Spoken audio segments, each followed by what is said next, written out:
Hi everyone, the name's Nat. This is Exceptional Individuals and welcome to our Thursday webinars. This week we've got an exciting guest who is going to be doing a great takeover. We have Dr. Shah Siddiqui, who is the founder and CEO of Time Research Innovation. They are also the CEO of Gen Z Marketing and the Neurodivergent Business Consortium. They hold a PhD in artificial intelligence from the University of Portsmouth, just down the road from me in Southampton. They have developed World Health Aid, an AI-powered multilingual telemedicine platform. Wow. Lived experience of both dyslexia and autism, late diagnosed. Hopefully we'll hear a bit more about that soon. They've even overcome a brain trauma during their academic journey. Thankfully, maybe a lot of us can't say the same. And they are a champion of neurodiversity, doing a lot of mentoring and supporting individuals, and a real they have some fantastic insights around AI and how it will combine with neurodivergence. So without further delay, let's bring you on. Hi, Dr. Shah. Thank you so much for being here today. Hi, Nat. Thank you very much for bringing me in. It's a pleasure to talking to you today. I know we're really grateful to have you. So what I'm going to do is I'm going to pass it over to yourself, and maybe you can say a bit about yourself and then go on to your presentation, which I'm really looking forward to today. And for everyone watching at home, please do send in your questions because we're going to be asking questions towards the end. Thank you so much. That's fine. Thank you, Nat. So if I give my introduction, as you know that as a neurodivergent person, we are jack of all trades. We try to do lots of things and try to bring things. Some things we fail, some things we do get succeeded.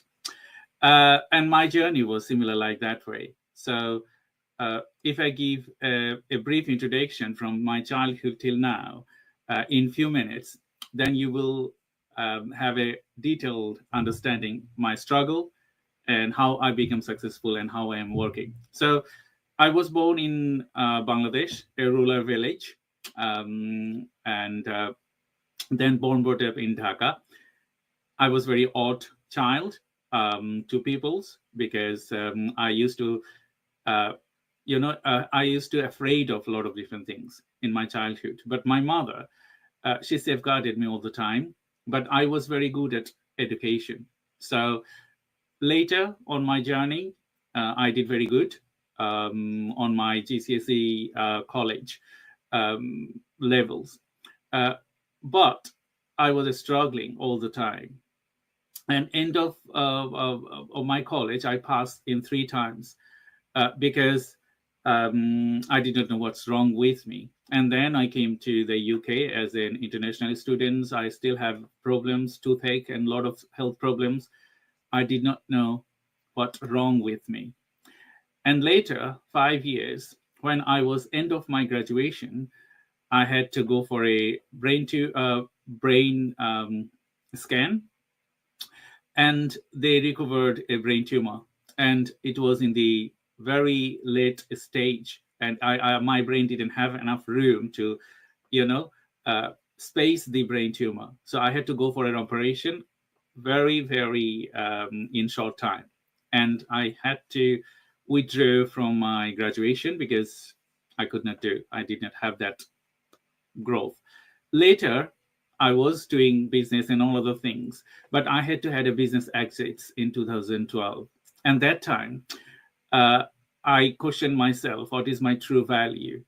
And I valued myself 0 because I lost my business. I don't have education. And I was like on a street, something like that. And then I planned 10 years, like, okay, what I wanted to be. So in 2017, I returned back to education as a mature student. I knew I was dyslexic after my brain tumor operation, but I did not knew that I was also autistic. So my son born in 2014, and he was diagnosed with autism when he was going to his, play nursery at that stage. And I knew that, okay, he just shadows me all my characteristics. So I was autistic. And then, but when I returned to my education, I had a very strong mentality that, okay, I have to do something that I'm very good at. So I completed my PhD at one go, and I was very technical, and I can see things in 3 divisions and all other things I can do, and started my business at 2017, and now here I am. So telling this story, I know that most of the neurodivergent people, they have a struggle, but some of them, they can be a good position like me due to their work with people, due to their self-belief, trust, and willingness. Nat. Thank you so much for that intro. That's quite a journey there.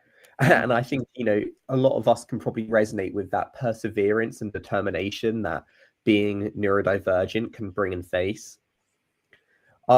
Before we kind of go into your main presentation, I'd be curious to know a bit more about how you kind of got into the neurodiverse, well, the AI side of it, because I think this is an area which we just had a question actually from Vivian, who wanted to understand that, like, how do you even learn about this type of thing as a neurodivergent person? Was there already resources, or did you go out and have to find them? So particularly, as you know, that when you have willingness, you will find a way to work with. So when I came to the UK, I was a student, media student. So I was doing television productions, media, editing, all those things. And after my brain tumor operation, my left side is weak. I see blur. So when I try to work on a production studio, I cannot see very well. So I have to change my settings based on my situation. So I went back to system engineering rather than front or television work. And that point is a life changing, I would say, because on my end of my undergraduate degree, we have to do a project. And that time, as I have suffered due to my brain tumor surgery, I proposed a cloud hospital in 2017. And that time, Cloud Hospital was like, okay, you are an alien. Why you are talking about that? Because no one going to go to your Cloud Hospital. But my supervisor trusted me, and he said, okay, let's do it. It's uncommon, but you can do it. So that was my starting. I pushed my boundaries with that, as I said, World Health Aid boundary. And I worked very hard. It was a challenge for me. Like, okay, I have to have first class, because if I don't have first class, I cannot get to the point that I'm looking for. So I was working day and night to achieve that. So when I achieve that, I get these things like, okay, how can I improve my application? So AI is not relatively out there. Only medical application, they are using AI. So I learned, research, talk to people, talk to academics, self-learn a lot of different things. Okay, that's really interesting. Thank you. And I know we've got a few more questions lined up already, but I think I'll hold off to them until the end. But would you want to share the presentation from your end? Yes, just give me a second.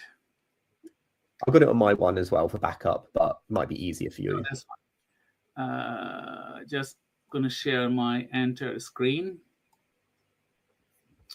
So if you can see my screen. All right. And yes, we can. Brilliant. So I'm just going to go to Zoom. You know, when we talk about neurodiversity and AI, I think it's interlinked. And I have some beliefs myself. You might not believe those things. That's up to you. But, particularly every person in this world, they are different. And they have individual beliefs. So in a way, to engage with AI or all other activities that I do, I have a beliefs. So as a neurodivergent person, you probably know about neuroplasticity.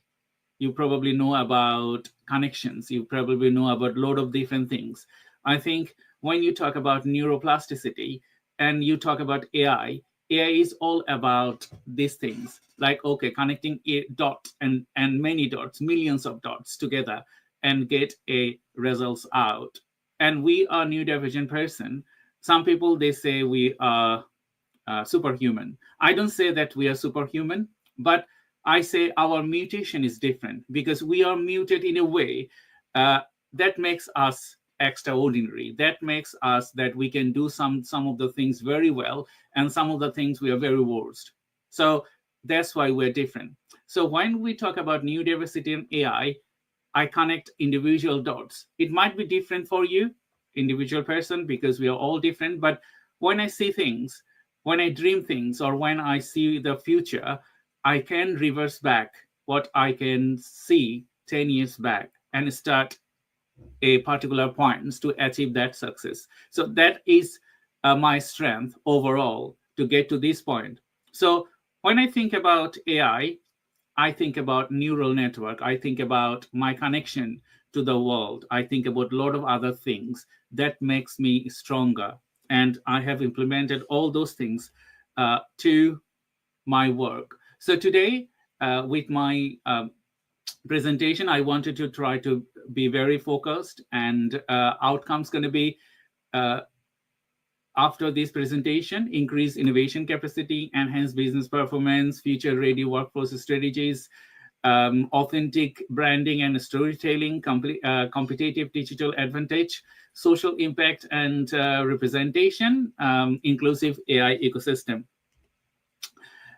So we know that we are different characteristics, and ADHD, autism, dyslexia, we have unique cognitive strength sometimes, although it's not similar to all the people, but mostly we have a very stronger characteristics. Could be hyper focus, could be pattern recognition, could be lateral thinking, and many other things we have.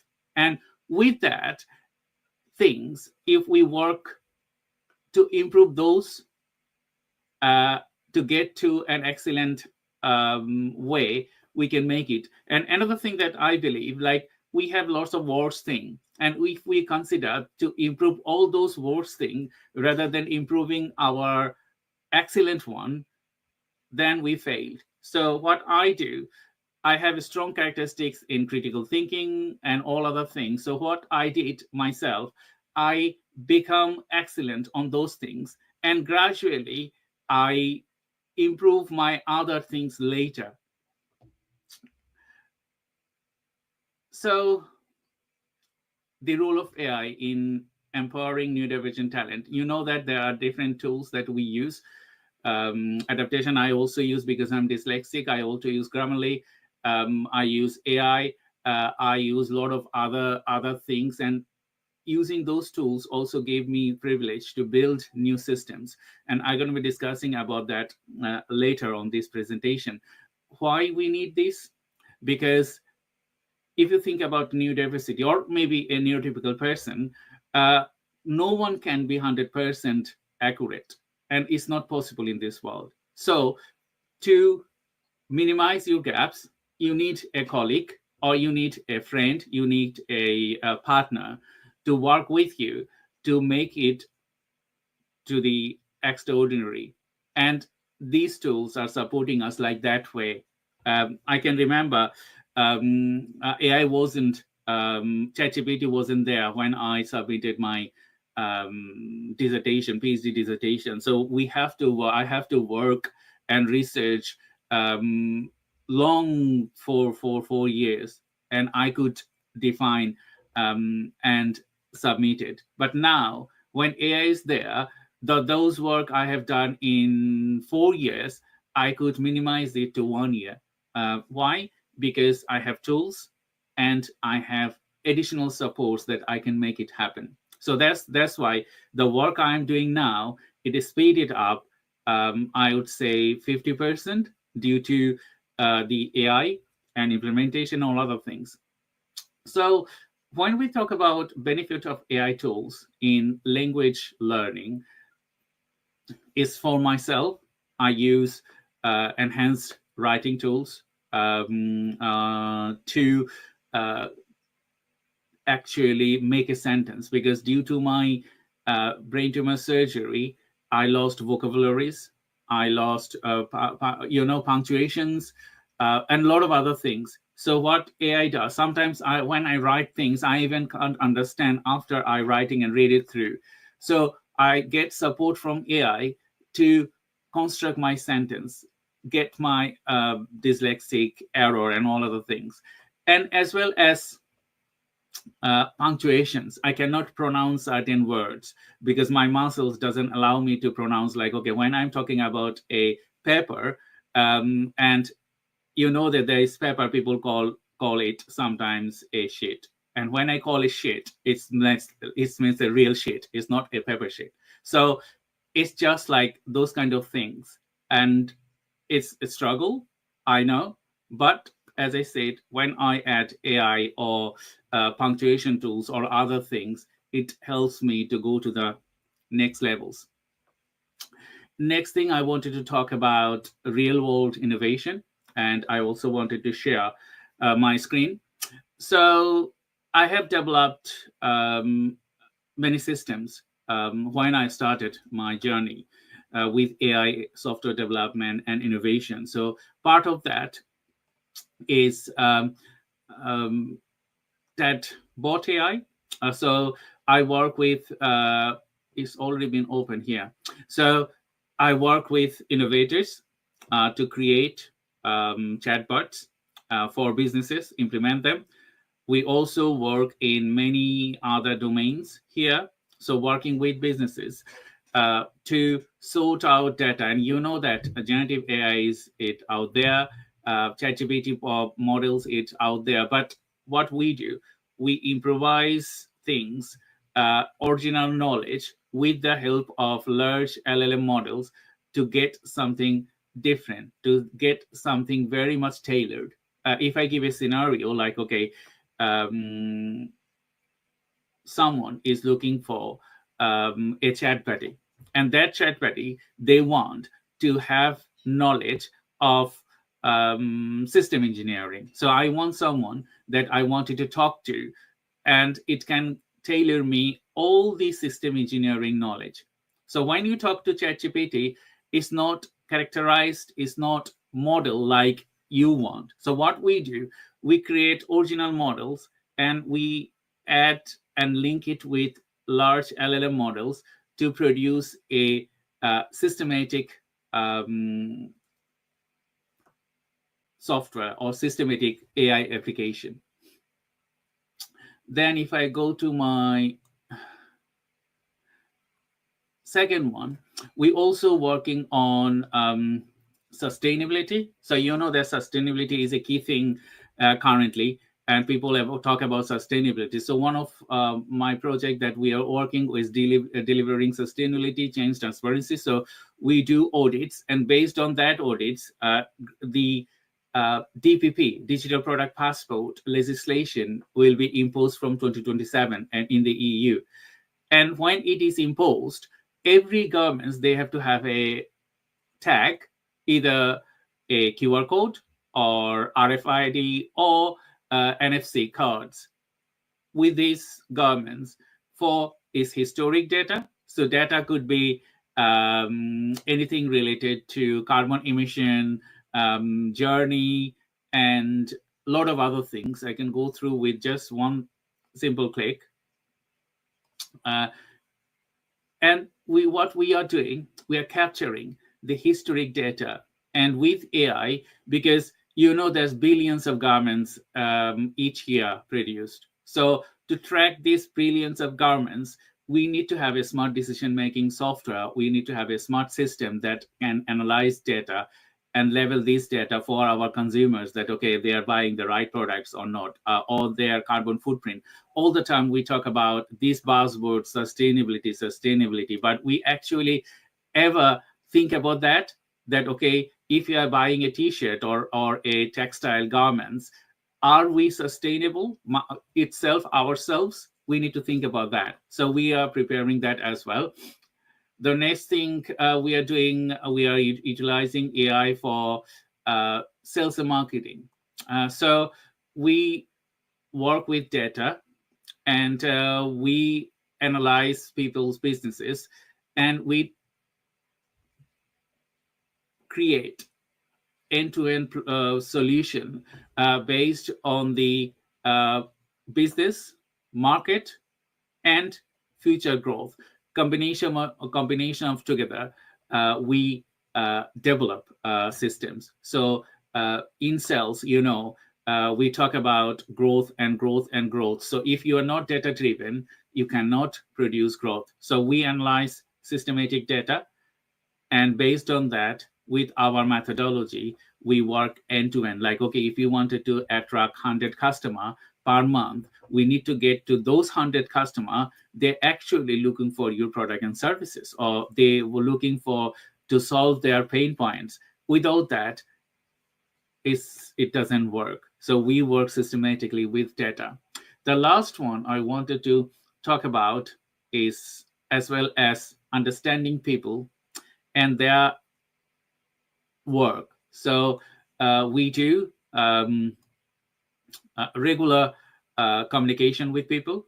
So with that, understanding their value proposition, understanding their characteristics, understanding their readiness with the industry, and how they would contribute to the next levels, and what they would plan. So all those things can be tailored systematically with AI, specifically tailored models and tailored data gathering and tailored things. So this is the things is ongoing with us, with varieties of people. So we attract people, nurture them, and work with them to the next levels.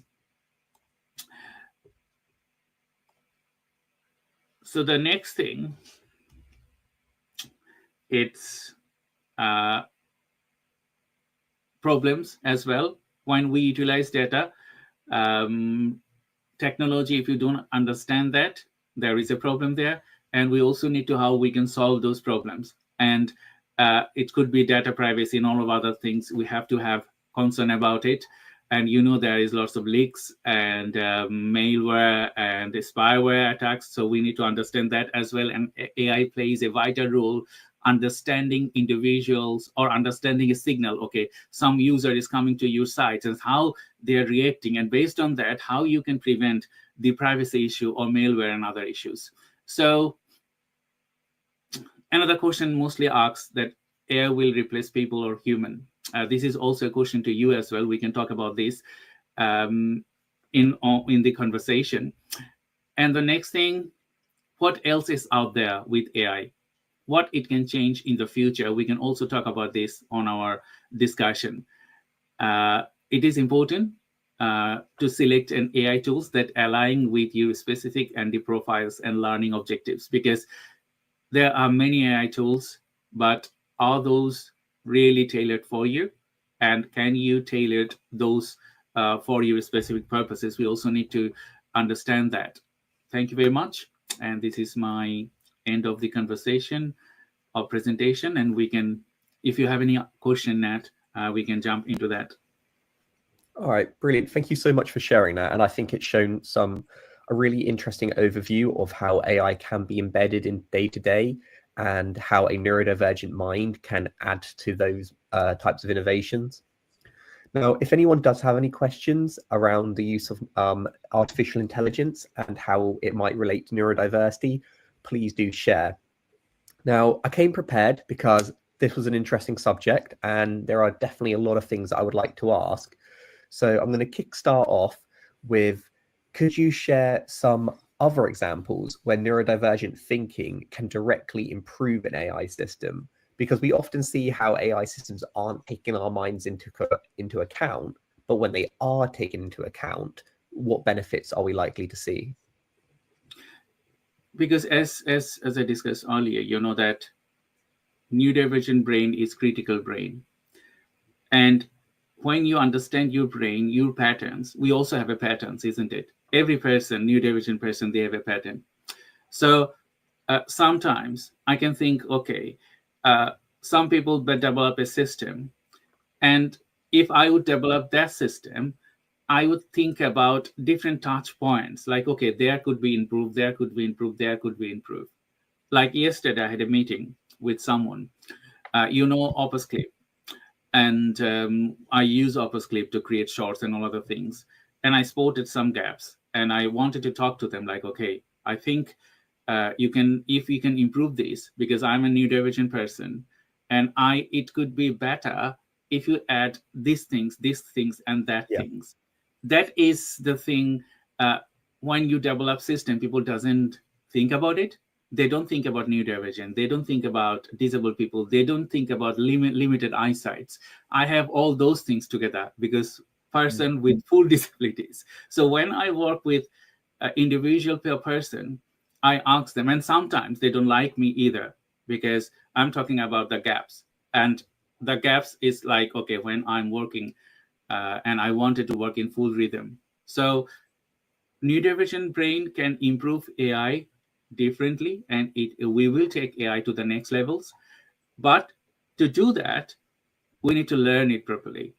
Because when you're a doctor, you learn it properly, and then you become surgeon. Yeah. Similarly that way. That's definitely some food for thought. And I do think our minds are going to become more and more utilized as AI becomes more embedded into day-to-day society. Mm-hmm. Now, we had a question from Rain, which is, what's a good AI to try to start using? Now, this is a very broad question, but let's kind of home it in a bit more and say, what are some good AIs that you would recommend for a neurodivergent person? I know you've mentioned Grammarly. Are there any other tools that you've currently So used I in your use day-to-day life? Grammarly for I think I also use there is another software, Quick something. I forgot the name. There are some tools they are good at using AI, but we also need to understand when you utilize AI, you have to be original and ethical, and we Okay. sometimes forget about that. So we write content with AI, and when we write content with AI, that is not our thing. That is written by AI. So we have to reference it when we utilize it. And for business purposes, normally we don't reference it, but you need to use your original thinking as well. So the way I use AI tools like, okay, I'm using Grammarly, or I'm using any other software, or ChatGPT. There are different form of ChatGPT, already. So what I do, I create my patterns. Like, okay, this is my patterns. This is the way that I write. This is the way that I think. And when you ask any GPT application, like, you have to have your own unique voice, own unique thinking, and then you can get the AI to work better for you. Otherwise, if you ask a simple question like, okay, write me a article for neurodivergent and AI will write that article, but that's not originally think. That's not going to be creating original contribution or all other things. No, I completely agree with you that I like making my own models on ChatGPT where you can add your own documents and tones. And I believe maybe it was just yesterday where Google had an event where they were showing about upcoming releases with Gemini and how they're going to take into consideration all your previous emails, should you wish for them to do so, and craft things to sound more authentically to you. Which I do see, I'm a big advocate of AI, but you can tell when people send you an AI email. And ideally, we want to kind of get away from that. So you can benefit from AI without it dehumanizing our day-to-day conversations.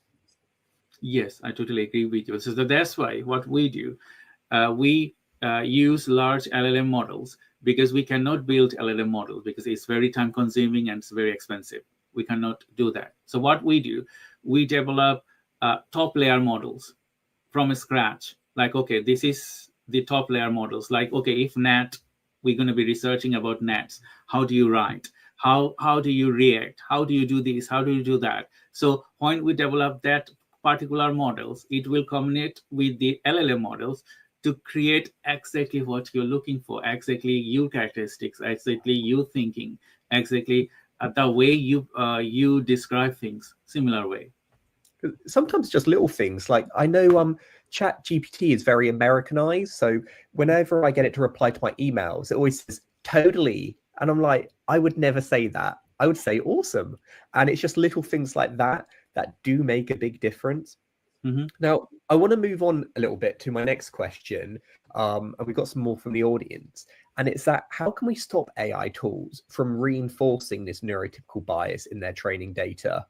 So, like, is there anything that we can do, or is it very much up to the individuals who are creating it? I think it's up to individuals who are creating it, because AI and machine learning is a huge field.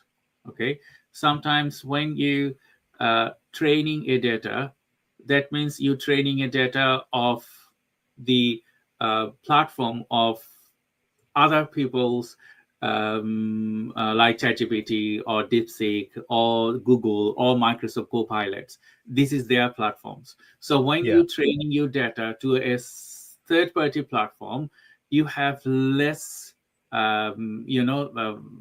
way to include your training things. So that's why it's kicked in that what we do, we work with individuals to build a top layer models.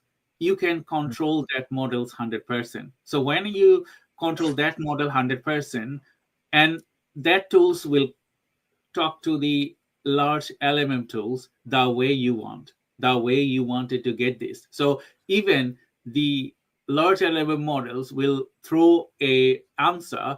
Your model will redefine it to play, to produce it for the way you wanted to teach it. Train it. Yeah. Thank you for that. We just had an interesting question just come in now, and it's around hyperfocus and pattern recognition. And it says, how can AI support hyperfocus and pattern recognition without disrupting them? And I'm assuming this is coming from someone who might find AI slightly overwhelming, kind of who gets kind of sucked into it a bit. So, AI is still developing, and Yeah. it needs further. It will go further. When I work with hyperfocus things and pattern recognition, sometimes it can produce good results, sometimes it doesn't. So you need to have your mind first, because this is our first thing, that okay, my mind. And if I can recognize the pattern myself, so when I see a artwork, or when I see maybe a sketch or whatever, or maybe a systematic map, okay, I can really spot all the points in one look. Okay, you might not have that one, but when you read a image and you point individual things there, you can write to the AI like, okay, I spotted these things, and based on that, can you more clarify that you found anything else in there? Because Okay. if I give an example of the work I have done, so we have worked with kidney vessels. So there are some, there are some system in the UK built, like a kidney can be pictured to blood vessels way, and that is like millions times bigger than its actual thing. And there is a very big system built facilities. So what we did, we asked AI like, okay, this is the things that we wanted to look for, because we know that particularly what we wanted to achieve from that. So we asked AI like, okay, can you find these similarities of these 10,000 images we're looking for to get this out there? So then what AI will do, it will work on particular page, like, okay, I just find out patterns that you are looking for from those 10,000 images. But if you ask them, okay, find me some dissimilarities of these 10,000 images, if it's very broad, it will struggle. It Okay, will so not. like really narrowing it down. Yes. Yeah. No, that makes a lot of sense. Mhm. Now, as well as neurodivergent individuals here today, we do also have some employers Mhm. or managers within companies. And we get asked this question quite a lot. And to be honest, I'm not the person to be asking it, you are. So I was hoping you could help us out with this one. When companies are looking to choose what their AI toolkit would be, what type of things do you think they should be considering, particularly when they are thinking about their neurodivergent colleagues? So that's a very critical questions, because I also face these questions many times when working with individual businesses. When you build your tools, a company like, okay, Grammarly, they Yeah. have built these tools for everyone. So if you think that tools can tailor all your methodology, it doesn't. It will only tailor the a very specific elements of your methodology. So you might need to search and look for a specific solution that you are looking for, or you might to work companies like us or other AI solution companies to build particular models for you. Like, okay, Mm. you're looking to support your employee, maybe the system you're looking for, it's been tailored in 10 different systems. So what we do, we implement AI with API integration. Like, okay, we take something from this application, we take something from that application, and then create a versatile system for your neurodivergent person. I know it is very difficult, and sometimes it could be expensive, but other way, when you're choosing AI tools, you need to look for mostly if it can tailor your methodology. Okay, so flexibility seems to be key. Like Ye- ideally, develop it yourself, but realistically, it's finding one that has the flexibility. Yes, that Okay, that makes a lot mostly of sense. things, mostly like, if you selecting in ChatGPT application, suppose some people they use Copilot, some people they use ChatGPT itself, some people they use the Google, all those things. Every application they have their strengths and weaknesses. You need to understand that first. As usual, we have a strength and weaknesses. So based on your strength or weaknesses, which application can tailor your methodology, more, you will Mm. select that tools. Okay, yeah, no, I think that makes a lot of sense. It's one of the reasons I personally pay for my version of Chat GPT, and it's because it has a better memory. And for me, it's much more useful because it remembers my previous conversations opposed to the other one, which forgets. Mhm. Now, I've got the next question is an amalgamation of a few people's comments, and I'll be honest, it's not an easy one. So Mhm. be prepared. It is, where's the line between AI as support and AI as over dependence? And I'm saying this particularly with a neurodivergent lens because this has been a game changer for a lot of us. But I Mhm. do worry that maybe it's going too far. I totally agree with you, Nat. But as an AI myself, I build AI application, and I also get supported with their AI applications. So it doesn't matter the support you need. You need to think about two things. As I described earlier, is the authenticity as well as ethical. So Yeah. if you are ethical, okay, and if you are creating original knowledge, it doesn't matter how far you utilize AI, there's going to be ethical and original. So over dependency depends your particular scenario, actually. Sometimes you could be more dependent, sometimes you could be less dependent. But as I said, when you create something, go through with that properly. Use your imagination, your mind, because new division people, we have excellent minds. No one can copy that. So you are unique piece of creation itself. So Mm. input your thinking, make it extraordinary, and then it will stand out. Mm. No, I think that's really useful. And it's something that I'm always been very mindful of, is that if you become so reliant on something, it might make other things become a bit sloppier. It's a Yes. bit like, studying's great, but if you study so hard that you forget to go to the gym, then your body kind of decays. So balance with everything is key. But on the other hand, people, you'd always say, when back in school, it's like, you're not always going to have a calculator on your hands. Well, we always do.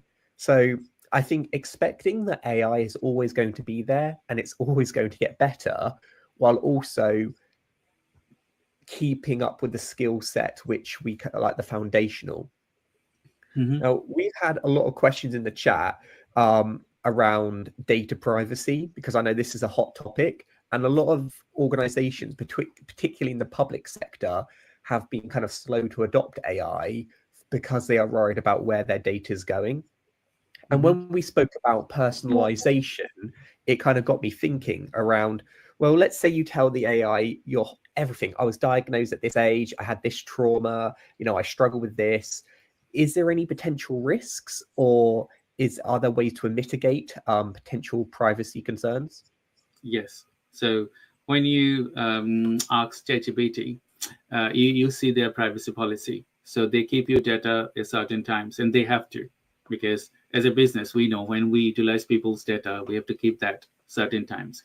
Yeah. Sometimes there could be leaks, like before last week we had the company Marks and Spencer data leak. Okay. This is a normal thing. It could happen to you, and it could happen to anyone. So if we move away from that space, like, okay, personalized information, shall we share with AI? I wouldn't say yes or no. It's up to you what you wanted to do, because this data you will share with them. Any application, they will store it, and it might be leaked in the future. So you need to understand that first. Second thing, how can you stop that? You need to work with companies like us to do that. So when we build customized application, we can tell the application, do not share this information with third party like this. So when our application will talk to the large LLM models, we have set of observation, like, okay, you share this, you don't share this, you do this, you do that. So if and no rules, then rules.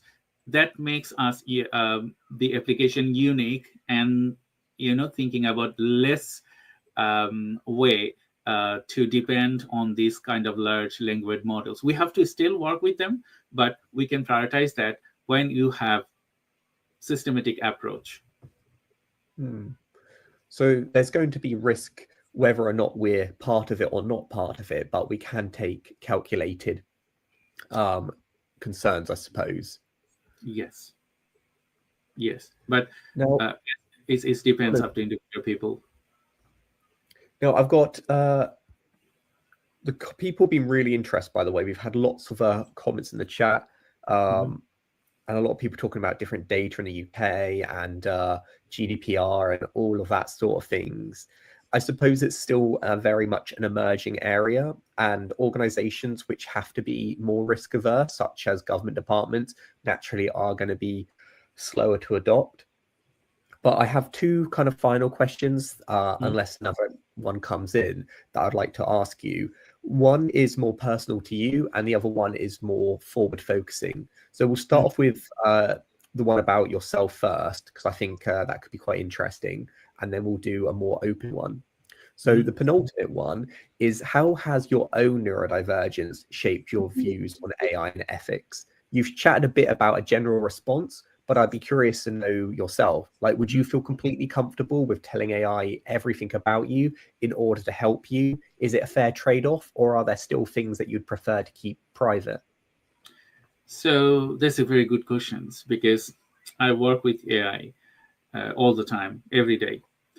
I wouldn't share my personal things with AI. I wouldn't do, because I don't like to do it. I can talk about my personal things the way I did, and in personal conversation and a lot of other things. But that's my view. I never will write AI, okay, this is my characteristics, and can you create something from there?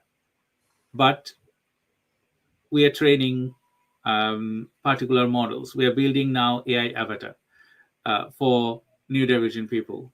So this avatar is a top layer models.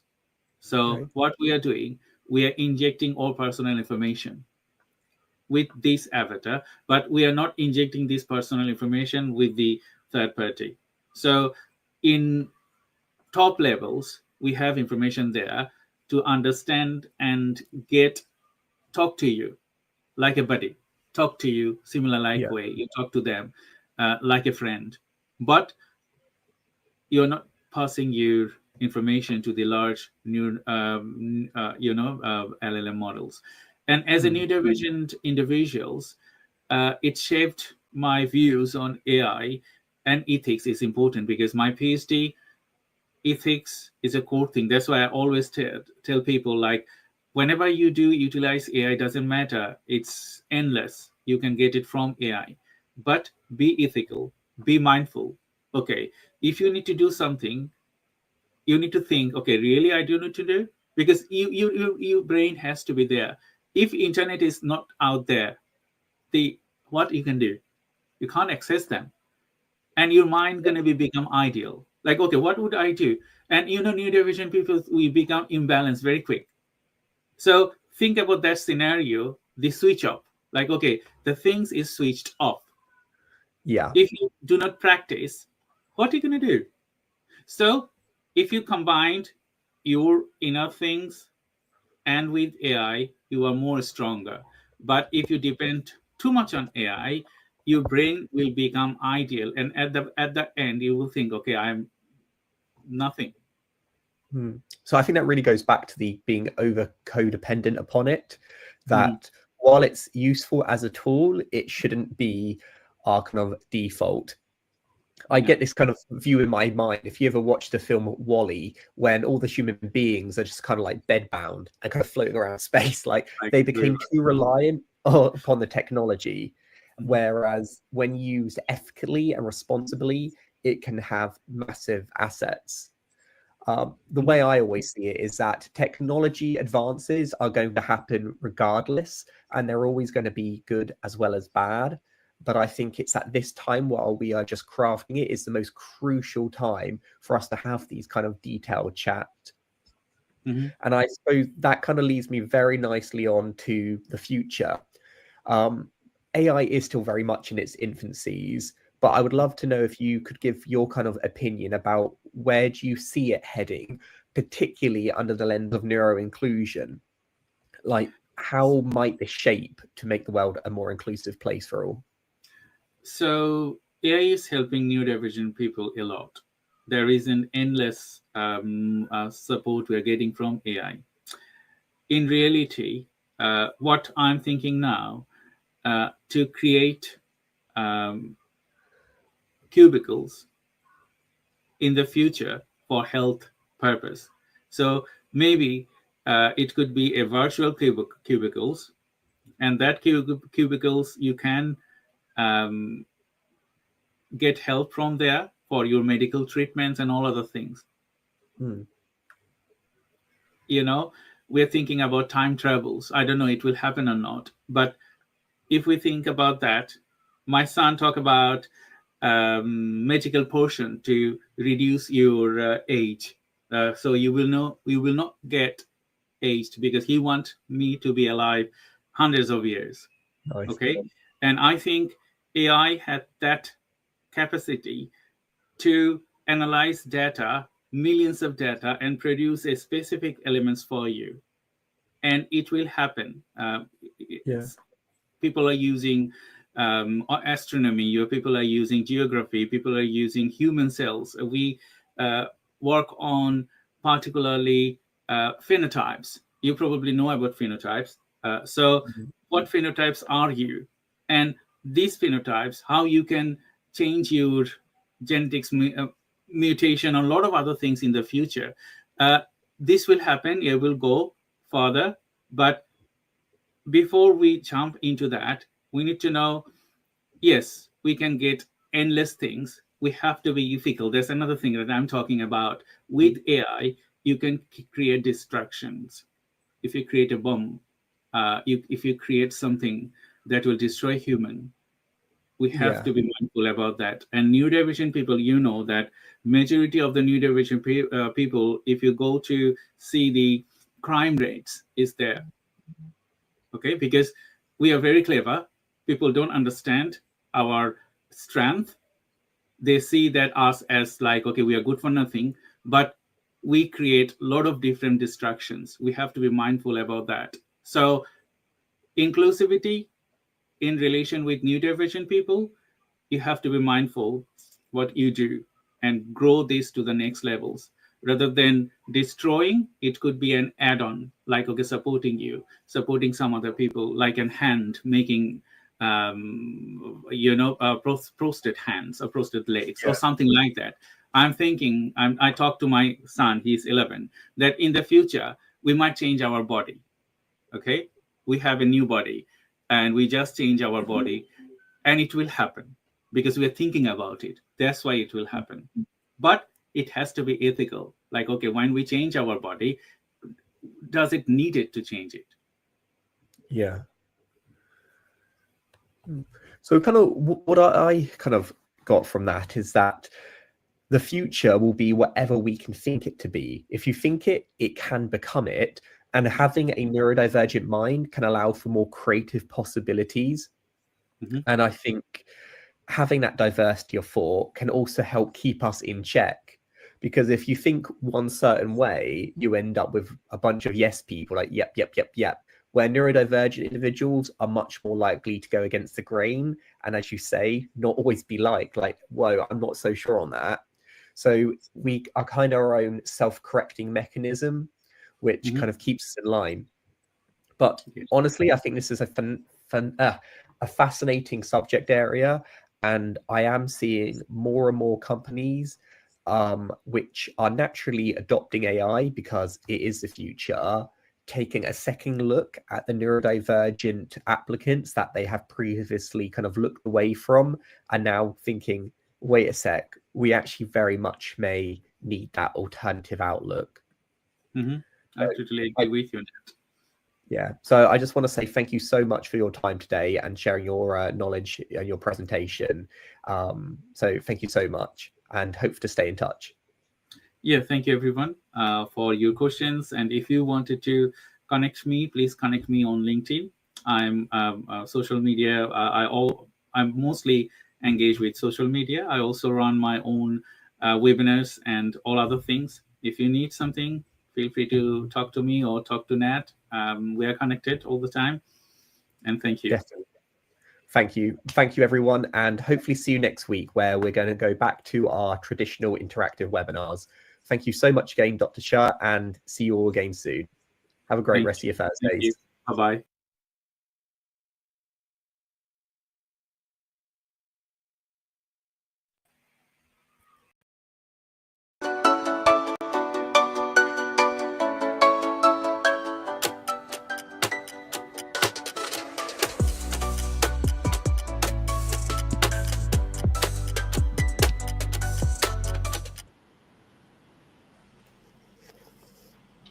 Hello, everyone. Hello, Anna. How are you today? Hi, I'm good, thank you. Yeah. So I think we couldn't do last episode of our Andy Business Club live event. So we do apologize for that because it was summer holiday and we got busy. So this busy time, but still, we have managed today. So thank you everyone for joining today's live webinar. I'm Dr. Shah Siddiqui and I have Anna Bromington with me. So today we're going to be discussing personalized marketing, isn't it, Anna?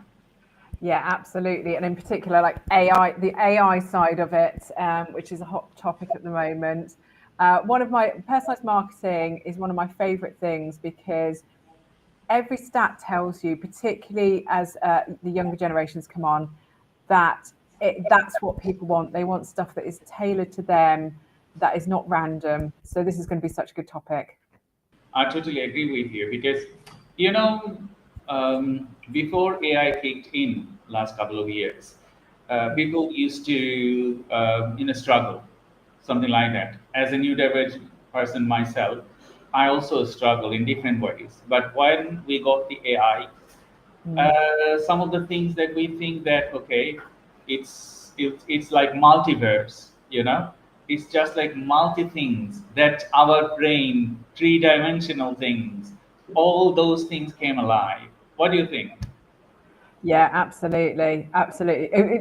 Just before we started, I was talking about all the things that our AI is opening up, wasn't I? Of all these ideas I've got. Oh goodness, don't give anyone with ADHD like me AI. The possibilities are so endless, aren't they?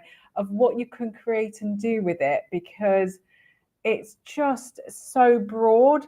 So I'm so excited about the technology, but I have got now about 6 projects going on at one time, because I want to do this with it and I want to do that. I was just saying to Dr. Shah, I'm creating an Anabot, because I want to put all my knowledge into Notebook LM and use it as a little sort of query bot that my community can use.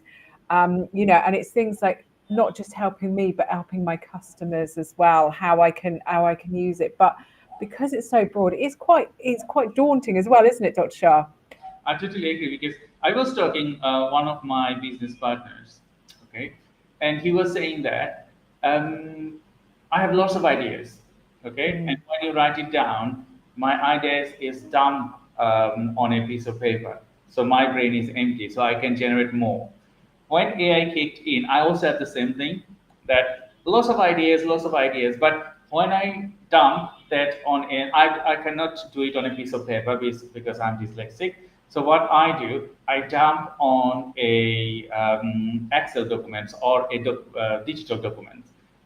But after, when AI kicked in, now I dump that idea to my AI engine. Yeah, same, exactly the same. I've got little folders of lots of different chats where sometimes it's not gone anywhere, but I love that, like ChatGPT, I love it where you can do a project. So you can just dump some ideas, and then when you're doing a future project, it remembers them, and then it can reference them as well. So it's absolutely brilliant. And when talking about, as we you are in marketing and we also do marketing, and when is marketing, we do marketing, is most of the thing people sometimes they don't get the essence of personalization, because Yeah. when you do marketing, we think that everyone is our customer, but that's not true. Yeah. Yeah. Marketing your company and the market persona is has to be aligned. Why? Because I have a test, and that test is not for everyone.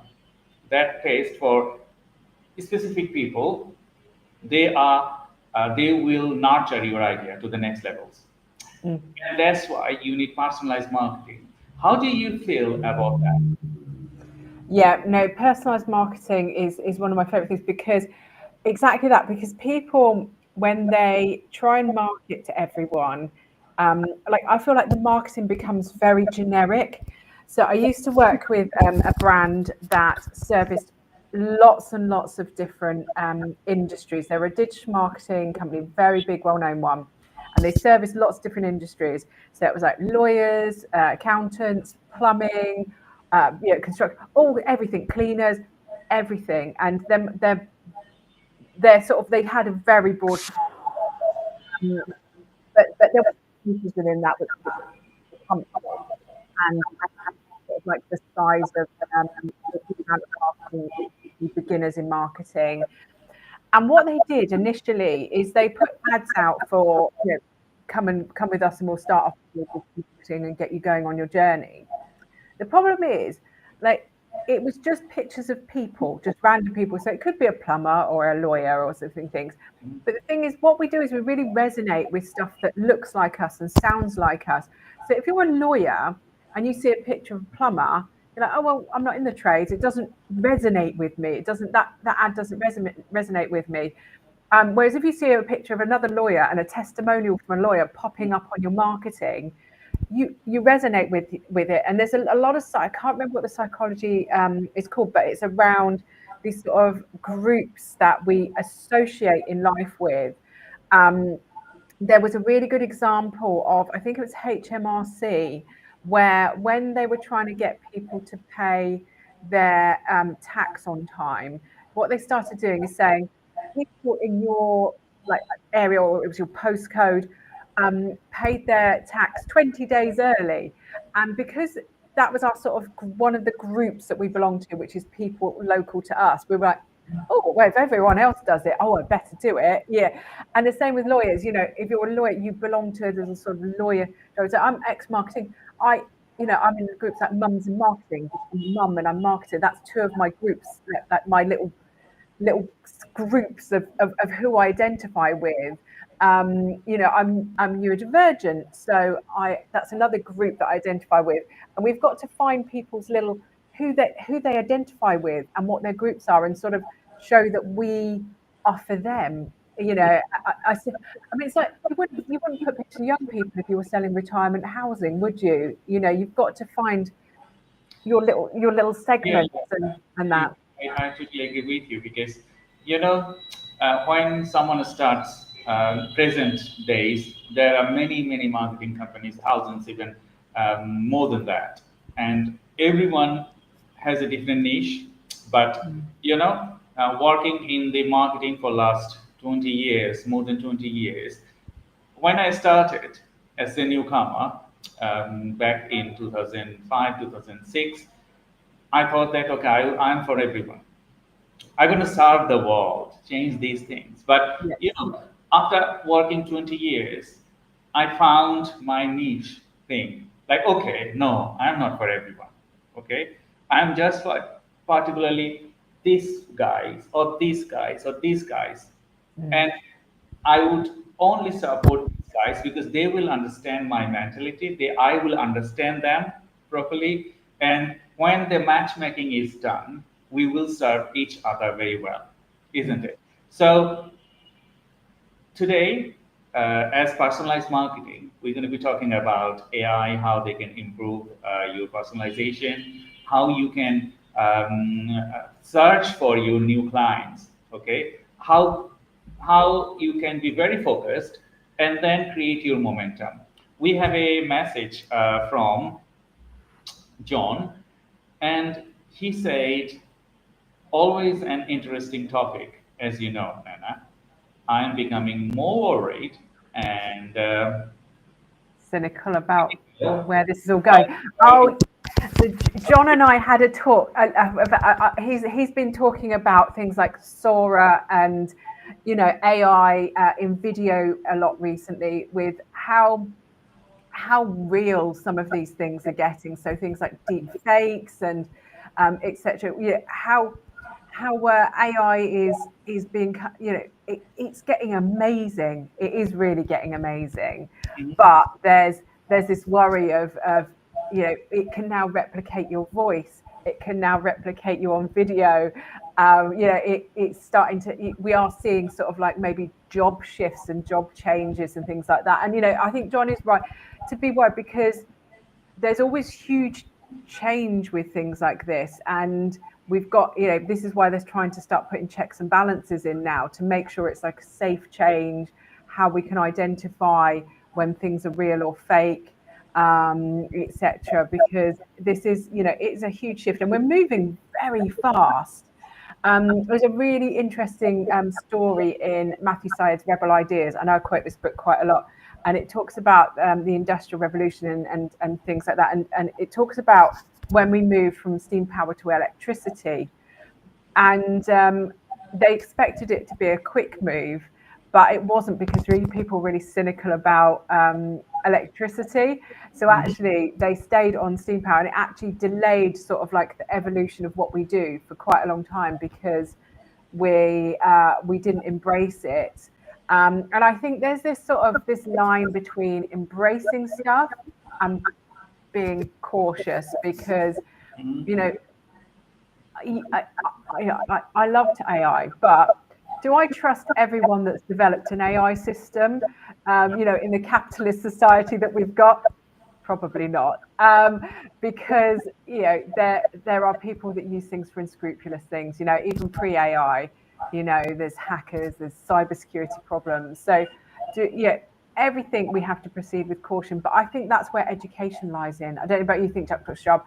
educating people on how things work, how to spot fakes, how to do your due diligence, and making sure that we're not, I think, John, you might have mentioned this before as well, where we're outsourcing our brains sometimes to it. I know Mark Schaefer, the author, he talks about it in his How AI is Changing Customer Behavior book, which is around people's behaviors actually changing because of AI.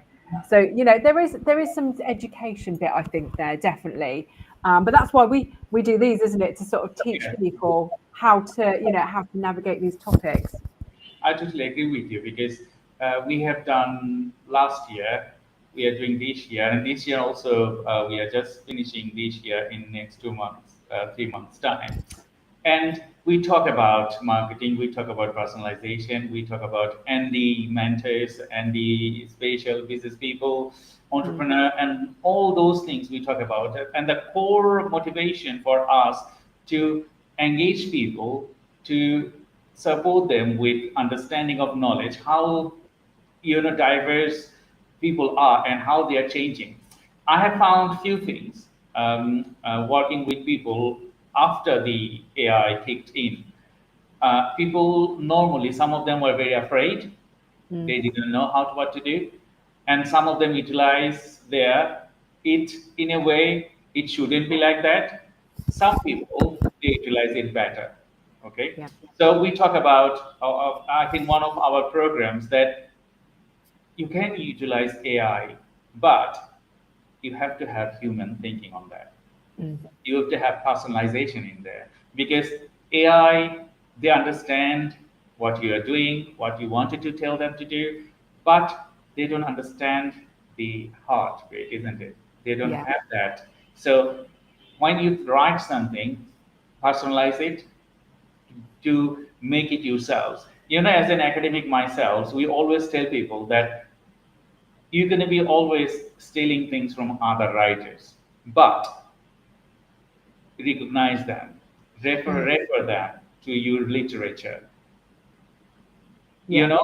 Praise them for their work, and then when other person is referring you, you're going to be that writer that you thinking that you are. So in AI and all personalization, all things, I think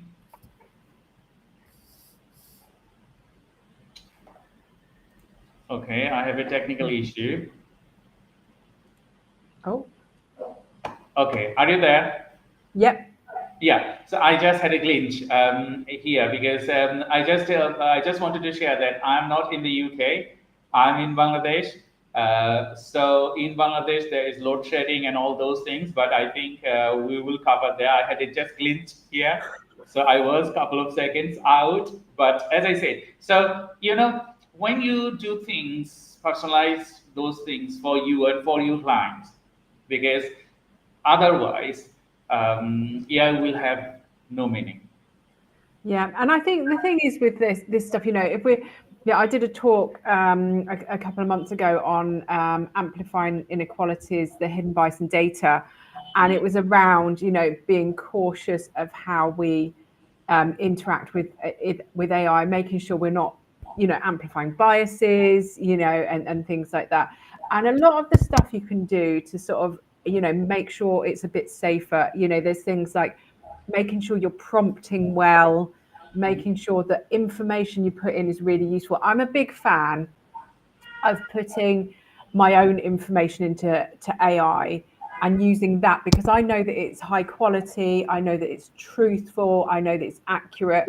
Because the thing is, AI, it gathers information from the entire, everywhere and everything, legally and illegally, and it can't, like, exactly, there's not always the human thinking. It can't always tell what's good quality, what's bad quality. This is why I always say that ChatGPT doesn't write very well, because there's more bad copywriters in the world than there are good copywriters. And so it's learned bad habits, and it's learned how to write, in not a great way. If it had just been fed loads of beautifully written copy, maybe it would write a little bit better, because what it's doing is just averaging a lot of stuff. So what I tend to do is I tend to when I'm, particularly if it's something that's going to be customer facing, I'll like to put lots of my content in, use that, like the Anna bot that I'm creating. It's all my content that I've created that I know is solid, it's really good and really useful. I'm going to create a bot where people can query all of my content and ask it questions around marketing, because I know that it will come out with some really good quality stuff, rather than maybe some, when I've asked ChatGPT stuff, I'm like, oh yeah, no, I don't think that's a very good idea, because I know marketing, I'm an expert, so I know the answers are truthful. But I was telling Dr. Shah just before we joined that I went to a conference yesterday, which was Neurodiversity and Disabilities in Business, and a company called, I think it was something like Bravo Zulu AI Consulting, I think that was their name. They did a nice little app which used ChatGPT as the base, and it was a customer-facing one for children, like special educational needs children, like my son, parents of children that needed help in school and needed to find out about, schools and SEN, EHCPs, etc. And what they'd done is they'd they'd been given this huge, big document base of from the council, proper, local, good quality knowledge and they'd put it into this GPT, and that's what it queried. So you could voice ask it, or you could type in, and you could ask it, how do I get my son sent to a SEND school, or who do I need to ask for this, or what do I need to fill in for this, and it would answer you in a good quality fashion, which is fantastic, because if you've got think about this personalization, having this big sort of resource database of hundreds of different documents, and people don't know what they want, how to find it, is incredibly hard. But if you've got an AI one where you can go, I've got a specific issue, help me with it, but you're using this good quality information to bring out the information they need. This is like the absolute brilliance of AI. It's that very personalized response marketing to specific questions, specific needs. And I love that example. I wish that was around when I was first navigating it. Mm-hmm. I totally agree with you, Anna, because I just wanted to share one thing. I think this is very important. As I utilize AI, and that's most of the people utilize AI, academics, non-academics, marketing people, business people, everyone. So I think I have another glitch, and we can still see you, luckily.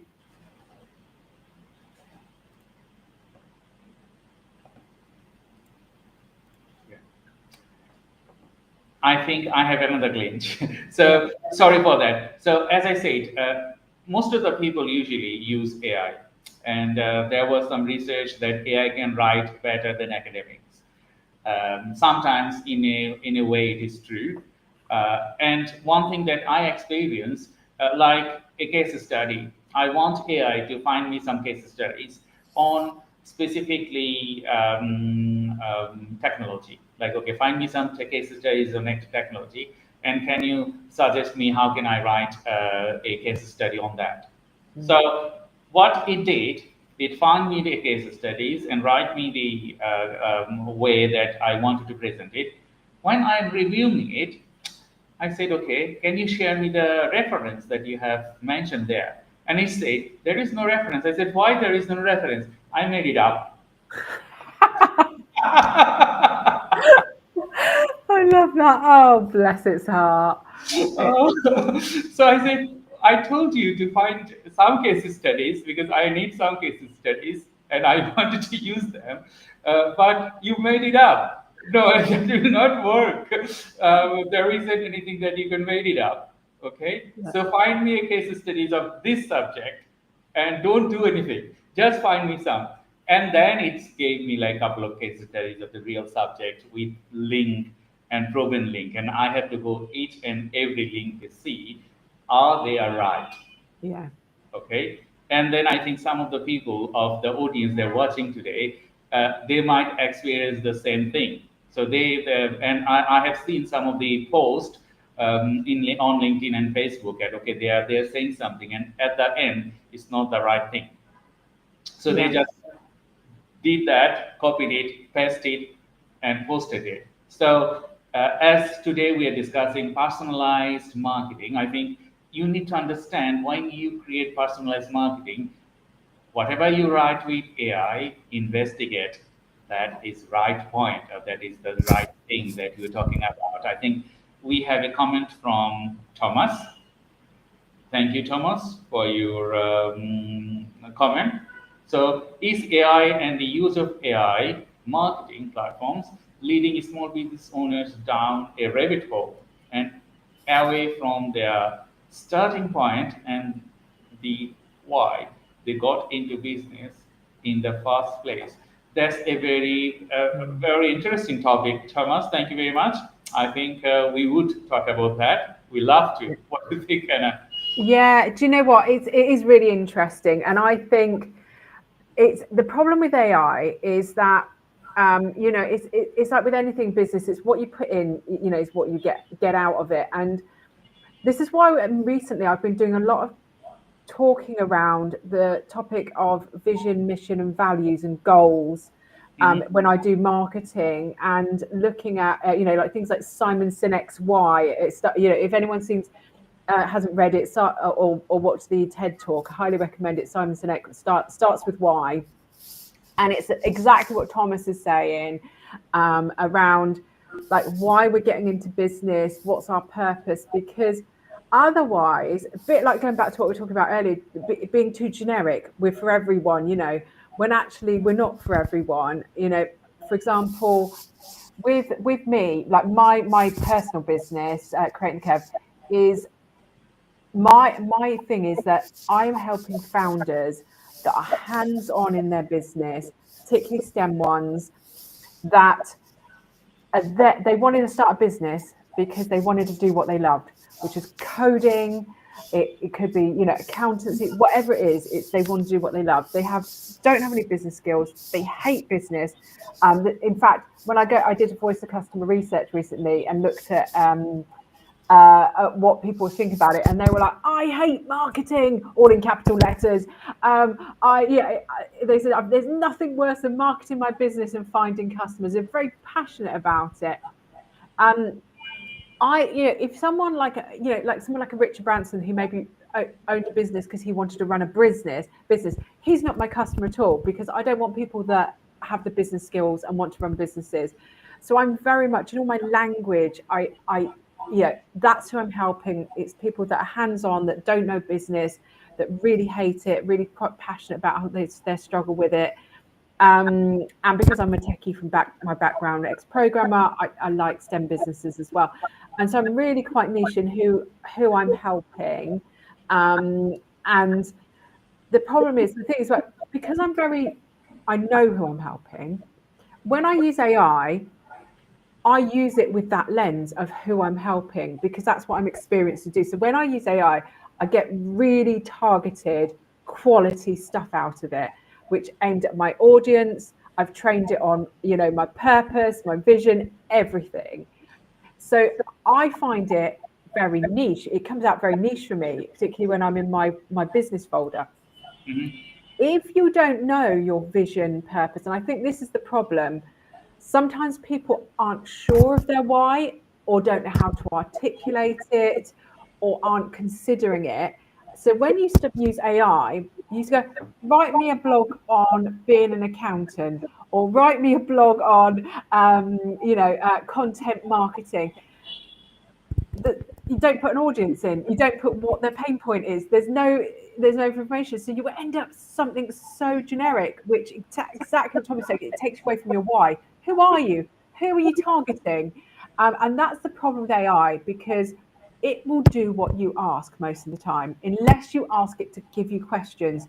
So the one thing I say, if you're not sure of your why, or you're not sure of that, get it to ask you questions back. So say, I want to write a blog about being an accountant. What questions you need to ask me to fill this in? And then it's very good at asking really pertinent questions that give you a rounded blog that kind of considers your why. But I would say a lot of people don't know their why. That's the problem. And I try and do the vision mission with as many people as possible because, even as an experienced marketeer, I'm still trying to discover my USP, who I'm definitely for, what problem I'm solving, just niching it down. And people don't know how to do that, I think. I totally agree with you because, when we write with AI, it's sometimes you need to think about how do you write, because that's you just said that you ask something and it will give a plain thing. And it's simple because you need to ask them. We do like 5 key points you need to include when you're asking them, like what's the motivation, okay, what's the outcome, okay, who is the audience for, okay, how you want to be, because you have a style and that AI engine should understand how do you write. Otherwise you cannot personalize your things. And the last thing is this: what language you're going to be using it for. Like you're going to be using it for people they are tech savvy, or you're going to be using it for people they are like 12 years old, or people they are 17 years old.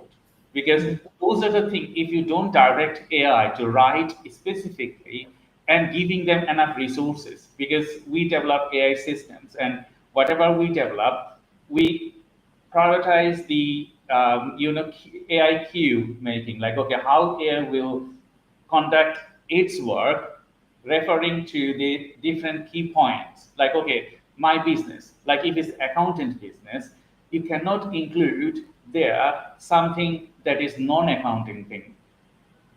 If you are thinking about your client and the genre, I would say that what specification you want, what type of customer. That's why this personalization kicked in. And I think, Thomas, you are right, because you need to create the persona first, personalize it, make it happen, and then it's not over. You need to read every sentence, every word. It is right. If you are adding references, as I said, I made it up. I said, okay, that's a good word, but I don't want you to make it up because I want a real example. I want a real company. You find me a company, and then it can. And It's funny because mine did it the other day. In a problematic way. Oh, you're having a problem again. And are you there? Yeah, we're here. Yeah. I had one the other day. I was writing a blog and I'd got a transcript and I said, "Oh, can you use this transcript to just write me something?" I was going to sort of edit it afterwards, but I wanted a draft version. And I gave him my transcript of the thing that I'd spoken about, and then it decided to put a story by me in it that didn't exist. and I was reading, I was like, I haven't done that. But it just decided, because I'd said that I wanted a story in it. I meant a story from my transcript, not from a made-up one. But this is the thing. Sometimes you have to be really specific with it, because it's a bit like, it's funny. Like I was watching this thing the other day. It was my neuro teachers, and she was talking about speaking to autistic children, and she was saying about questioning them and things. And she said, she had this new pupil to the school, and she'd said to him, they'd shown him around the school, and she said, do you have any questions? And he said, "Oh, what's the highest point and the lowest point in the building?" And she was like, "Oh, that's really interesting." So they actually did go and find it. And then she went afterwards, so they came back finished, and then said, "Oh, have you got any more questions?"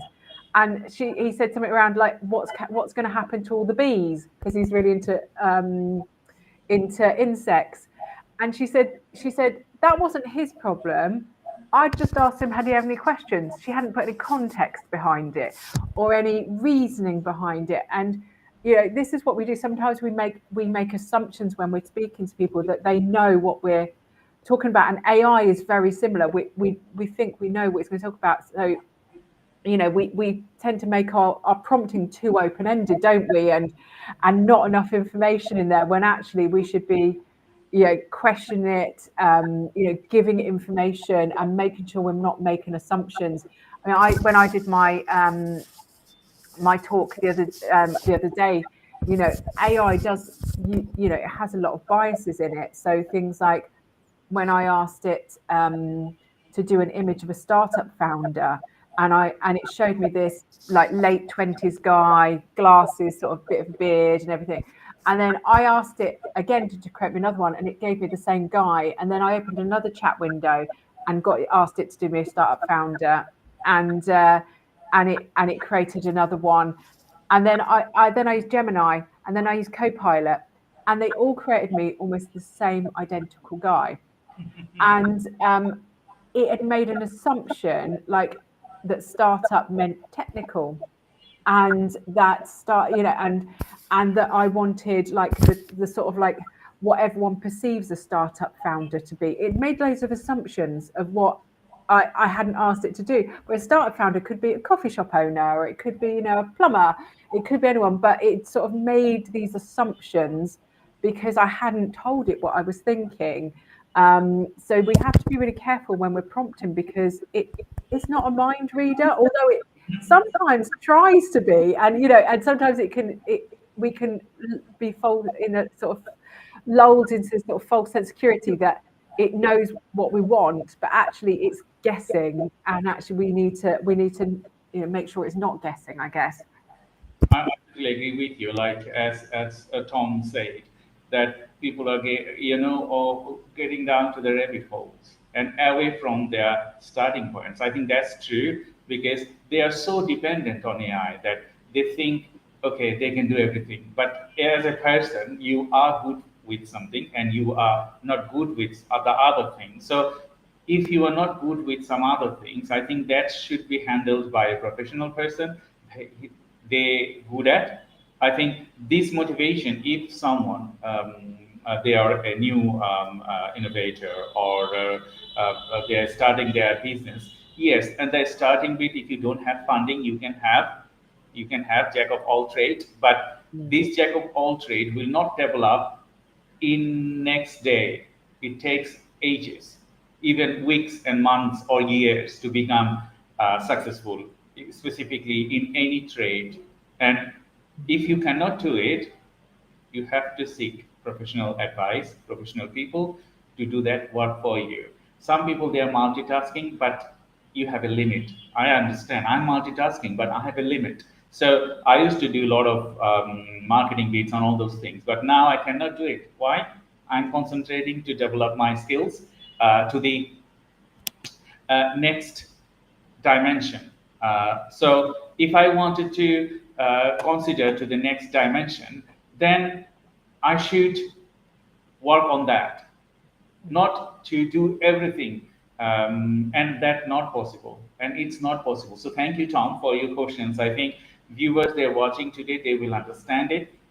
Yes, you can be a jack of all trades, but think about your business growth and your focus point, as well as all the things that you wanted to achieve. You wanted to achieve everything by yourself, you can't. That will never work.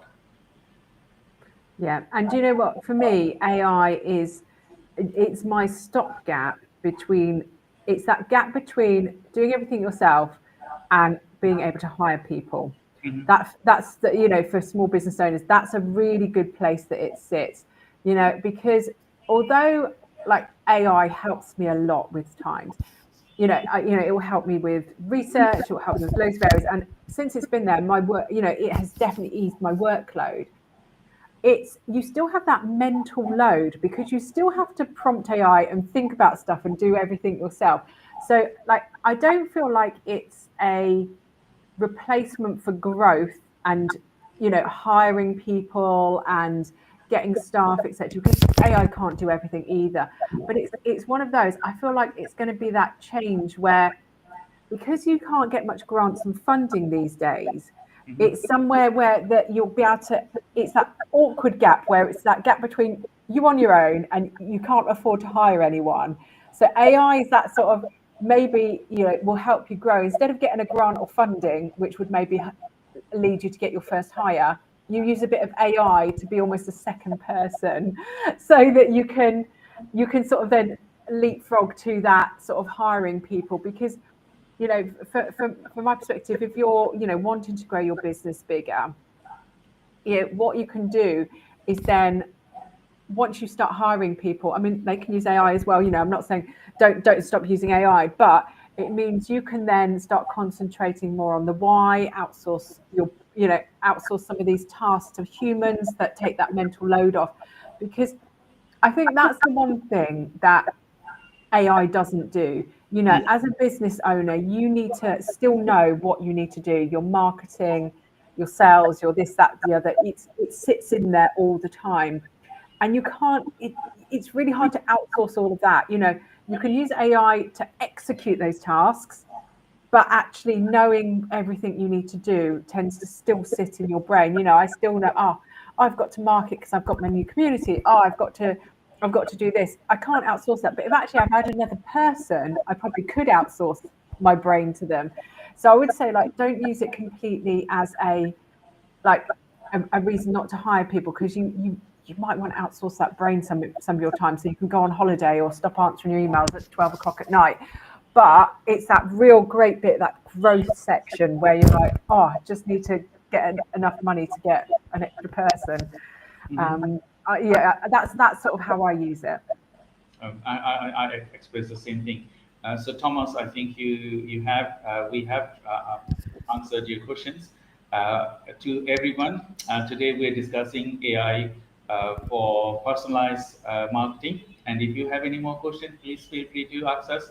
We have a few more questions that already on our panel, and we're going to be answering those very soon. Today, I'm Dr. Shah Siddiqui, and I have Anna Bromington, and we are discussing personalized marketing.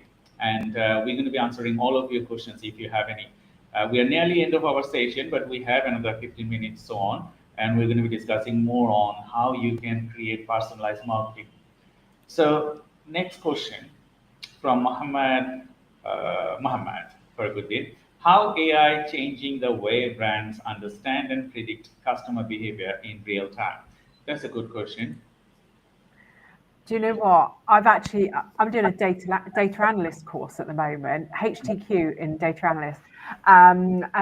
analyst course, and it's interesting. We've just sort of covered some of this, in that one of my areas that I think it's really good for is understanding qualitative research.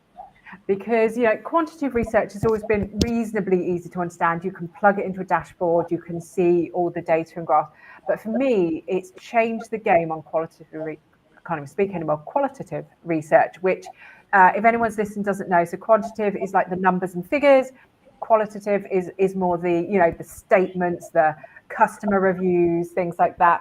So what I love is how this is changing the game, because I remember before, you know, you got loads of testimonials and you read through a few, and, you know, if you're a big company in particular, there's too many to read through, and you're like, oh, I'm trying to get the gist of this, but it's too many.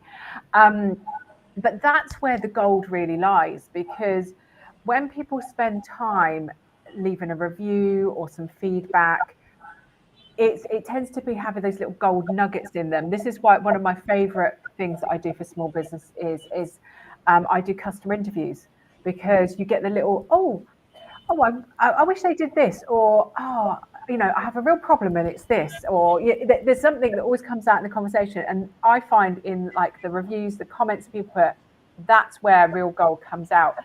And it's previously been really hard to analyze that and consolidate it, and also see patterns, because sometimes these sets are so vast of information.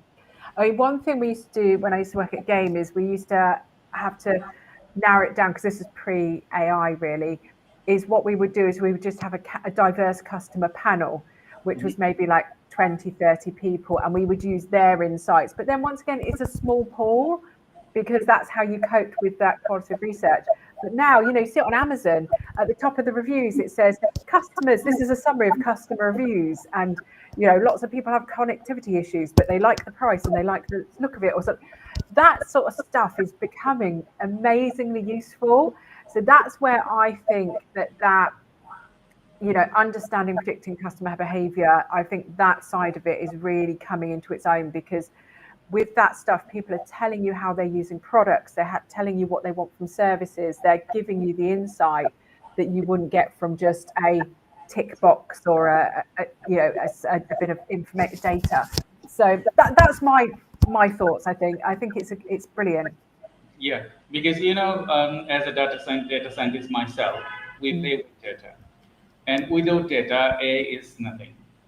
So when you have data, millions of billions of data, AI can give you prediction. AI can play with that.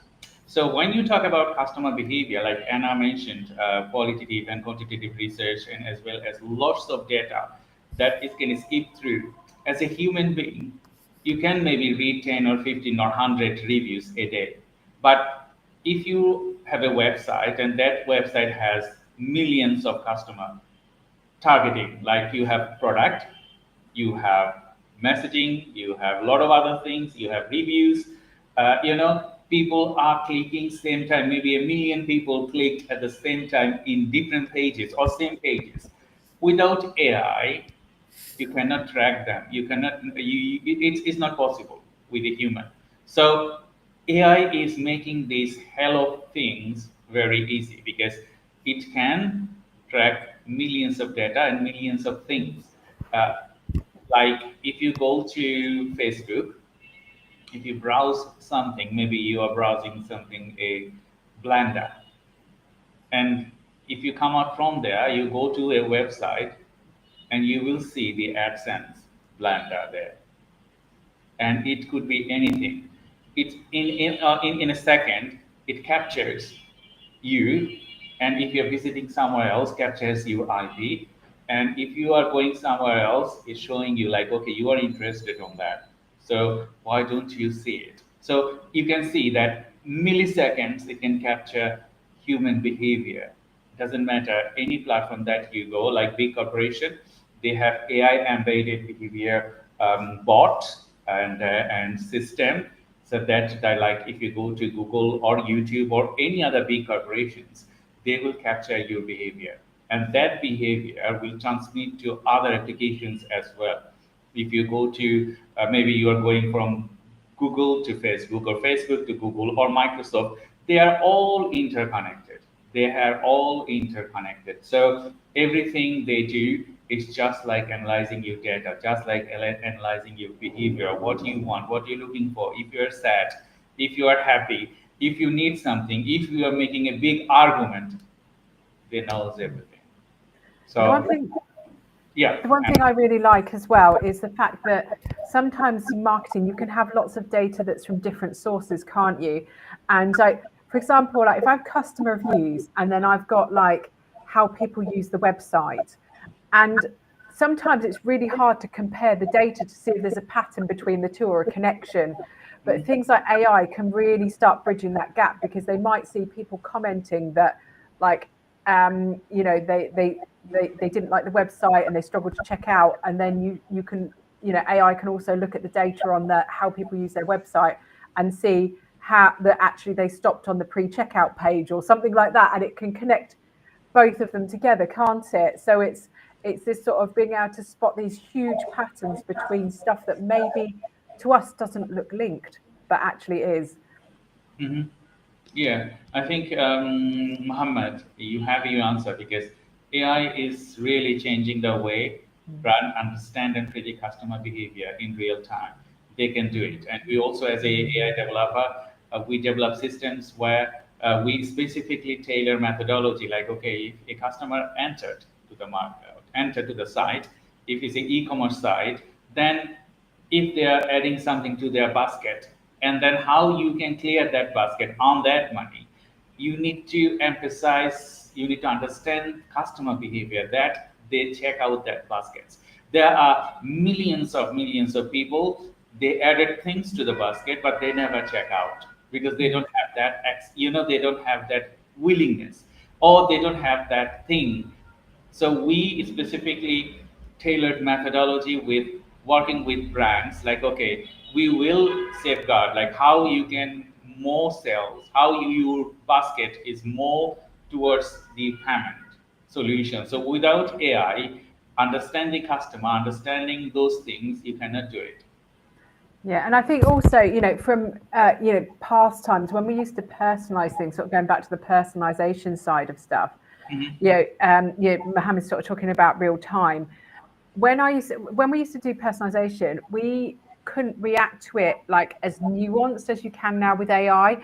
So when we used to do it, we used to go, right, let's map out 10 different journeys of like what our average customer does. So it might be, if it was gaming, it might be that they are parents that are buying for Christmas. And we would map out a journey and we would try to like personalize this as best we could, because we're like, right, okay, so they've been on the gaming chair page because that's what the parents often bought. Right, we'll show them an ad for this game that's coming out this Christmas. Then we'll show them like maybe a second controller because they might want to play it with their family. It was quite scripted, completely scripted, these journeys. And we'd only end up doing 10, 20 journeys of the most important ones at that time. And I know AI has sort of come in and changed all that because it can actually personalize on the fly. Oh, this customer likes so-and-so. Oh, there's this product. I'll just show them, and it understands those customer journeys so much better. And saves you a lot of time, so you don't have to just literally script out a customer journey and spend time. And then it's after Christmas now, so we need to do new customer journeys for New Year or Easter or something. So it's things like that where you've got the behavior in real time, and then it's actually acting on it and personalizing. It's not just a website, is it? It's things like ads. So ads can write and generate you images on the fly and personalize them. So it's affecting both sides of it. So you've got the data, and then it's helping you react on the fly as well. So I'm loving how it's going in many regards to that. Although I have seen a few of the AI generated ads and haven't been fabulous. So we've got a bit of a way to go yet, I think, on that. Yeah, I totally agree with you, because when you use AI to generate an image, if you are not an expert, you cannot get the right image to be done, because even if you add your direction, all those things, the normal things, they are not capable to do it. But if you think that you wanted to do Riviera, like Trump, the advertisement, you see they have billions of views of that thing. That AI is different that we do, because that is customization AI, because they created everything with AI, but they are expert on that. So that's why they could do this kind of things. But if you are a standalone person, you don't have that tools, then I think you need to combine human touch and AI together to make it happen. Otherwise, people will understand an AI generated image and human generated image very well. So Anna, we are nearly end of our session. So I just wanted to talk about tools and platforms that drive personalized campaign, how we can do it, because you also use versatile tools. I also use versatile tools. I think we can give some examples of that. Yeah. I mean, I must admit, like I do tend to stick to ChatGPT and things like that for my stuff. And I think one of the valuable things is creating your own GPTs. So the send example that I gave, you can almost ask ChatGPT to create you a GPT. It will give you the prompts, just from a starting perspective. If you've never done anything like this before, you can ask ChatGPT to create your GPTs. And like that example I gave you, where that guy uploaded all the council documents, that's not a hard thing to do. Get all your information, any presentation you've done, every document you've written, pop it in. Create a little bot that people can query and personalize things.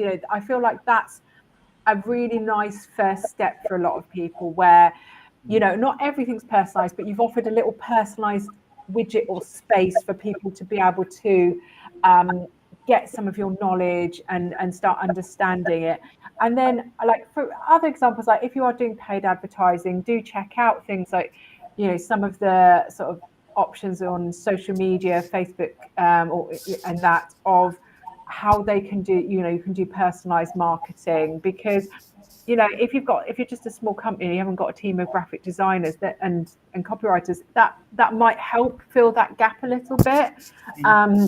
Like we said, it's not perfect, but it's worth having a look at to be able to do that. What about you, Dr. Shah? What do you recommend? I think if you are not a professional person, because if you are in a business and you wanted to do, because it is all about content nowadays, isn't it?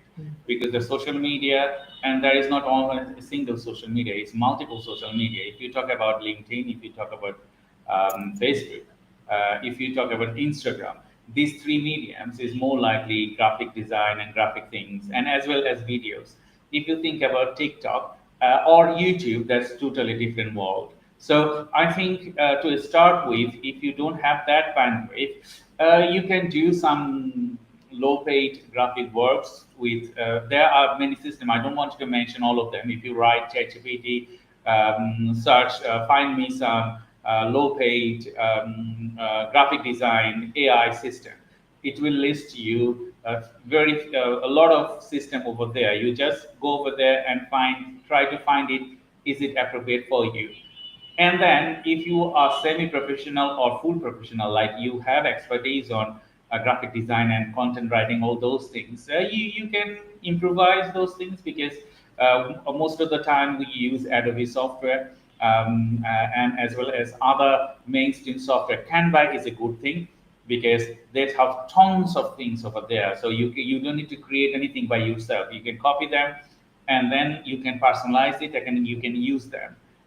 And ChatGPT as well. If you want ChatGPT to draw you a picture or maybe make you something, it will do. But as I said, personalization again, because if you wanted to attract people, nowadays people understand that this is AI generated and this is human generated. But when you do a fusion, combine those things, it's hard for them and they like it a most, exclusive things.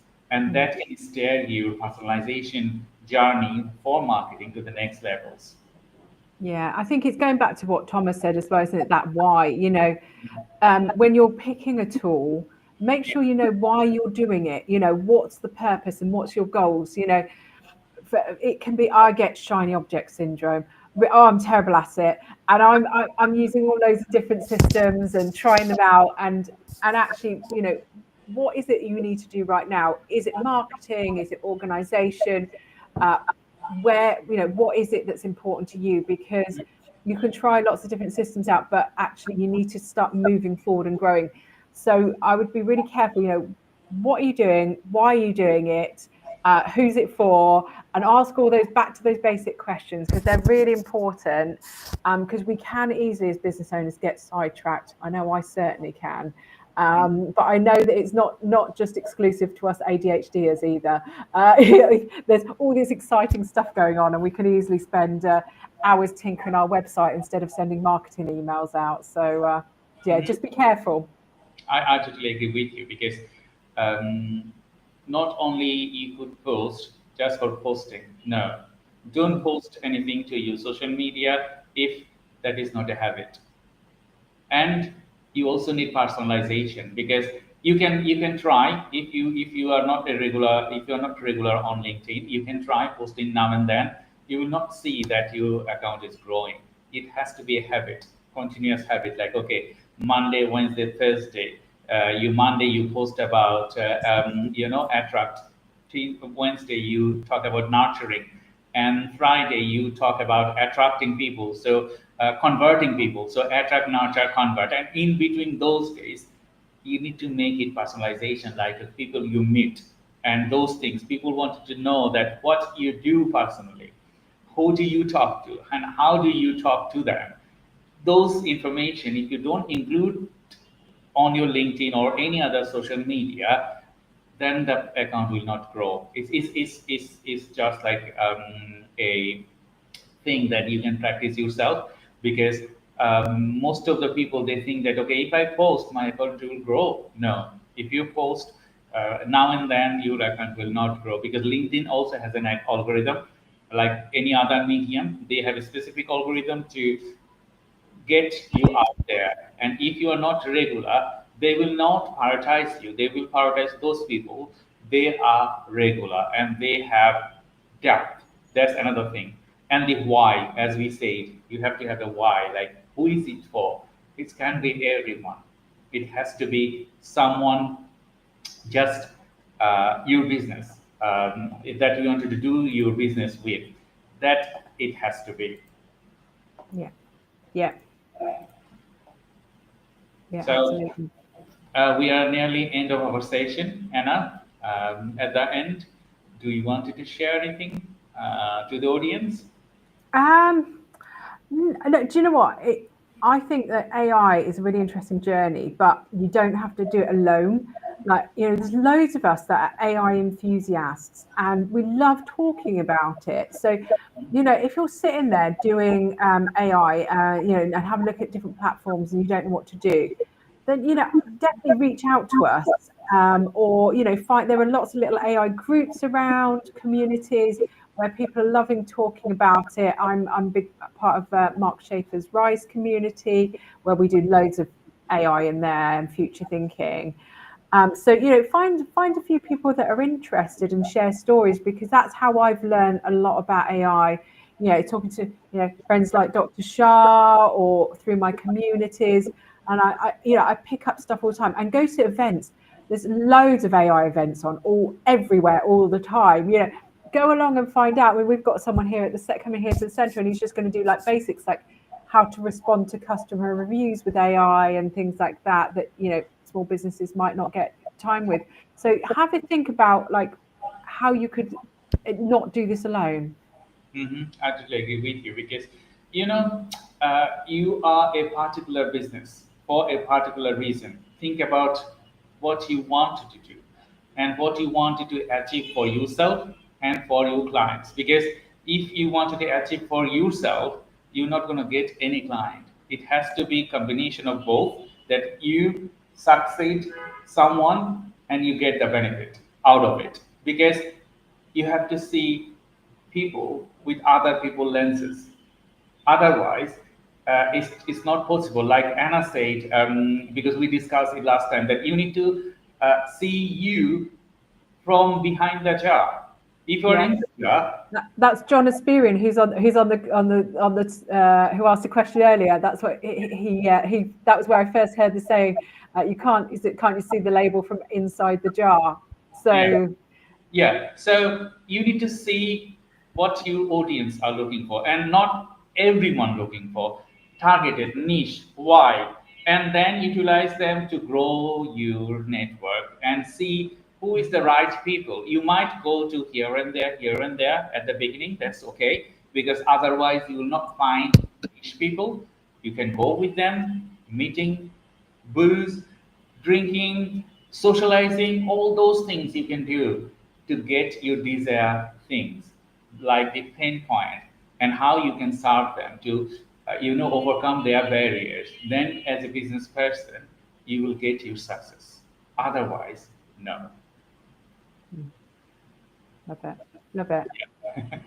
So, thank you, everyone. We will come back again next month, and we will up our events, and we will talk a specific point that time. Until then, I'm Dr. Shah Siddiqui and Anna from Inton. We're going to say bye-bye for now and talk to you and discuss a new point next month. Thank you. Bye. Bye-bye. Bye-bye.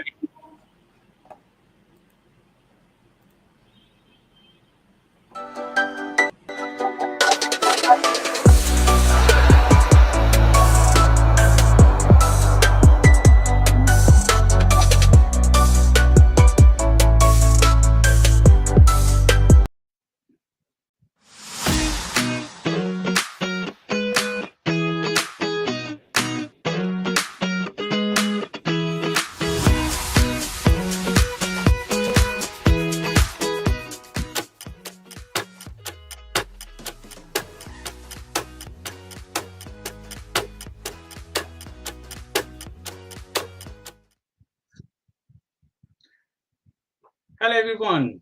Thank you very much for joining today's live webinar.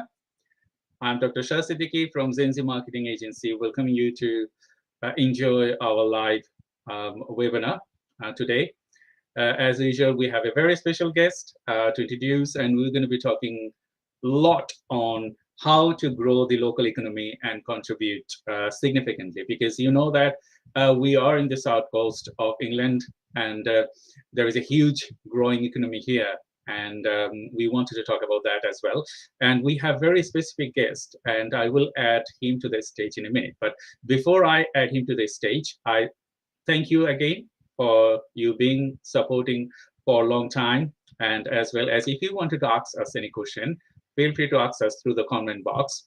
And we will continue this conversation an hour. So we will time to time try to ask you questions if that is relevant to us. And please ask us relevant questions, because it's better for us, because if you don't ask irrelevant questions that is not relevant to us, we cannot answer. So thank you everyone for joining today's webinar. And we have Travis Cooper from the White Link. Hello Travis, thank you very much for joining today's live webinar. Hi Dr. Shah, thank you for having me, it's a pleasure. Thank you very much, because we were talking, we had another before last week we had an event, and we did that event on our Neurodivergent Business Consortium channel. And you know that I run that channel every Tuesday. We go for live webinar, and we support people with neurodiversity, disabled people, and all other less able people that they need support with. So this channel is dedicated to time research and innovation, and as well as Zenzi marketing. So I will not go deep into that. I will wanted to discuss it bit more detailed with Travis. That you know that White Link, as we discussed this previously as well, but that was a different audience. White Link is a massive corporation. So in relation with that, can you tell our audience a bit more actually what you do and what is your main operation, please? Yeah, of course. So we are a ferry operator that operates ferries, vehicle ferries, ro-ro ferries and foot passenger ferries to and from the Isle of Wight. So not only are we a travel and tourism business, we're also a lifeline service to the island. So we take a lot of essential freight to and from the island as well. So there's a lot of food that goes over, medicines, goods for manufacturing, materials. So there's a whole host of things, as well as people that are going over to enjoy the Isle of Wight for holiday, and then transversely coming off the island, there's a lot of export from the island, and a lot of people that work on the mainland that live on the island. So we transport those as well. Travis, it's been a pleasure to know you, and to the audience, we normally collaborate and contribute locally, because Travis engaged with a lot of local organizations to contribute as well as promote them and support them. So thank you very much for your openness to the community. So in relation with the White Link, you know that businesses is flourishing in the southeast of England, and the quality of life is greater than the other parts of England. So what are the effective methods to provide local businesses to improve the community or community activities? Because you've been engaged with many activities so far, as I know, and we joined sometimes together. So what are some effective methods to promote local businesses within a community? If you could answer.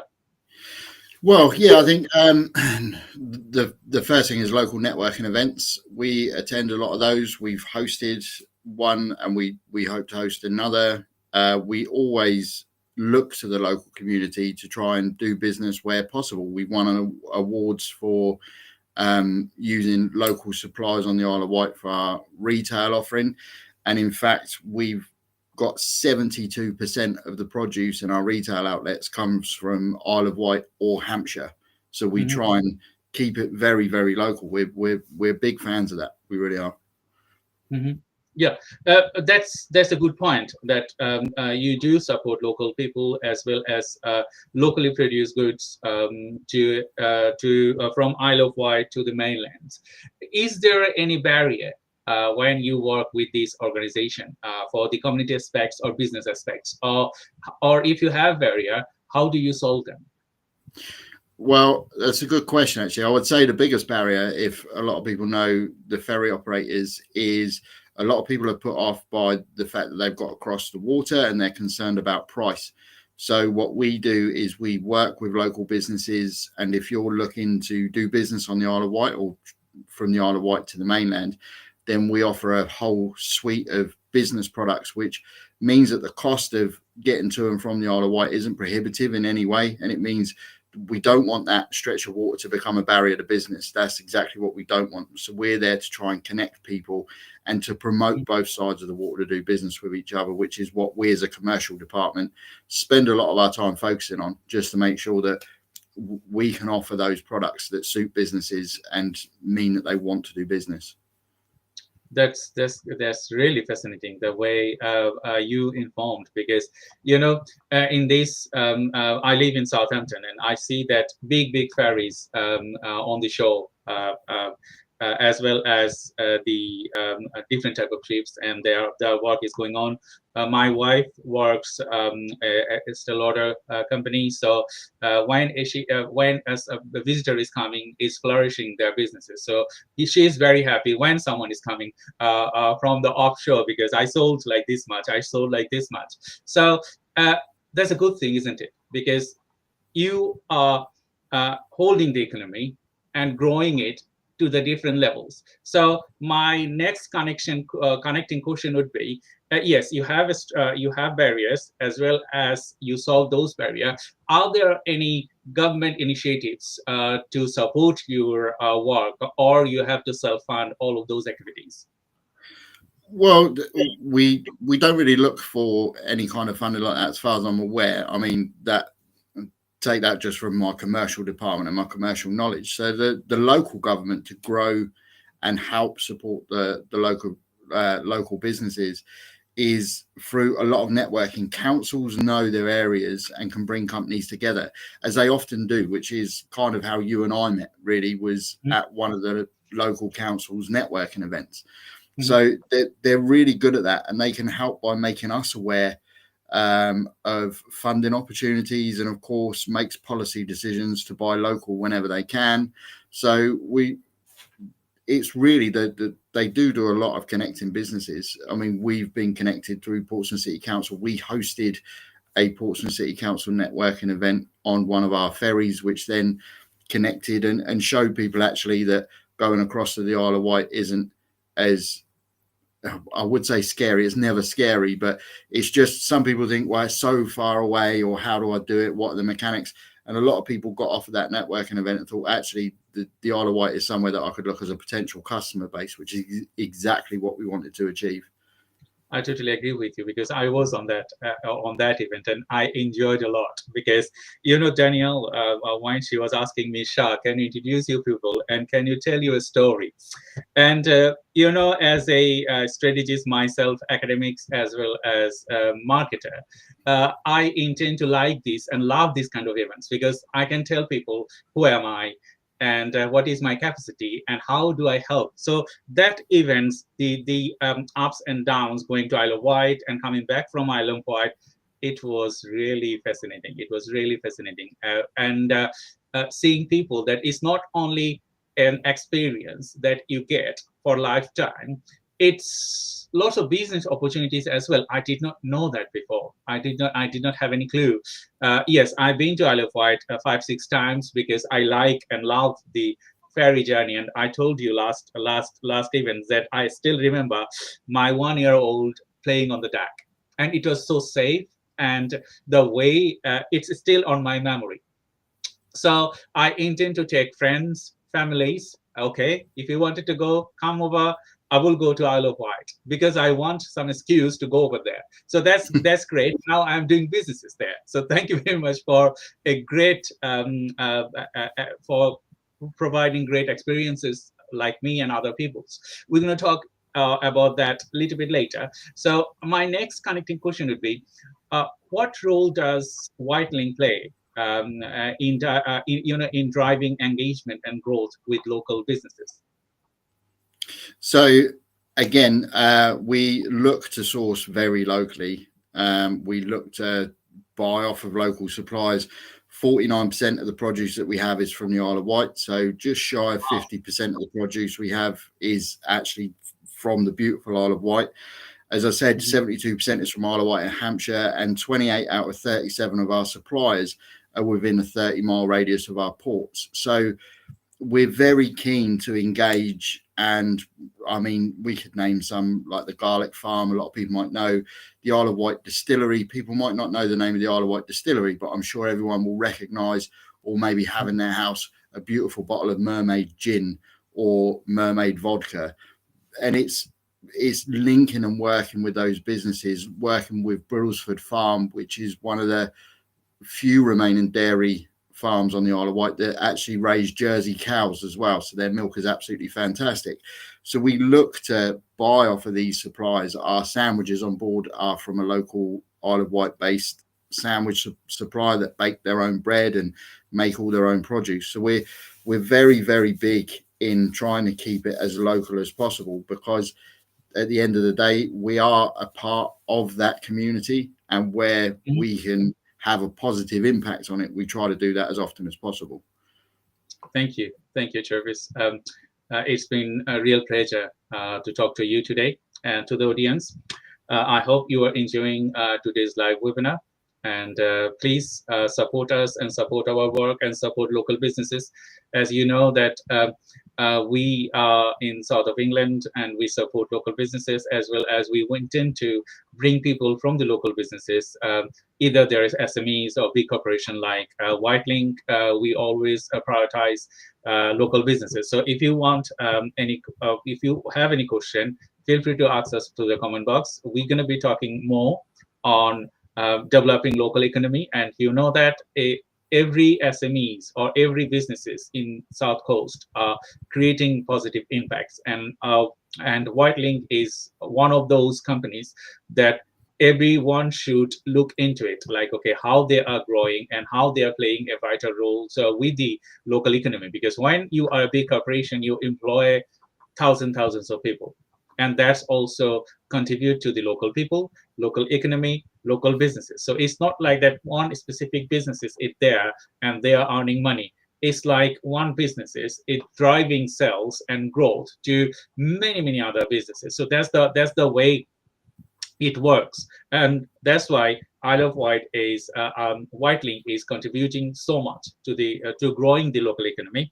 We just have our first questions on the from the audience. I will share the questions a little bit later. I just wanted to ask you something in related to staff management, because you're a big corporations and you do have many individuals. So how do you ensure that your staff remains motivated and engaged within their work? I think the one thing that's very, very important is you've got to have progression opportunities, which we do. We have a very engaged staff. A lot of our staff, we're one of the few companies. I've worked in quite a few companies in my time, and Whitelink is one of the companies that I work with. That there's a little bit of a joke in the firm that you say, "Oh, how long have you been with Whitelink?" And they say, "Oh, I started for a summer and I've been here for 24 years." So there's that real longevity and that long term of service, because it is a great place to work. It's different every day. There is opportunities, promotion opportunities, educational opportunities. We have some of our colleagues doing degree courses whilst they're also doing their jobs, so they can improve their skill set. And I think with that, and with the kind of community feel we've got, I know you said we're a big corporation. We usually swell in the summer to about 499 employees, ship and shore. So it's quite a tight knit company as well. So you do get to see the CEO. You do get to see the commercial director just walking through the port, and they engage and they talk and they find out what's going on and they take an interest, which I think is a massive plus for everyone else that's working in the company, because they feel that they're being spoken to, and more importantly, they're being heard. That's quite fascinating, because I would love to work similar companies, because when we talk about employee and when we talk about equal opportunities, that's time I just blink like, okay, there should need to have equal opportunities, because as a disabled person myself, I do have disabilities. I'm neurodivergent, and with having a skin color, that I'm migrant here, but I established myself as a business person as well as in academia, achieving PhD and supporting local people and local businesses is amazing. But when we talk about equal opportunity and growth, I just wanted to ask you a related questions that, do you identify and develop future leaders within your organization? Because as I have experienced in many businesses, they don't have space for the people or the odd people, I would say. Sometimes they say, okay, he's very odd, he is asking different questions or something like that. But those odd peoples are the drivers sometimes. So do you have any plan or programs to create the future leaders within your company? Yeah, we do. We have something that's called Bridging the Gap. Bridging the Gap took everybody that was in a leadership position to start with. So you started with top level, you start with masters, you started with mid to senior management levels, and they went through this process of bridging the gap to identify strengths and weaknesses and potential skill enhancement areas that we could do. And then that slowly filtered down throughout the business. Everybody's had an opportunity to go through this. And then what's come out of the back of it is some people have been put onto specific leadership courses, management courses. Some people have been given mentors. I myself had an external business mentor assigned to me, which I found helped immeasurably and really kind of gives another perspective on the way you operate in your role. So we do identify them, and then we set up personal development plans. So we talk to those potential leaders and say, well, where do you want to go? What do you want to learn? What kind of leadership do you want to do? Because there's more than one type of leader. You don't necessarily have to have a big team of people. You could be a leader in your field. You could be a leader in your area. So it's just identifying where people want to be. And then when you start going down that path, that kind of backs up the question you asked me before, which is that then drives engagement and commitment and motivation from the staff as well. So it kind of goes hand in hand, I think. I think, yes, that these are all interrelated fields and interrelated sections, because sometimes if you have a program that will motivate your future generation to be a leader, because, we are human and we have a shelf life, everyone. Everything in this world will have a shelf life and we will die one day. But if you don't create the future leaders, then you cannot sustain, because a system in place now, it will go for maybe another 100 years or 200 years until some innovation or something comes up, like, okay, you don't need a ferry to go to Isle of Wight. You can just do like this and you can be transported with a wire that, okay, you are just with a wire or with something, you just go over there, finish. That's not, I think it will take time to come to that stage. But until then, we need these services to be sustained and to be grow in the next level. So we need to create specific programs to tailor this growth. So my next question, the related one, that yes, I understand that you have programs, you develop future leaders. How do you, evaluate these things? Because I think our audiences, they will eager to know that, okay, what type of process do you follow that they can embed in their growing culture, in their company?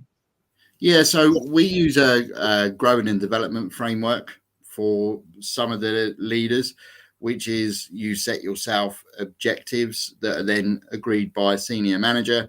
So you look at those objectives and you put in, it's selected by the individual. So it's what they want to do.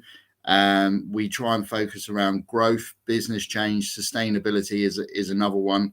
So we can then work towards those goals, and we put measures in place. So it's a bit like a SMART objective set up, really.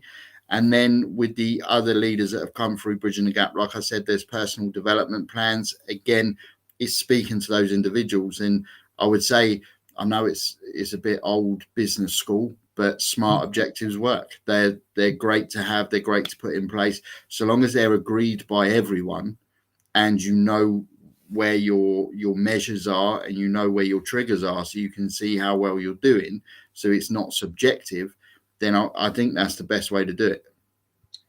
That's quite fascinating, Travis. It is great pleasure to talk to you today and let our audiences know what you do, what you are capable of, and how you are contributing to the local economy. So thank you everyone for joining today's live webinar. And we have Travis Cooper from the Whitelink. And as you know, that Whitelink is a ferry services. They operate it from different places in South Coast to Isle of Wight, and they are not only the ferry services, they do a lot of development work in the community, and we should be proud of that. We have these kind of companies in the South Coast to grow the economy, to support specific people, because if you are not in this area, you wouldn't know that how they are contributing to the local economy. So that's why my drive also comes from there, that okay, if they are doing a good work, but why shouldn't I support them? Maybe a little bit of support it would be, but you know that we do live webinar, and there are a lot of customer and as well as connections we have, and they will enjoy this live webinar. They will think to go to Isle of Wight because for maybe a good experience they will get, as well as they will know about the economy, because today you probably know that the new government is here, so they don't want to increase taxes. So if they don't want to increase taxes, they have to drive the economy and grow the economy by selling goods and services from UK and growing this economy differently. Otherwise, we will be taxed, and we will have a lot of things to think about, and bills and a lot of other things. So we don't want to do that. So if we support local company like Whitelink and other local people, we can grow the economy without hesitating different things. So thank you, Travis, for joining these live events. And thank you to the audience. We're just getting some questions over there. I will go to the question a little bit later. I just wanted to ask you, as we are a marketing company, so we always cater and represent marketing tactics, as well as if we can learn something, company like you.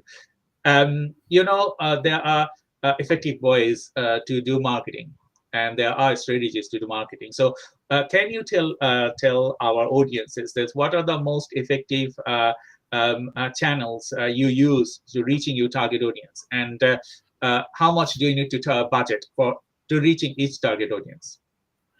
Well, for the budget thing, that would be with the marketing department. I'm not sure on their budget, to be honest, but we do we use Sky targeted advertising. We've just started a TV campaign. We've done one in the past, which I think was very successful. We use social media outlets. We use LinkedIn. We have a specialist team in our marketing department now, which focus on TikTok, and they're being very successful. Some people that are watching this webinar might remember the mock video of the Mercedes. There was a lady stroking parts of a Mercedes car, and she kept saying Mercedes. And our team went out and they did the same thing, but replaced it with touching different parts of the Whitelink ferry and saying Whitelink ferries. And that picked up traction on local news. It had over 1 million views. So that was very, very successful. And we also look at local radio advertising as well. There's a couple of local stations on the Isle of Wight, which we use. And we also advertise across the local radio stations on the South Coast as well, which we tend to find gets quite good traction as well. Mm-hmm. So yeah, you use quite a bit of system and media to enrich your target audience and goals. So to the audience, if you wanted to contact Travis directly, feel free to contact him directly. If you wanted to ask him any question, feel free to, after this program, feel free to ask him any question you have. or if you are watching this live webinar recorded later, if you wanted to ask any question, feel free to do that, because we are here to support you, and Whitelink is contributing greatly. And if you wanted to have any business opportunities, they are also supporting local businesses to work together with the Isle of Wight businesses. So can you elaborate a little bit of how you're supporting mainland businesses to work with the island businesses together, and what is your motivation to drive this growth? Well, from my perspective in the commercial department, the more links I can make between the mainland and the island business, the more reason people will have to travel. And if people want to travel, then they choose us as their preferred route to get to the Isle of Wight. So then that's where we benefit as a business. We benefit from that travel. So that's one of my main drivers. It's also, in the years I've worked for Whitelink, I personally have made a lot of connections on both sides of the water, and people just come up to you and ask you and say, look, can we do this? Can we do that? One of the most common ones is, I've just recently moved to the Isle of Wight. I've ordered a sofa, and they're telling me that the furthest I can get it delivered to is Gunwharf Quays. No one will take it over that stretch of water. So I pick up my phone, I'll ring some local businesses that I know that are based on the Isle of Wight and say, look, you might want to speak to this person or that person. And they specialize in the fact that they're not classed as mainland UK. And I can put them in touch. That generates business for the island company. They travel with us. The customer at the other end that's on the Isle of Wight is happy. My customer's happy. And it just kind of keeps the economy moving.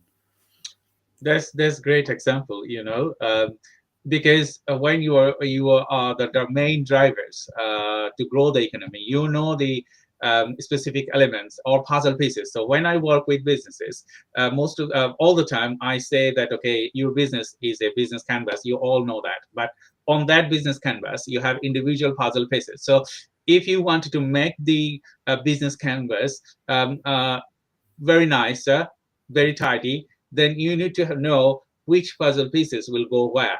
And then it will fulfill your desire. It will grow your businesses. So you are the person working on Whitelink, supporting local businesses, driving the growth for the local economy. So that's really fascinating. And I just wanted to ask one question from the audience. So we have Muradujaman and Abdullah Al Mahdi joined. So I will Mahdi said, just give me a second. I just show that one. As usual, I'm not getting any messages on my LinkedIn Live, although I have this is the problem of Restream. So last week when we did, I did not have any messages shown on my panel, and this week is the same thing. So there's not a good customer satisfaction. Anyway, I just read it through. So Abdullah Al Mahdi said, I am really enjoying watching the live session. Could you please elaborate on the role of social media and online platforms playing in community engagement? So yeah, I was going to say, for us, it's everyone's on social media. Mm-hmm. So as you and I were having a conversation before this went live, is actually, and you've got some fantastic stats, I'll let you share those, but the world is turning to social media now. People are more looking down than they're looking up. So to get across on social media, to get your message out. And this is the thing with the video I mentioned that just went absolutely viral, that was the mock of the Mercedes. No one expected that to happen. It was just, they had an idea. They said, let's do this. It'll be fun. It adds a bit of humor to the brand, and it absolutely exploded. And literally I was going to networking events. I was at a business expo in Portsmouth, and someone came up to me and congratulated me on the video, and I hadn't even seen it then. So people were already talking about it, and I was like, I better check our TikTok feed so I know what they're talking about. So it's crazy how it just gets people talking and recognizing what you do. I was at a networking event 2 weeks ago, just before the Isle of Wight Festival, and before I'd finished my elevator pitch, someone said, please say that to your marketing team that they're absolutely fantastic, because I love the videos that come across on social media. So you're touching those people in all over the local community, And it's also with social media, people get to watch it in their own time. So they get to see it when they're ready to see it. If you're at a networking event, if you're at a business expo, people need to be there at that moment in time. But with social media, it's 24/7. I totally agree with you, Travis, because as a marketing company and work as a marketer and working in the marketing industry, as well as all other aspects that we can contribute to, social media is changing. The lifestyle, social media is changing rapidly. So there was a article published, a research was done that mostly nowadays people spend more than 6 hours every day within social media. So you can imagine that half of our day spent on social media. So it is contributing greatly, as well as creating individuals' problems for the people. So we're not going to talk about the problems. We are only going to talk about the good thing that it is doing. As a marketing company, we utilize social media greatly, like social selling, as well as all the work we do, SEOs, and a lot of individual things. It's transforming people's lives, and we can contribute more and express more, as well as ever more. 10 years back, or when I was working with neurodiversity, as well as disability, there wasn't that much awareness. Now you see people, they know what is autism, they know what is dyslexia, they know what is different type of disabilities, they know all of those things. That's only possible through social media, because there are a lot of people working together to express their feelings, to let people know what they are capable of and they are not. And as well as we're talking about businesses are more versatile nowadays to attract more customers. So the boundaries, local boundaries, is extending to national, to global. And I think that you also get lots of global audiences within Whitelink to facilitate them through your services. So my another question, because we're talking about local businesses and other things, I think Isle of Wight will also have a historical footprint at the United Kingdom. Can you tell a bit more about the historical footprints of Isle of Wight as a whole? So probably the most famous bit of history about the Isle of Wight is the fact that Queen Victoria was the person that made it popular as a holiday destination. She moved, she holidayed on the Isle of Wight quite frequently and built Osborne House, which you can go and visit now. It's a National Heritage Site. It was given back to the people by the royal family, so you can go and see that. It's absolutely stunning. You can go in the house. The gardens are fantastic. So that was kind of the first thing that put the Isle of Wight on the map, because Queen Victoria liked it, and it was very fashionable in the time to copy what the royals did. We still kind of do it a little bit now. And then that spawned Ride Pier, because the Victorians didn't like having to get off a boat and lift up their skirts and walk through knee-deep water to get to the beach. The Ride Pier appeared, and then it became a real holiday destination and somewhere that everybody wanted to be. So you've kind of got that side of things. It's also documented that Charles Darwin started writing The Origin of the Species by Natural Selection while he was staying at the Isle of Wight. There's been some real famous visitors. There's been ex-American presidents that have come to the Isle of Wight as well, and there's a few stories around that. There's been some famous people locked up on the Isle of Wight as well. So you've had, I believe, King Charles was incarcerated on the Isle of Wight for a little while when there was the Civil War going on. So there's a lot of history around the island. It's been there forever. And if you go right back, it's actually a great place to go fossil hunting if you want to look for fossils on dinosaurs and stuff like that. So there's a lot about it. I mean, more away from the industry side. But since then, there's been a huge agricultural output from the Isle of Wight, which is still going to this day. So an interesting statistic is, if any of the viewers enjoy eating tomatoes and you buy tomatoes in the UK, 30% of the entire UK supply of tomatoes originates from the Isle of Wight. That's really fascinating. I think you missed one point, the phone one, because when I've been Yes, when I've Smartphone, been of course. yes, when I've been to the events that we did together on the ferry, that question I was guessing like, okay, what would be the thing there, the phone bit? Can you tell the audience about the phone? So the phone bit was, I'm going to have to refresh my memory, I'm afraid, if you can just bear with me. So this is the oldest phone booth over there.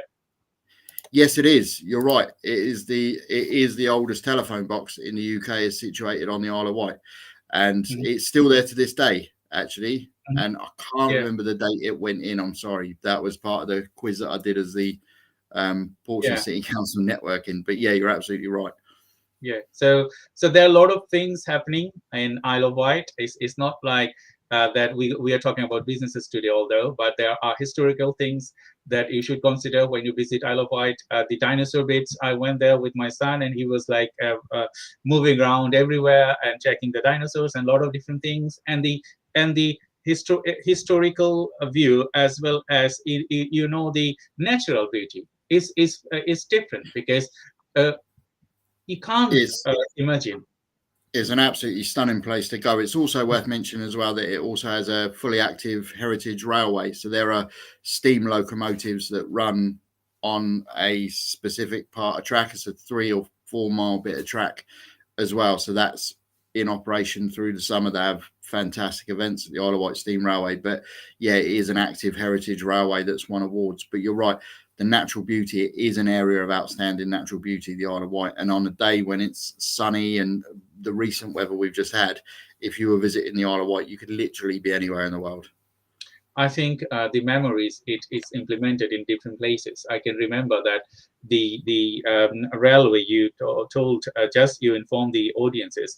I had a trip with the railway experience, and I was in the UK you cannot it's not possible to put your heads up, outside of the train, but the natural one, and I was like enjoying it indifferently, because I can put my hands out and my head out and see what is happening. It's different things.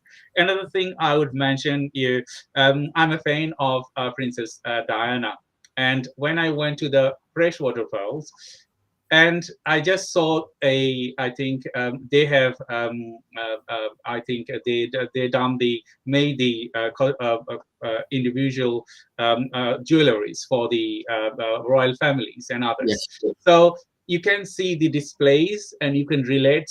You think, okay, these are the things that you will never experience to go to a royal family and see those things. Okay, it's been produced from there.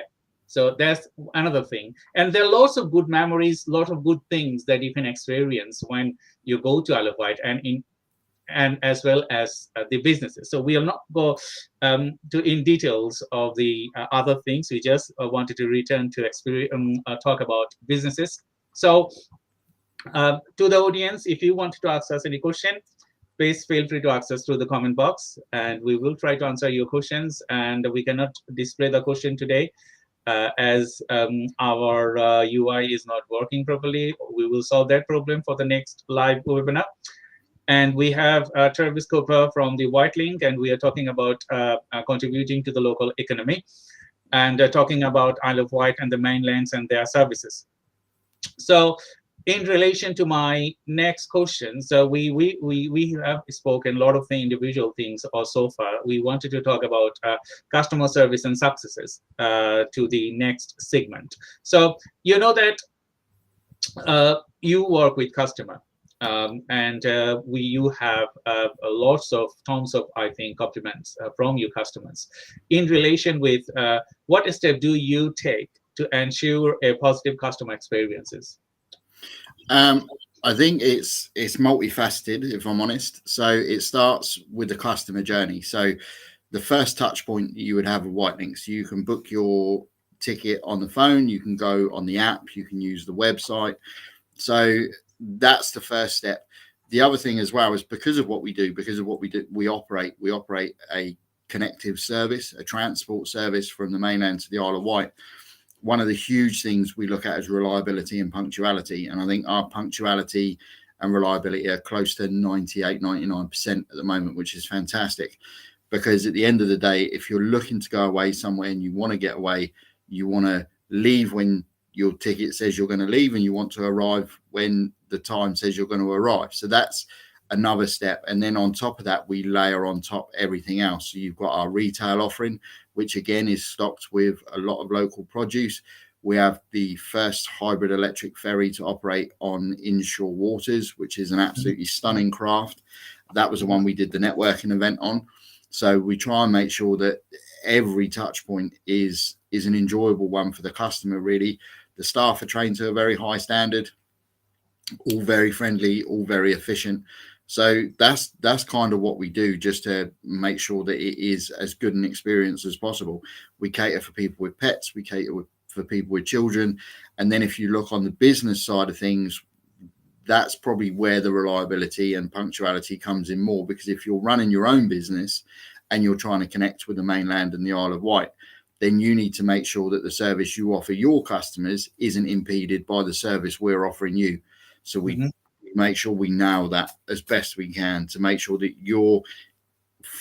we get you there on time, so you're not letting your customer down, because at the end of the day, that's absolutely crucial. I totally agree with you, Jarvis. There isn't anything that you can do more to satisfy your customer, because they are the future success, isn't it? Because they will let people know, as I am satisfied with the services I received, and I all the time I just tell people, okay, experience these things. It is one in a lifetime opportunity to go to Isle of Wight with the ferry, and with the experience you will receive. It's different. It will stick with you. The good memories is your driver's force, isn't it? So good memories is a good thing. So I just wanted to ask you another related question, because you know that yes, you have positive feedbacks, and you might have something complaints or good feedback. How do you cater these things and handle these things? Like, okay, someone maybe they're not happy, because you cannot fulfill 99% or 100% population. There are going to be some people, they will maybe do something, okay, they are not happy. So how do you handle complaints and feedback to improve your service? We'll always deal with everything on a one-to-one basis. We'll always address and talk to that customer that's raised an issue, find out where the issue came from, and see what we can do to improve on anything that they've raised. It's not always possible necessarily, but I think it's opening that dialogue and speaking to that customer and making sure that they feel satisfied with the result at the end of it. From my side of the business, because I deal with a lot of business customers, a lot of freight customers, we thankfully don't get a lot of complaints, but if we do, we can work with them very much on a one-to-one basis and just make sure that we get it resolved as quickly as possible, because after all, they're frequent travelers as well, so they're backwards and forwards, sometimes on a daily basis, sometimes a couple of times a day. So that's how we do it. I mean, I think we are doing the right thing, because last year for 2023 we were voted the best ferry operator for UK ports and destinations, and we won that award. We won the gold, so we came first, and that was voted for by customers that use these services. So there was a voting panel opened up, and it was the public that voted, and we won that. So we feel that we're coming on leaps and bounds, and we're really doing the right thing, and obviously customers are pleased with what we're doing. That's great. Jarvis, we just have another questions. I will ask you in a minute. So I just wanted to ask to the audience, if you wanted to ask us any question, feel free to access through the comment box. And I'm Dr. Shah Siddiqui from Zenzi Marketing. And we have Travis Cooper from the White Link. And we are talking today how you can grow local economy. So we are talking more into businesses. And we have just next questions from Murad Jaman. Thank you, Murad, for asking this question. So how do you train your staff to provide exceptional customer services? So we do that through several routes, really. We have online learning platforms, we have training courses, we have refresher courses. We also have champions throughout the business that are obviously We have a tiered system. So in our retail outlets, we have senior retail staff and retail staff, and the seniors take on a leadership role to ensure that the service that is being provided to the customer is of the highest possible standards. From the shipping side, you have masters, chief officers, and ratings, and obviously the master is the top boss on the vessel at any time, and they ensure that their staff also give the best possible customer service as well as themselves as well. The captain is often seen to be going through the ship at times and speaking to customers, especially if there may be some form of disruption. So it's refresher training, I think, is the most important thing. If you take someone on, what you've got to remember is we're a company that, like I've said, one of the old jokes is I've stayed here for 24 years. So in that time, you just need to keep making sure that there's that refresher training that's offered. And obviously things change as well. Technology changes, there are innovation changes.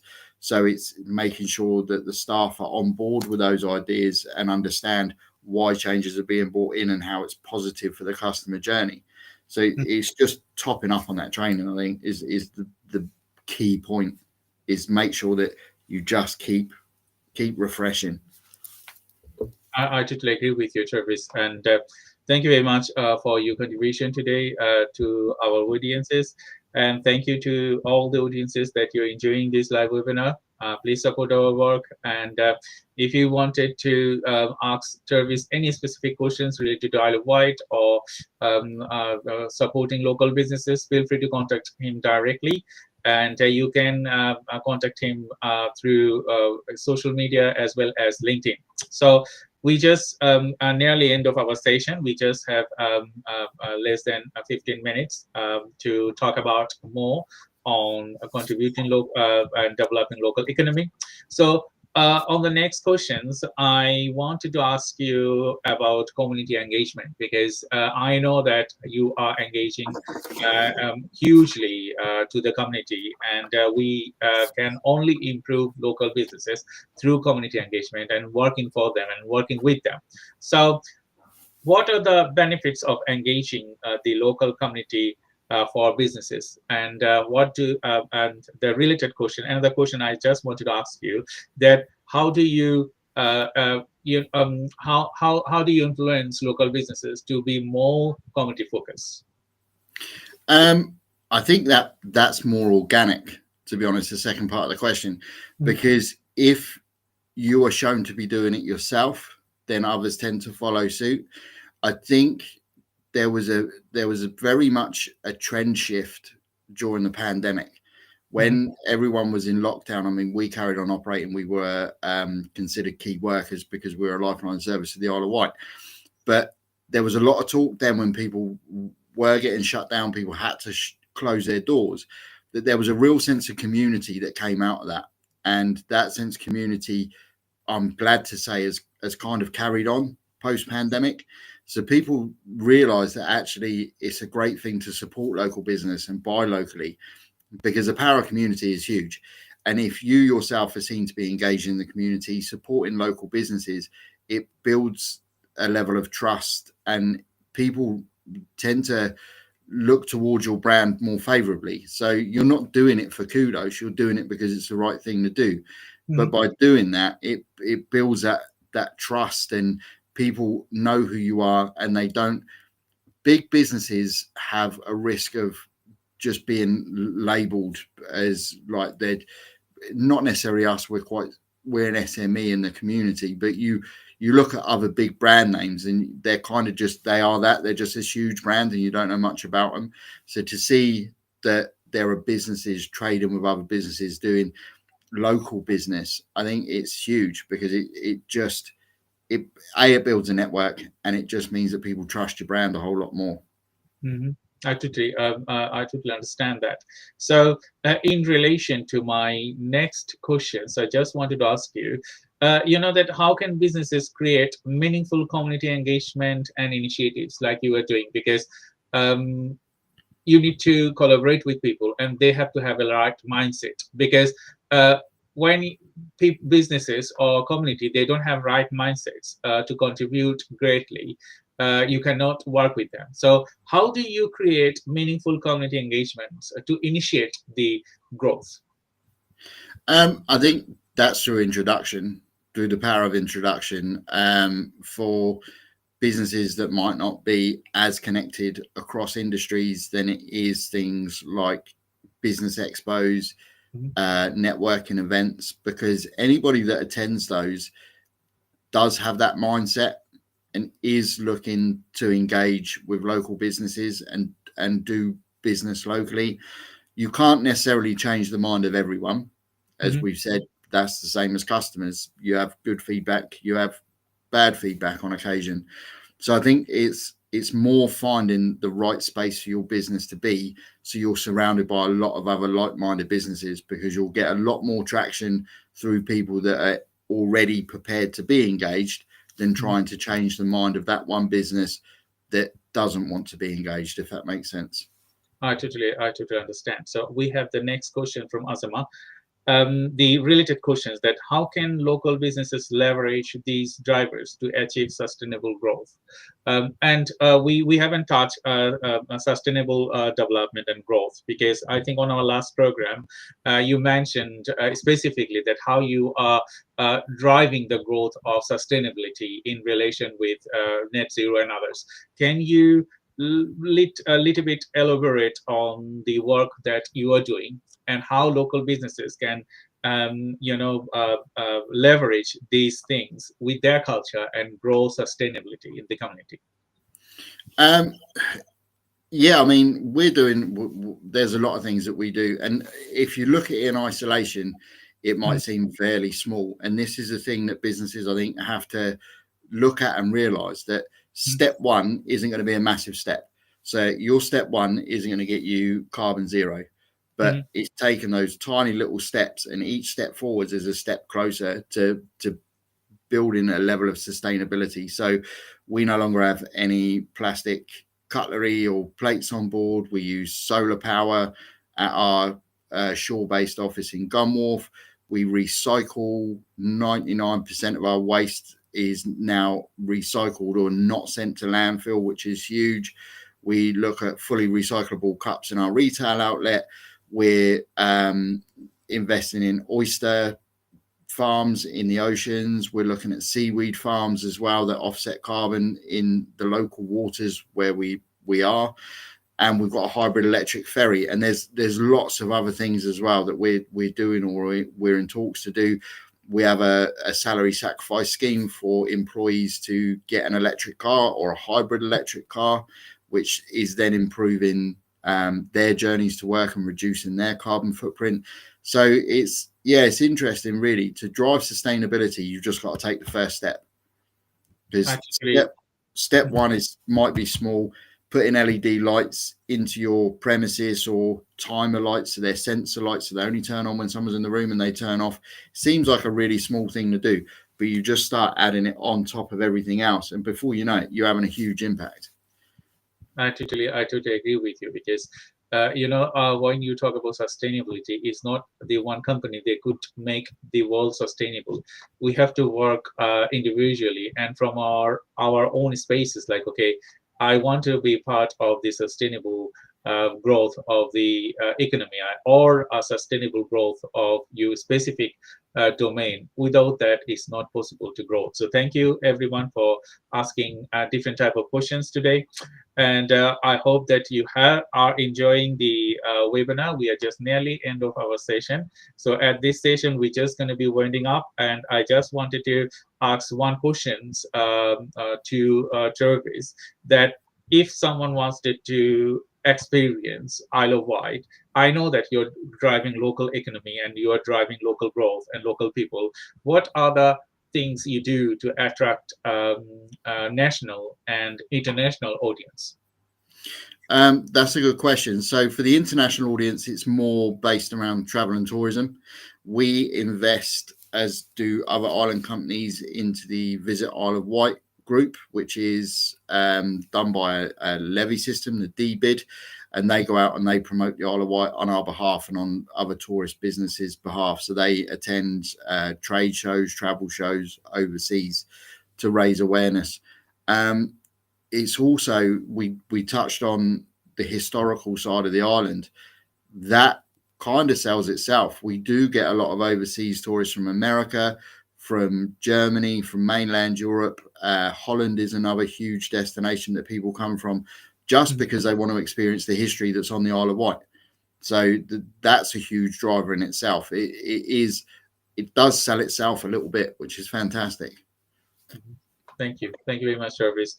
And I just wanted to ask you the last one, the takeaways. So if you wanted to let our audiences know specific takeaways from this webinar, that they will be meaningful and they will benefit from this.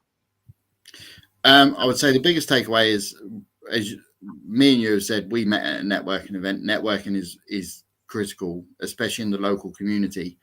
But if you're going to go to a networking event, go to a couple and go to them regularly. Don't just necessarily go to every networking group you can find, because the whole point of networking is building relationships.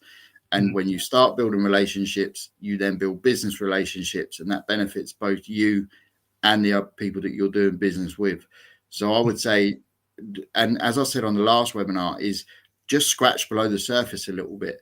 If you see the amount of produce that we've got in our stores, which most of it comes from the local and surrounding area, over 70%, then it's surprising what's actually on your doorstep. And it's really surprising that people that you can do business with. So you might have a large company supplying your telecom system. You might actually find that there's someone local that can do the same thing, and they might actually save you money. And then you're helping grow that local business. So just find out what's around you. Take a look, take time out, go to networking events and find out what people do.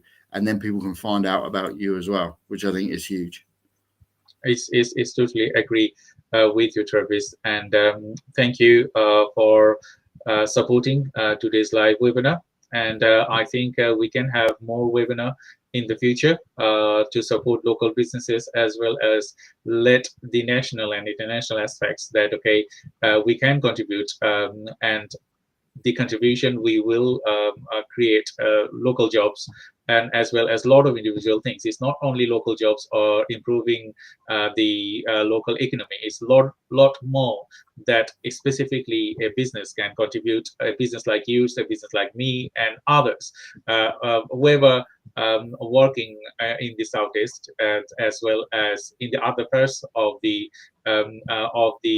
United Kingdom. So we all want you to contribute from your own space, and as well as contribute greatly, because the community you will create today, they will drive force for next generation. So we need to create a diverse force, and we need to create the economy in the next level, that we don't think about a lot of individual things that we cannot cater. We can think about, okay, we can cater for things, and we can grow the economy, and we are fulfilled. I think we are the 6th largest economy in the world, so we can make it better, and we can contribute more. So Travis, I just wanted to ask you the last remarks for our audience from yourself.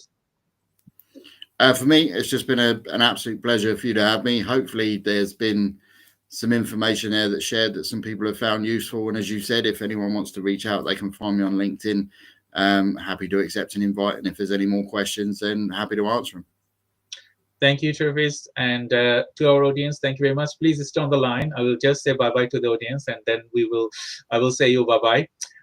Thank you very much, and I hope you have enjoyed today's live webinar. And thank you very much to the audiences and all the guests that you have asked questions. And next week I will bring another guest and talk about different things. As you know, Zenzi Marketing and Time Research and Innovation is a parent company, and we work together to support businesses with innovation, technology, and technology-enhanced decision making. So if you're thinking about technology, and if you're thinking about technology-enhanced decision making, as well as implement technology for your business growth and marketing, feel free to contact us, and we will grow together, and we will introduce you to the relevant people that you can do business with. So thank you very much for all of you joining to this live webinar. Until please support our channel, and thank you, and see you next week. And until then, Bye-bye, and please support our channels.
Hello, everyone.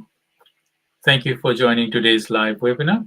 I'm Dr. Shah Siddiqui from Gen Z Marketing Agency.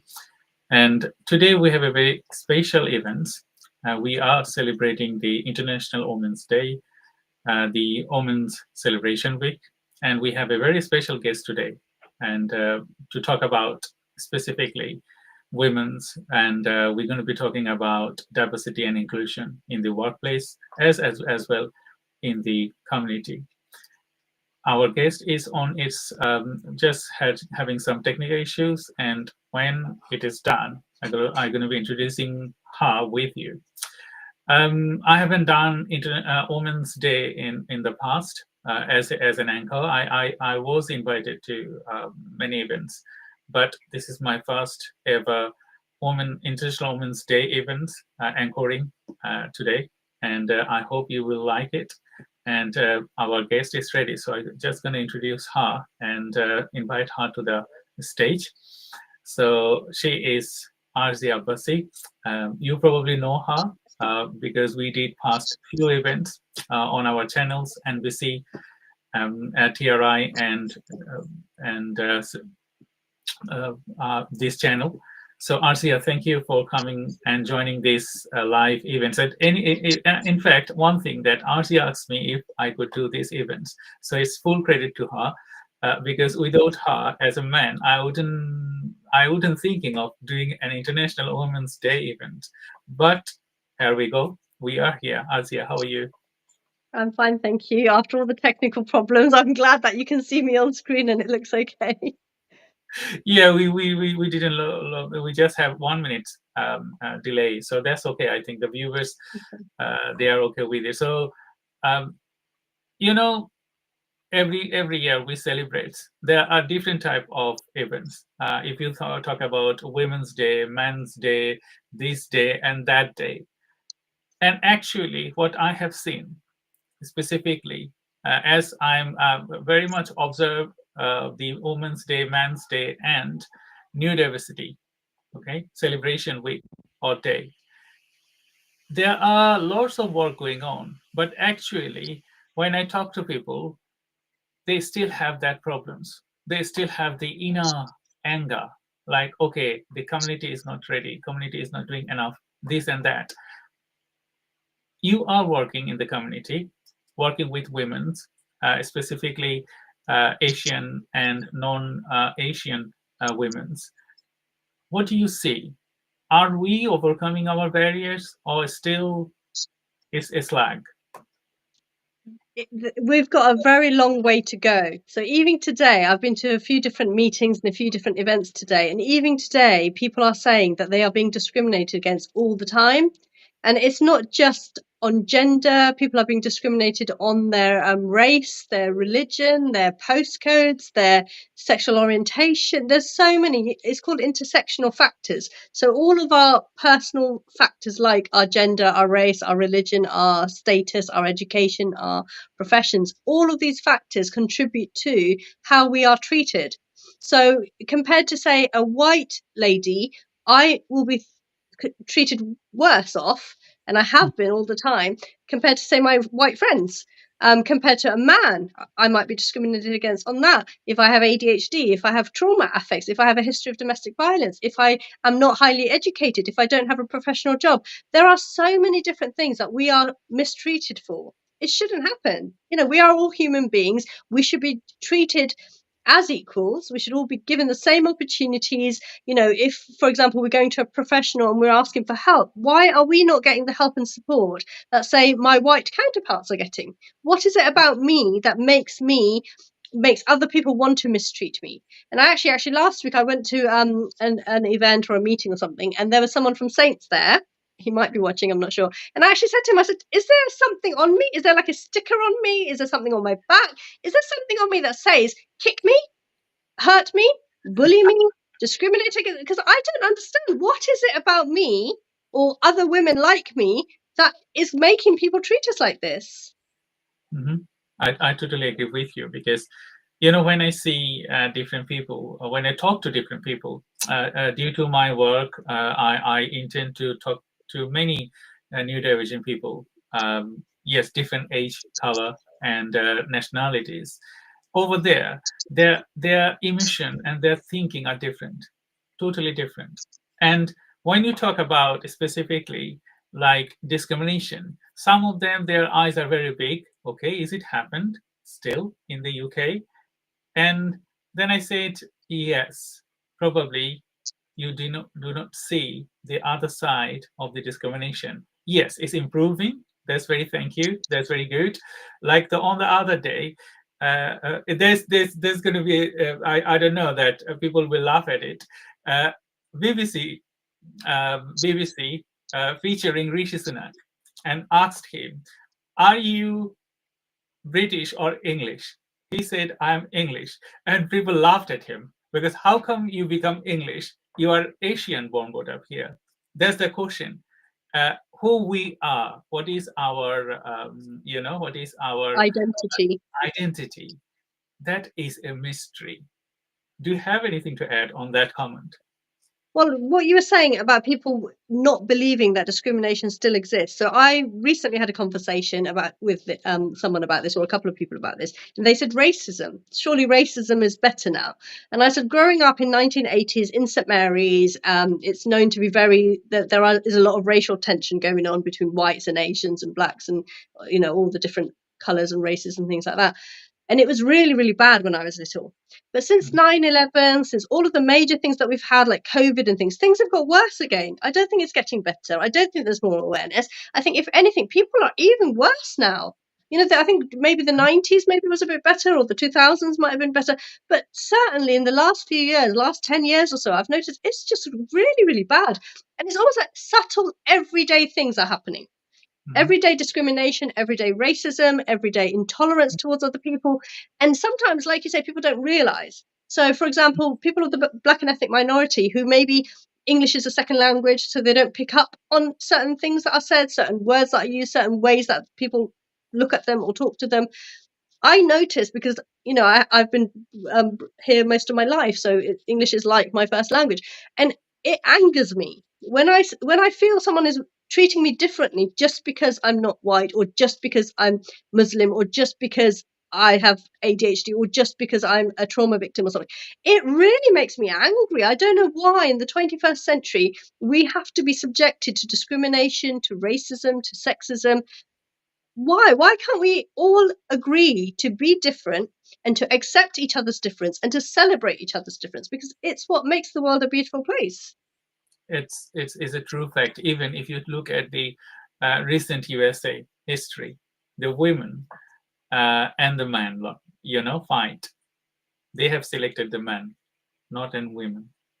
Okay, so in that way, if you see the big giant stronghold of legislation, they talk about lots of different things in the society and the community. It's still out there. Like, it's going to be very much, I would say, a critical criticism that they in USA, Donald Trump, he abolished the gender thing, isn't it? It's just men and women, nothing else. Okay, so you have in gender, you have gender different recognitions. Okay. Do you mean the different orientations? So he's abolished they, them, Yeah. teapot, the different things that people can identify as. He's abolished that kind of stuff. Okay. Yeah. I have purposefully not been following US politics because everybody I speak to wants me to watch the US politics, wants me to comment on it, and it's just too much. I don't really have a very liking for Donald Trump, but I'm not going to comment and I'm not going to get involved because some people can get very angry and upset depending on which side you are on. There's enough problems in the UK. There's enough problems in my life and in my clients' lives and in my children's lives for me to worry about than what Donald Trump is doing in the USA. I have a lot of clients who live in the USA who are being affected by all of this. And I can only say I'm really sorry for everything that's going on in the USA. But let's focus on home because there's a lot of problems here as well that we need to focus on. And if we waste all our time focusing on everywhere else, well, what are we going to do about the problems here in the UK?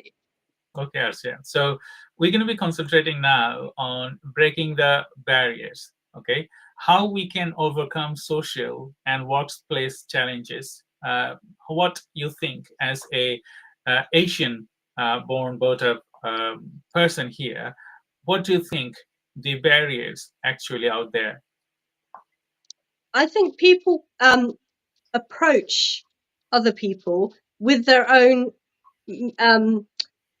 preconceptions. So stereotypes. We judge people on stereotypes. So, for example, when I went into a workforce and it was a mix, it was completely mixed. There weren't many women. It was predominantly men, and it was a mix of every different culture. But it's almost like because I was an admin receptionist, I was looked on as almost like back home they have servants. So I was given almost the status. It wasn't an agreed status or anything, but it was the way I was made to feel that I'm the servant of that group of people. So it's almost like a misconception that because I'm an Asian woman, I must be the servant. I'm the cook, the cleaner, the housekeeper, and stuff like that.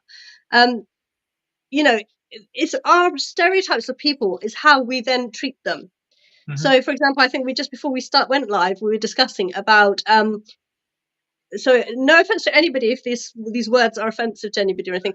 Blonde bimbo. So we have this thing about blondes being not very clever. Mm-hmm. I have always felt that I'm a brunette bimbo because of the way people treat me or people look at me. If you see somebody who's got makeup on, somebody who's laughing, joking, somebody who's doesn't look professional in the suited, booted way, they don't think you have much brains or much intelligence. Mm-hmm. I've got A's, A stars, and distinctions. I've done psychology. I've done child psychology. I've done counselling. I've done, health and social care. I've always been top in everything. But because I laugh and joke, because I have ADHD, I'm very hyper. I like to laugh about everything. I like to enjoy life. I don't want to take things seriously because there's enough serious and negative things in my life already. They think I'm stupid, and that's how they will then treat me. Why do we have to judge people? Why can't we wait to see and find out about a person and treat everybody individually? Everybody's different. I totally agree with you because I gave my examples many of the times to the audiences. I've been through lots of interviews, and I did not get a job due to my disclosures of my neurodiversity, my disability, and all other things. Same like you, I'm top of all the work that I do, but I cannot produce the results when I'm going for an interview. In short conversation, I'm not very good at it. But if you work with me, then you will see how good I am on a specific task and how can I do that. I think people, they're out there, the interview systems and all other things are not actually fit for purpose. It's just fit for those people. They are very good at doing things that you can't, that I can't, or many other people can't. So my next question to you would be, Shah, before you move on, I was going to say, with regards to the interview process things, it's a bit similar to say exams. So there are a lot of really, really clever people who struggle with the structure of an exam, like GCSEs, A-levels, whatever. But they are very, very intelligent and they know all the information. It's just the way the system is structured. It's almost like structured against them. So it's like the interview process. If you're not good at an interview, you can't pass the interview and you won't get the job. Unless you find a boss who thinks outside of the box and says, well, actually, let me get to know this person out of an interview setting and just sits and chats there. So it's understanding that we are all different. We all have different abilities and different approaches of things. Just because we can't do something one way doesn't make us stupid. I love this thing that I found out last year, and I think we mentioned it in one of the other interviews, is that the MI5 were actively recruiting people with neurodiversities because neurotypical people cannot think outside the box, and they need neurodiverse people to be able to come in and think outside the box to find solutions for the problems that other people can't. And it just highlights how valuable we are and how unique we are, and I wish society would accept it. I totally agree with you because I can remember a few years back I went to BBC, so I was taking part of an interview, and you know that they have different sort of stages. So I was at the last stage, and on that day when I went there, the pressure was very high, so my performance was very poor, I would say. I was the only person with the specific education, and they did not recruit me. Why? Because I performed very worst, and I know I have done that because one day, from morning till after evening, you just spend entire day over there, and different type of examination lead to different type of thing. It's just like guinea pig. They are checking you with giving this, that, this in one day. How could you know a person? Is it possible? No, and the thing with that is what I've noticed, and I did it because a lot of women, especially as it's International Women's Day, and we're talking about women, a lot of women are now being diagnosed in later life with neurodiversity, with ADHD, with autism, or both, or other things, and like they may have spent their whole life not knowing that they have. And so I am waiting to be confirmed, but I know I have traits of ADHD and I have traits of autism. Now, one of the things of that is, and I've noticed that now, and even doing this interview at 5 o'clock in the evening, to me, I'm exhausted. When I'm tired, I can't function. I really struggle. I will struggle to stay awake. I will struggle to concentrate. I will struggle to talk. I will struggle to answer. So rushing around all day, I was kicking myself thinking, I have this to do at 5 o'clock. I should have rested during the day so I'm not tired, because if I'm tired, my mind will shut off. And that's part of the problem, like you say, with your all-day interview. How can they expect people to be able to function all day like that, especially neurodiverse people, when you're burnt out? I totally agree. So I'm going to jump into my next questions because we are talking about International Women's Day. So, we have many strategies, many laws, legislation, everything is over there. In career growth and leadership, what's the other barrier for women specifically for them to engage with leadership? Like I said, with the preconceptions of people. So one of my friends is highly qualified and she manages various things. I can't say exactly all the roles that she does. She's quite professional in that sense and stuff. And she told me at one of the International Women's Day events that she went into an office where it's mainly men, so she was probably one or two women or whatever.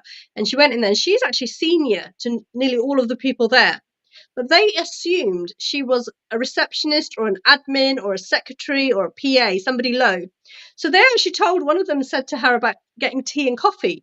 So she said, yes, off you go then. Go and get me a cup of tea or coffee. And they were shocked because they didn't think a woman would be higher up than them and would be senior to them and would be managing the entire group. Mm-hmm. People don't expect women to be able to be in higher positions, to be leaders, to be CEOs and stuff. They automatically assume that you can't be qualified enough, you can't be experienced enough, you can't be intelligent enough. And I find, and I think a lot of men feel threatened. So if there's a woman who's in a senior position, they will feel threatened by that. And maybe you can explain why men feel threatened by women in higher positions. I don't have that kind of mentality. As you know, that I work with men and women both, and women can be very much genius than men. You can see there are lots of scientists, top level marketing people, business people, and in many offices you will see that women, they are holding the CEO post. If I give an example, my wife's, okay, she helped me to come to this stage. Okay, she sacrificed her lives, and she lead me, do this, do that, and we taught each other valuable lessons, valuable life lessons. You probably know that in my past life, it wasn't very good. And we took decision from moving from a council property to come to Southampton to start my education. Okay. And she supported it. Now she is doing her psychology masters and intend to do a PhD later. But she sacrificed herself, and I know the talent she has. Okay. I will always value a woman as much as I value a man. That would be myself. But I don't understand the other people, other men's, because I don't know what is their mentality. So we may ask these questions, like where you are seeing this kind of negligence, I would say, in relation to women, neurodiversity, men, disabled, less able, all of those things. What are there you can see in the government levels or in the organization levels, they can improve this? Well, I think about a year ago, actually, we were discussing racism, institutionalized racism and discrimination. Because in any given organization, say like the government statutory services and so on, so you've got doctors, healthcare, you've got police, you've got council office and things like that. If you look at the ratio of men and women, say in Southampton Civic Centre, there are a lot more upper class white men than there are women. There are a lot more white men than there are Asian men or black men. There are, do you have any Eastern Asian? Do you have any, Southern Asian and stuff? It's very rare that you will get a woman, an Asian, a Muslim. Why? Why are organizations specifically recruiting upper class white men for their roles? Why do they discriminate against it? Even, for example, in our local school, there were no senior members of staff who weren't white. There were men and women, but they were all white. And I questioned this, and I said, in this day and age where it's diversity and inclusion, and we're all, we should all be given a fair chance at everything, where are the non-white people? There aren't any. So how that makes me. This barrier? What's that? What's the barrier? How do we overcome this barrier? Because you can still see these differences. Yeah, I think maybe make it compulsory. Maybe government can make it compulsory that every organization, like they do, for example, I think it's in disability law and equality law that you have to recruit a certain percentage of your workforce has to have a disability. And I think that's part of UK legislation. Perhaps we need to amend that to say it has to be a diverse force. You have to recruit a certain percentage of women, coloured, Asian, South, have it so it's fair. Because in a private organization, you can't dictate to them who they recruit. They might say, we didn't have a good candidate, so we had to recruit a white one or a male or whatever. Perhaps it needs to be part of legislation to make it equal. So the Equality Act, which dictates that we should all be treated equally, no discrimination, we need to make it compulsory that you give everybody a fair chance. I totally agree with you. I do agree with this, but this topic, I was talking to someone previously, and to everyone, if you're watching this live webinar, I'm Dr. Shah Siddiqui from Zenzi Marketing Agency, and we have Arsia from the Phoenix Raising. So we are talking today on International Women's Day, and we're going to be talking more. So on your comments on the specific quota, I was talking to someone that, okay, why don't we have a specific quota? But on the legislation, if there is 25 different things, if you hire one specific tick boxes, you are not legally binding. That's another problem, because, we have men, women, Asian and Black and all other communities here, disabled people, neurodivergent people. So if you hire any of them with this full list of categories, you are covered. Yeah. So if you wanted to say that, okay, you will have proportionate wise, how can you solve these problems? Because they might say, okay, I hired a white neurodivergent person. Okay. Well, maybe it needs to be. I hate the word tick boxing, because what I find is a lot of institutions get round things by just tick boxing. So I'll give you an Yes. example.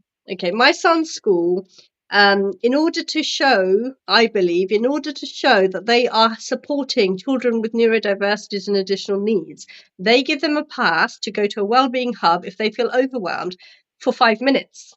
Now, I said to them, so a child walks upstairs to the wellbeing hub, 5 minutes. By the time he's got there, it's 5 minutes, he's coming back.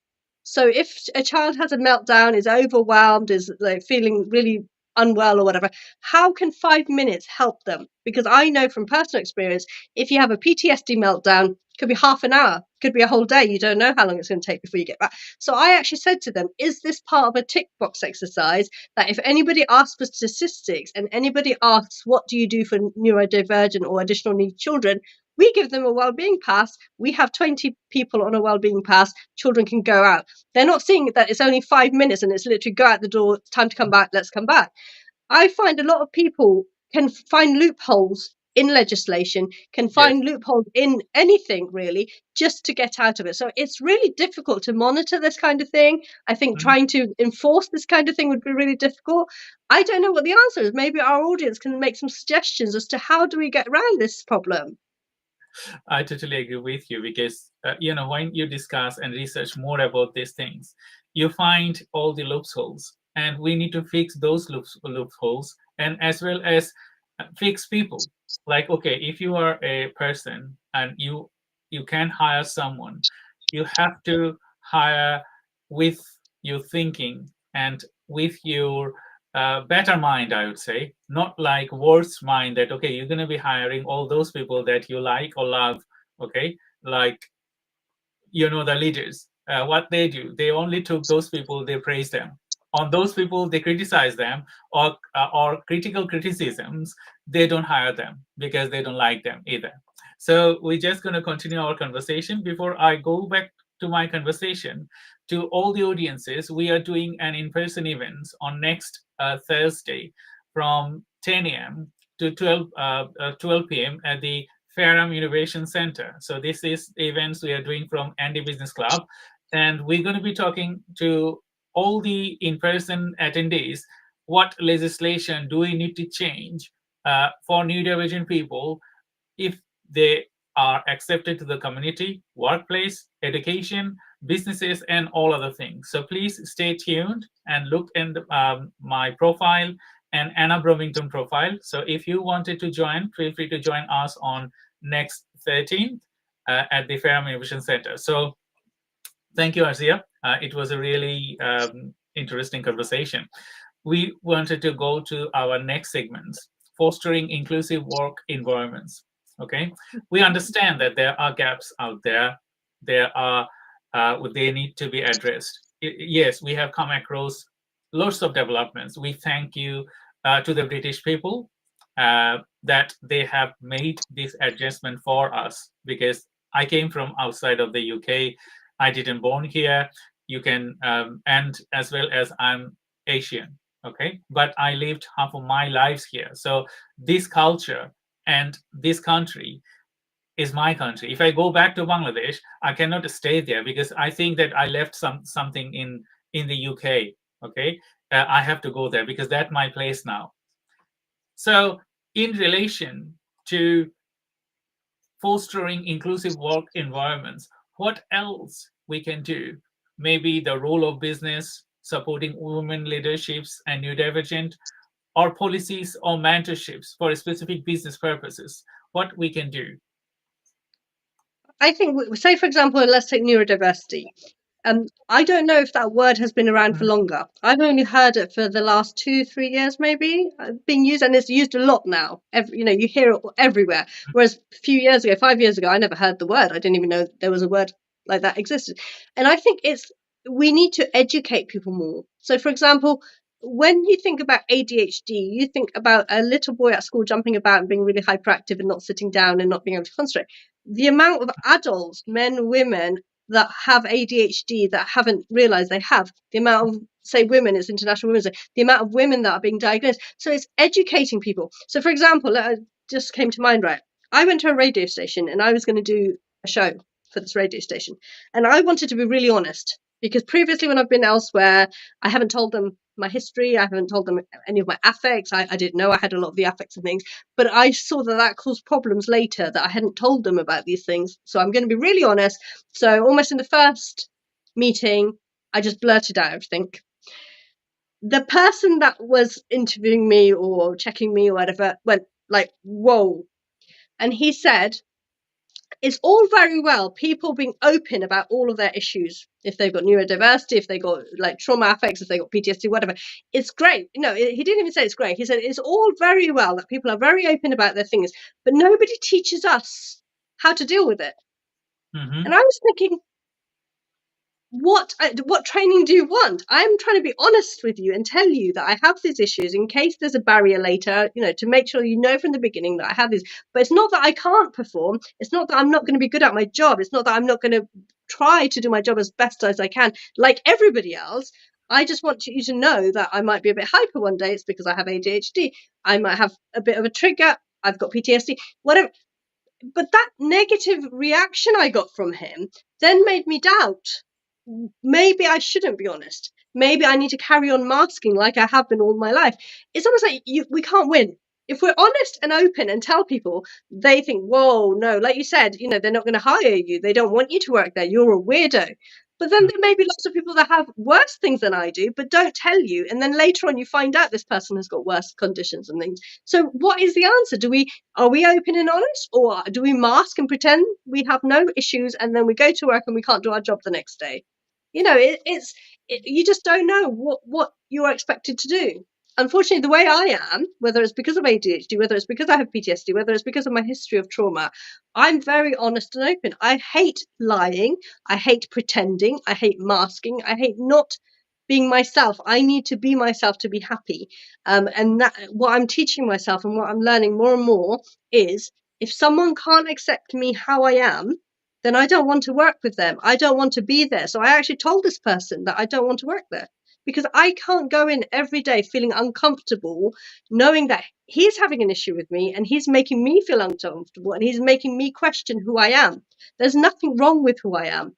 Yes, I have these issues. I can't see anybody else living the life that I have and not have any issues whatsoever. The fact that I am not in a psychiatric unit, or I am not drinking myself into oblivion, I am functioning, I'm saving lives, I'm supporting 14,000 people every day, is testament to my resilience and my strength.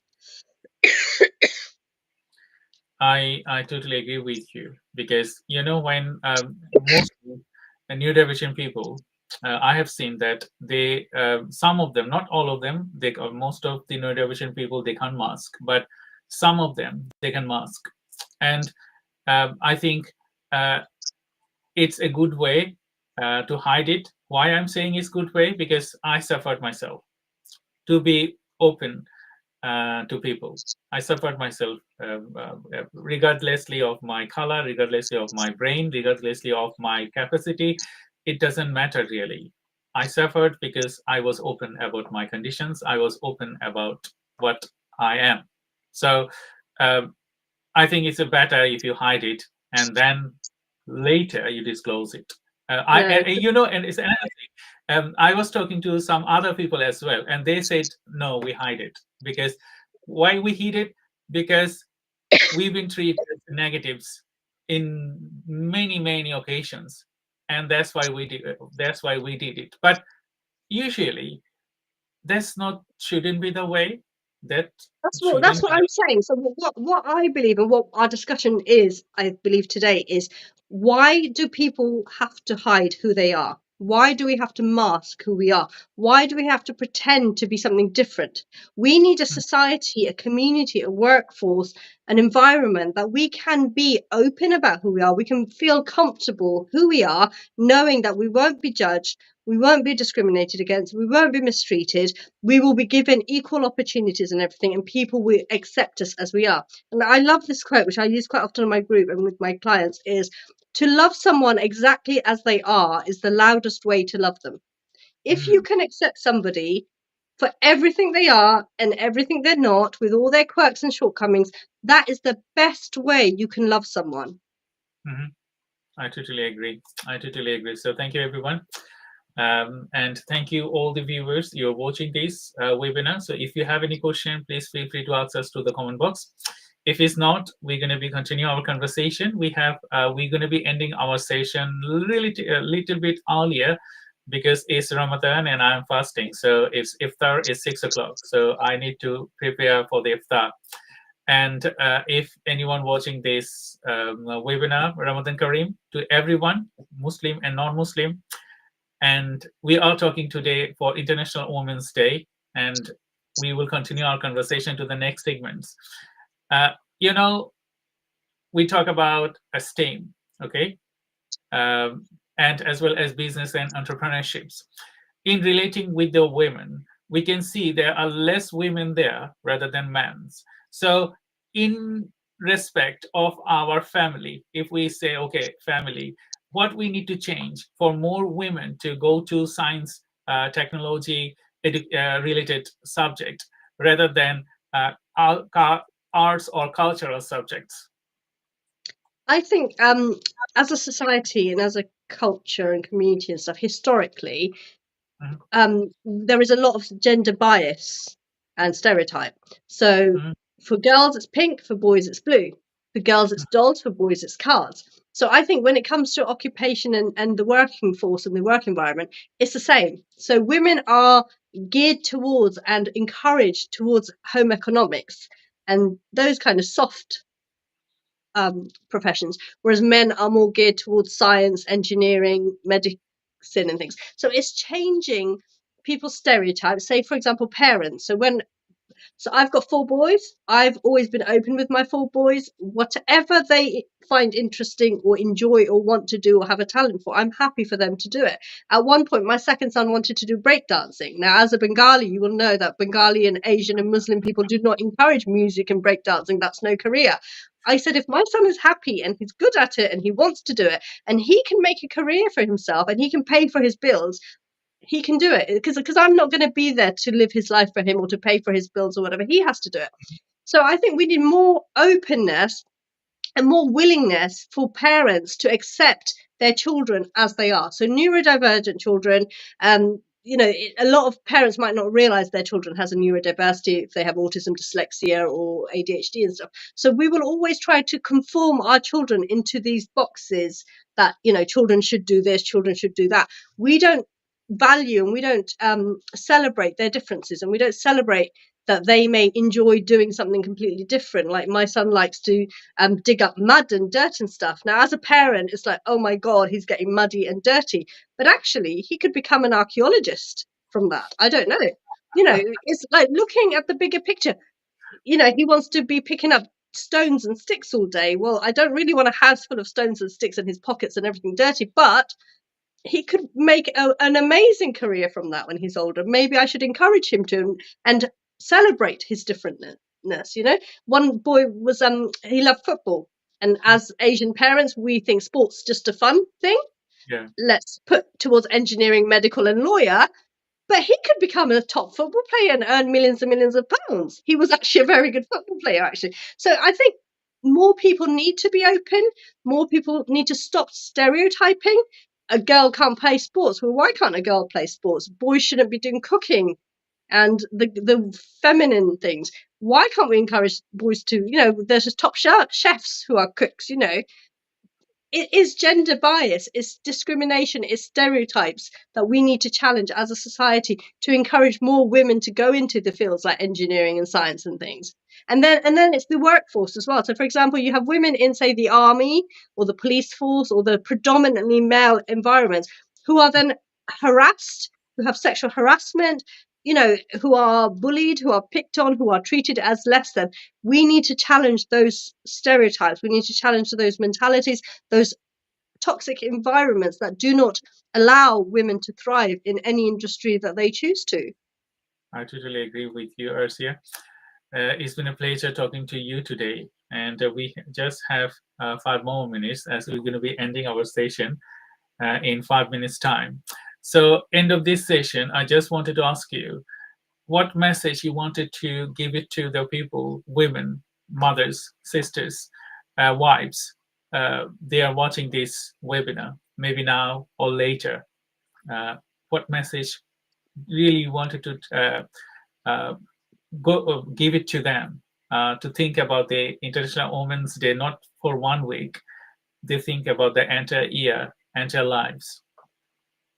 I think as women, we are amazing. I mean, everybody's amazing. I think everybody's amazing. Everybody's fabulous and all that cushiony, fluffy stuff. But as women, we have to deal with so much. So we have to give birth to children, for example. We have periods and menopause and all of that stuff, all the baby related stuff. We have to run the home. Predominantly, women are expected to run the home, to work, to look after the children, to sort out the appointments and all the everyday thing. So we are multitasking. We are doing 10 different things at once. Leaving home in the morning, we have already been up at 5 o'clock in the morning. We've got washing on, we've got dishes in, we've got breakfast sorted, we've got lunch, dinner sorted. We've had to think about we are juggling. So career women who are in the working industry and stuff, have to juggle so many hats on any given day. And I think we need to celebrate how fabulous and amazing and resilient women are and how strong we are, because historically and culturally, women are looked on as the weaker sex, and they're weak, they need protecting. No. And actually, I've just said this quote to somebody before I came to this, is she needed a hero, so she became one. Don't look to anybody else to be your hero, to come and rescue you. You are the only person that can rescue yourself.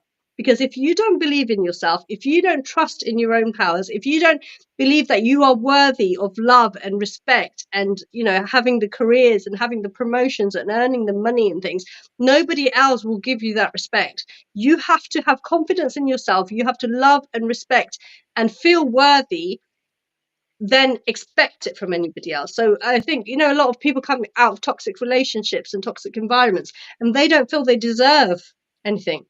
You are worthy. You have always been worthy. You have always been enough. Learn that, accept it, tell yourself every day, look in the mirror and tell yourself how beautiful you are, how amazing you are, how intelligent you are, how worthy and how enough you are. And then go out into that world and you expect that from anybody. Anybody who gives you anything less, walk away. Say no. Say, I deserve better than that. I deserve better than the breadcrumbs that you are offering me. I want 100%. And if you can't give me 100%, then I am better off without you.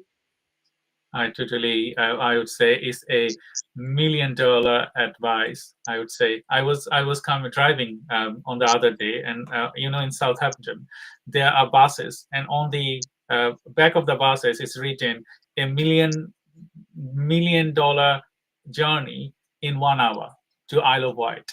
Okay, that attracted me. The way they portrayed it, that the way you say it is $1 million advice.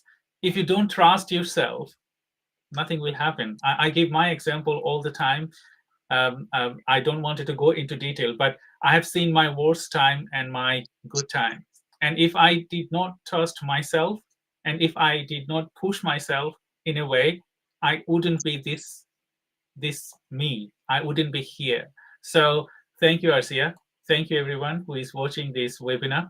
We had a very, very nice session today, and I hope you will enjoy the replay. And last remark to the audience. I just had something in my head, but it shows my ADHD. It literally was in my head when you were talking, and now that you started talking, it's like, what was that thing I was just going to say as the last remark, and it's completely gone. So I don't know if I'm going to wrap up, and if it comes to me, I will say it definitely. Yeah. Oh God, it's just completely gone out of my head. I'm tired and it's the end of the day. So, I mean, if anybody follows me on Facebook or LinkedIn or whatever, I'm always posting memes. I'm always posting my sayings. Please follow me. Please join Phoenix Rising if you need any help and support on trauma or anything like that. Add me on Facebook, add me on LinkedIn. I quite often meet people for coffee and lunch and breakfast and have a chat in the community if people need support with anything. So anything, advocacy support, interpreting. So I speak Bengali, Hindi, Urdu. I do professional interpreting. I'm trying to help the ethnic Black and ethnic minority communities. I'm at a lot of events and I'm around a lot. So come up to me, say hello, introduce yourselves, add me. go on my Facebook and find all my quotes, because my head is completely empty right now and I can't think That's what okay. I need to I think there's enough information for us for the next live, Arzia. Please stay on the line. I'm just going to say bye-bye to the audience. Thank you everyone for joining today's live. I'm very sorry that we have to cut it down to 45 minutes instead of an hour. Normally, I do 1 hour live webinar and podcast. So I hope you have enjoyed our International Women's Day live webinar with Arzia Basik. If you need anything, please feel free to follow us and Arzia on our socials, LinkedIn, and all other social media. We will have another live tomorrow afternoon, 4 to 5 p.m. We're going to be talking about specifically marketing and how you can reduce your marketing cost and grow your business.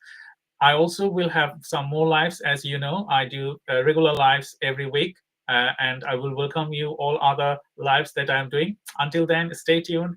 Have a blessed time. Have a great weekend, and bye-bye.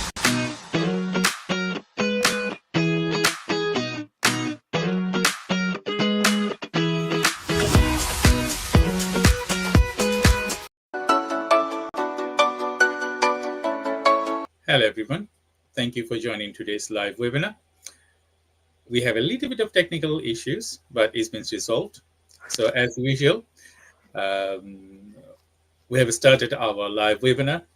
Specifically, you know that we are doing this live webinar with Anna Brewington co-hosting these events from ND Business Club.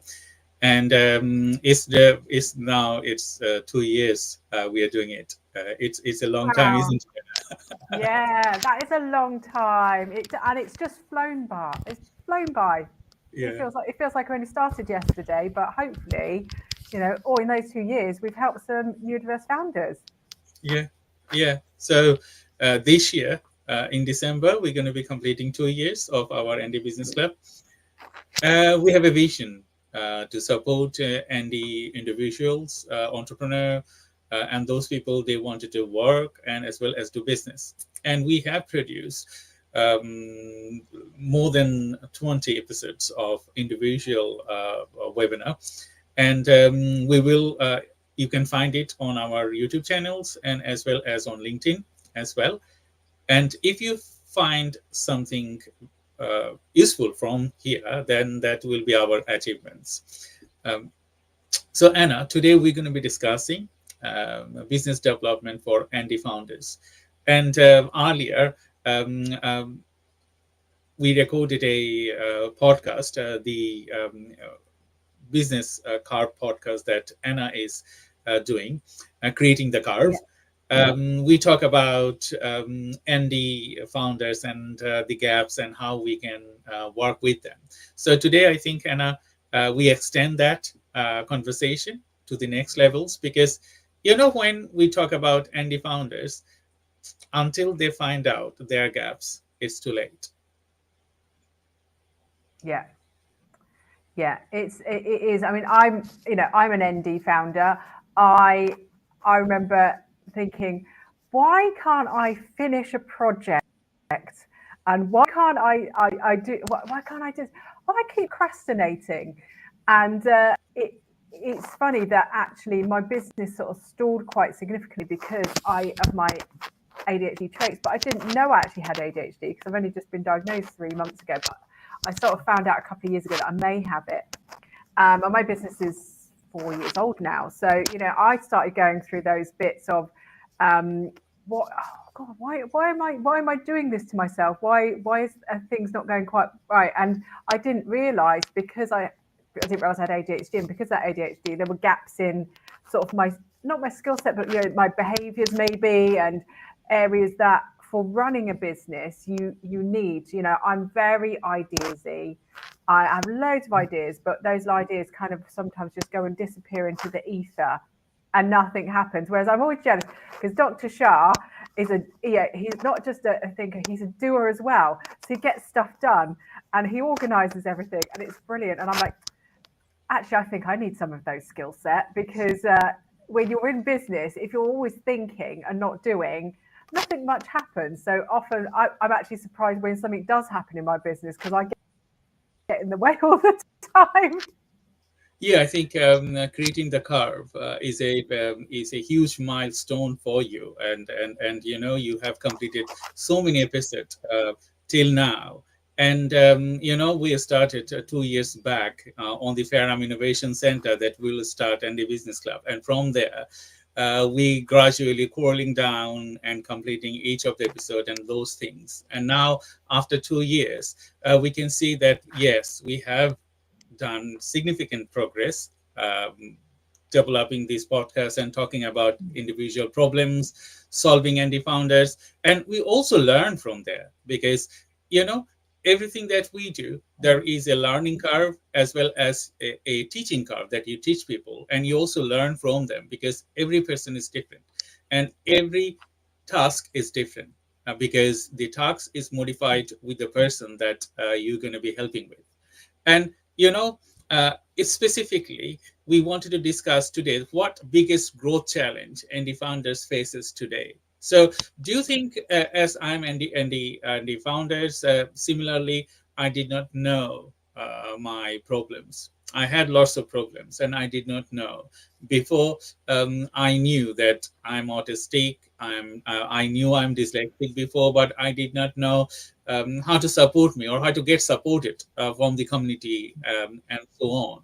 So there is a biggest challenge and a gap, I would say, for many of our Andy founders that there isn't enough resources, there isn't enough funding, there isn't a lot of other things that we are not capable to fulfill our work properly. Yeah, that is the thing. When I started down the path of things like access to work and everything, it was just an offhand comment that, of getting the support that from people. And then, it was one thing, like once you start finding out about one thing, you find it spirals. So I started joining Facebook groups, following people on social media that had ADHD that were talking about strategies.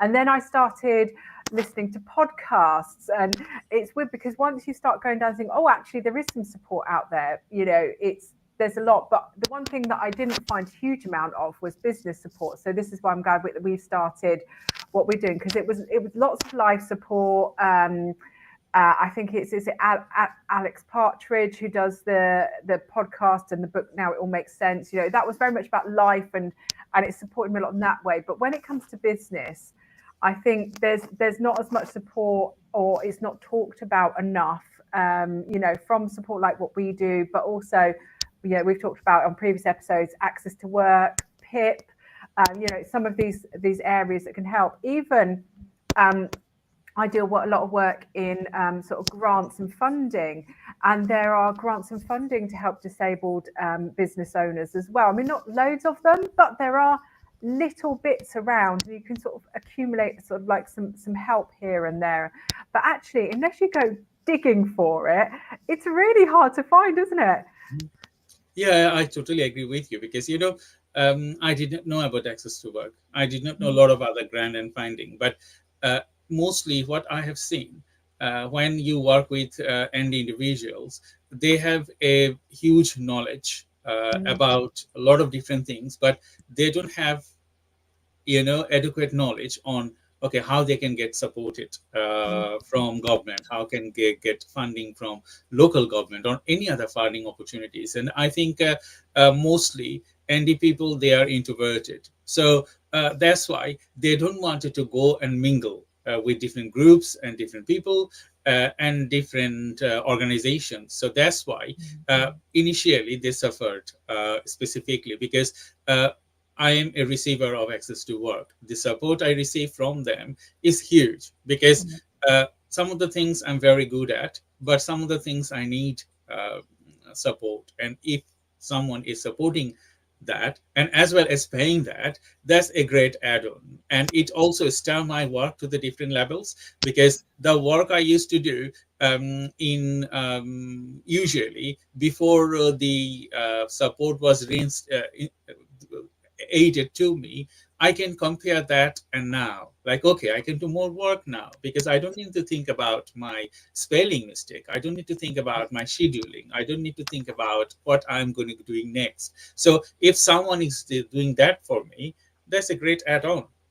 Yeah, absolutely. I'm the same. So a few of my favorite bits I got from Access to Work was a system that I can dictate into, and then AI converts it into a bit like sort of Otter AI sort of thing. It's called Caption Ed, and you talk into it because I verbalize a lot. I have fibromyalgia and ADHD, so not only is my brain going 50 million miles, but particularly in the winter, like at the moment, my hands are very seized up.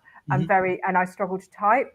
And so for me to be able to, the freedom I now have that I can verbalize what I'm thinking into Caption Ed, and it will translate it, but it'll also fix it for me as well a little bit as I go, is fantastic. And then I also have Claro Read, which is they have the mind mapping software that they've got in there is fantastic for me to organize my thoughts. Really nice software.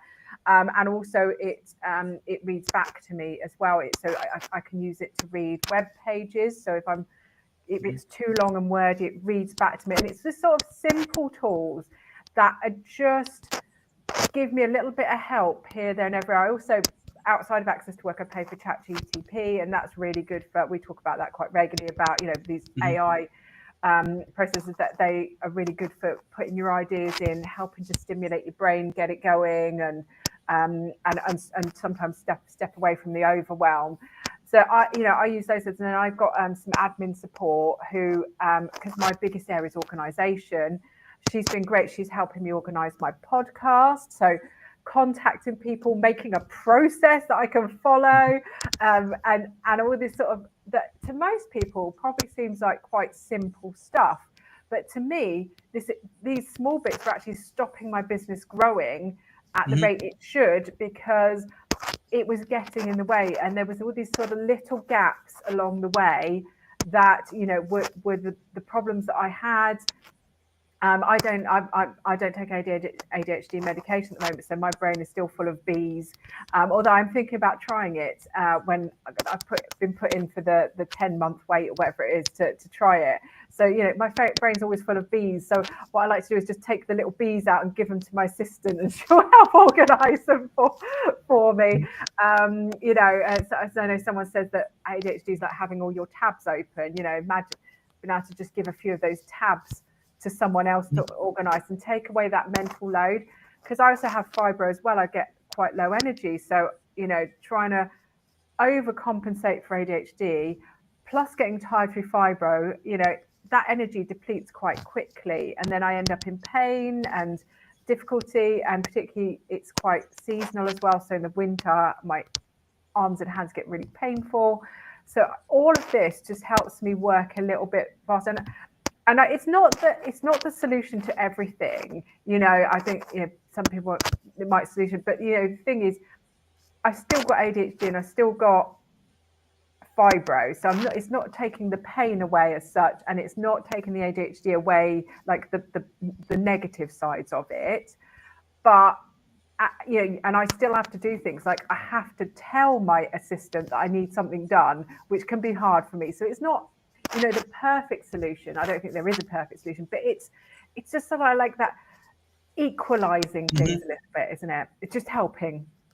I totally agree with you, because ND founders, they sometimes don't think about the depth of their work.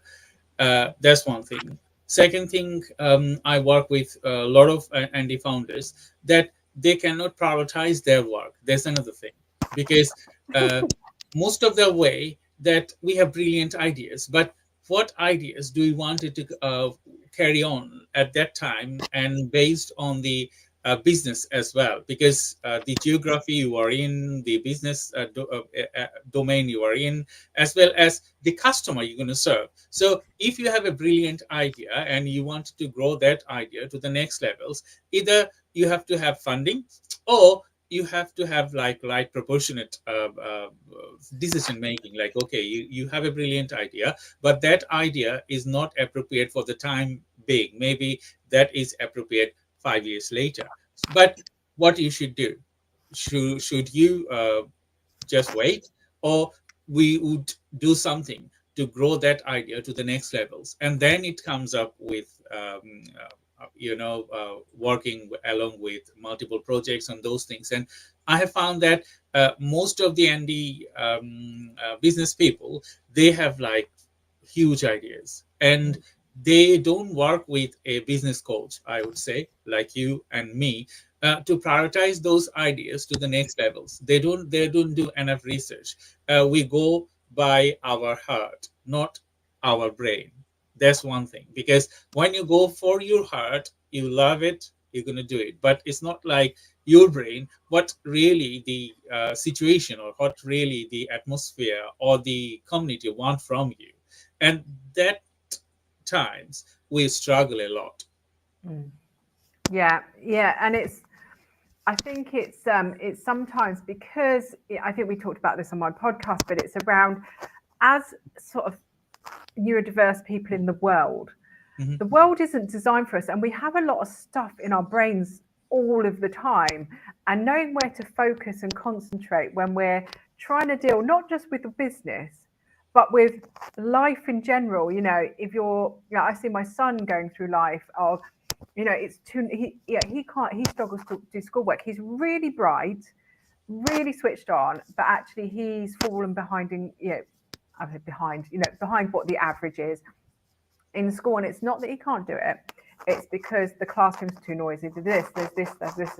And I feel like, as a business owner, that's similar, because like you said, you can't see that sort of wood for the trees. There's so much going on as a business owner. Where do I focus? How do I make this better for myself, when actually I'm trying to cope with being overstimulated all the time, with overwhelm, with coping with maybe if you've got other conditions like pain and tiredness and all of this. And then this is why I tend to go more on those feelings, because that's all that I've got left. There's no brain power left. I'm going with the feelings. What do I feel like doing? What feels best? Because actually there's nothing left here. I've used it all up, and it's too overwhelmed. So then I'll just go on. So I fancy doing that today, because I'm going on my feelings, because actually I couldn't cope with picking something maybe that is too overwhelming or too much, or putting that thought into that. I'm just like, I need something that's low overwhelm, but actually that might not be the thing that's getting me forward. Like the other day, I spent 2 days on a new membership platform having a look at it, because I, once again, shiny new object, thought that, that might be better for our customers. Luckily, in the end, after 2 days, I decided it wasn't right, and it was just me testing it out. But then I could have spent that 2 days marketing, because it doesn't matter what platform I'm on, I need to do the marketing for it. So, but I really like testing out new platforms, and because my brain was really tired, it picked the path of least resistance, the thing I was enjoying. And so I find that really hard. It's difficult to prioritize when the world is just overwhelming you generally. Yeah, I totally agree with you. But in that scenario, what I have suffered myself, and the solution I have come across with, is just like working with a opposite characteristics. Like, okay, I don't like writing things, but I would work someone different that he will or she will like to write things. And similar way, I don't like accounting, so I need someone to work with that they like accounting. So in that way, it balanced. So what I have suffered my previous lot of business I was very worst on accounting and very worst of communication and those things. So I'm very good at planning. I'm very good at execution. So I can work with team nicely, and I can communicate and finish product on time. But when you ask me, okay, do accounting, how do you balance, how do you grow the business, how do you know every bits and pieces, how much you are spending, I'm very bad on that. So what I have learned from this mistake, that I need someone that they can support me with this. And now even if I don't like it, I have my business development director, and he will say, I have to sit with you today, and this is today. There isn't an escape, and I have to. And if you don't do that, there's going to be big trouble for you.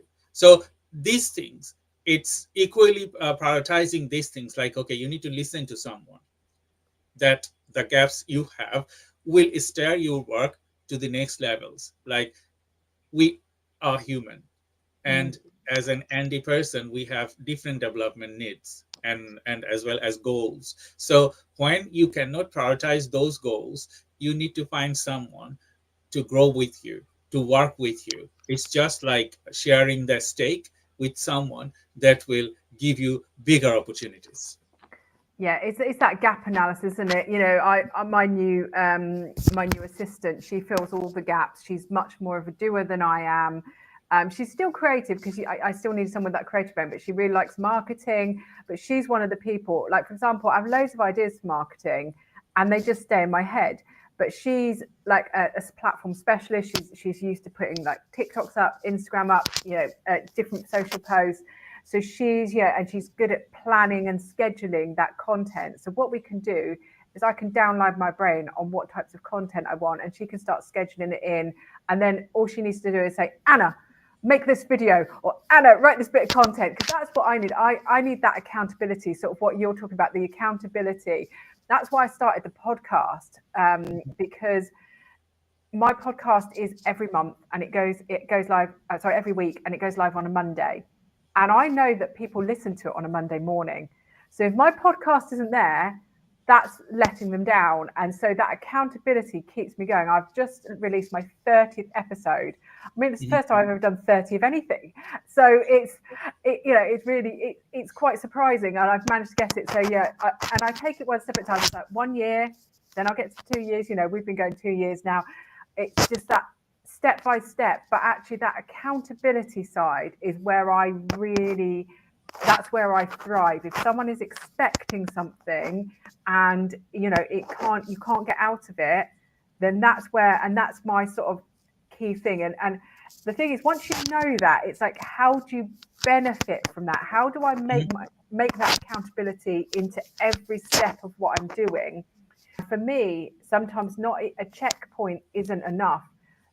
I need something quite big, like, for example, going live to an audience or knowing that people are sitting there. So, for example, I need to get 2 roller banners done. And actually, I need them done because like my background when I'm videoing doesn't look fabulous. I want to do some new videos. I'm still doing videos. It hasn't stopped me doing videos, but actually it's getting quite urgent now because I need to do some courses. But I can't quite get myself over that line of doing it, and it's trying to work out your psychology of what's going to help you do it, you know. So it's it is a bit of self-reflection, I think, a lot of the time. I totally agree with you, because we talk about what growth challenge we faces for Andy founders every day. There will be challenge, but you need to also overcome from those challenges, because if you feel all the time that you have a challenge environment and you do not change your tactics, then you're stuck with a jar. Like, okay, you are not trying to overcome your barriers and implement different tactics. So I have found that when I work with any Andy personalities, it's just like my strictness, because I know what I have done in my past, and we talk about our age last last episode, that I am experienced like 25 years, including my learning curve and all those things. So those curves and those learning that I have overcome, I can easily understand a newcomer. I can easily understand a business in the perspective of the current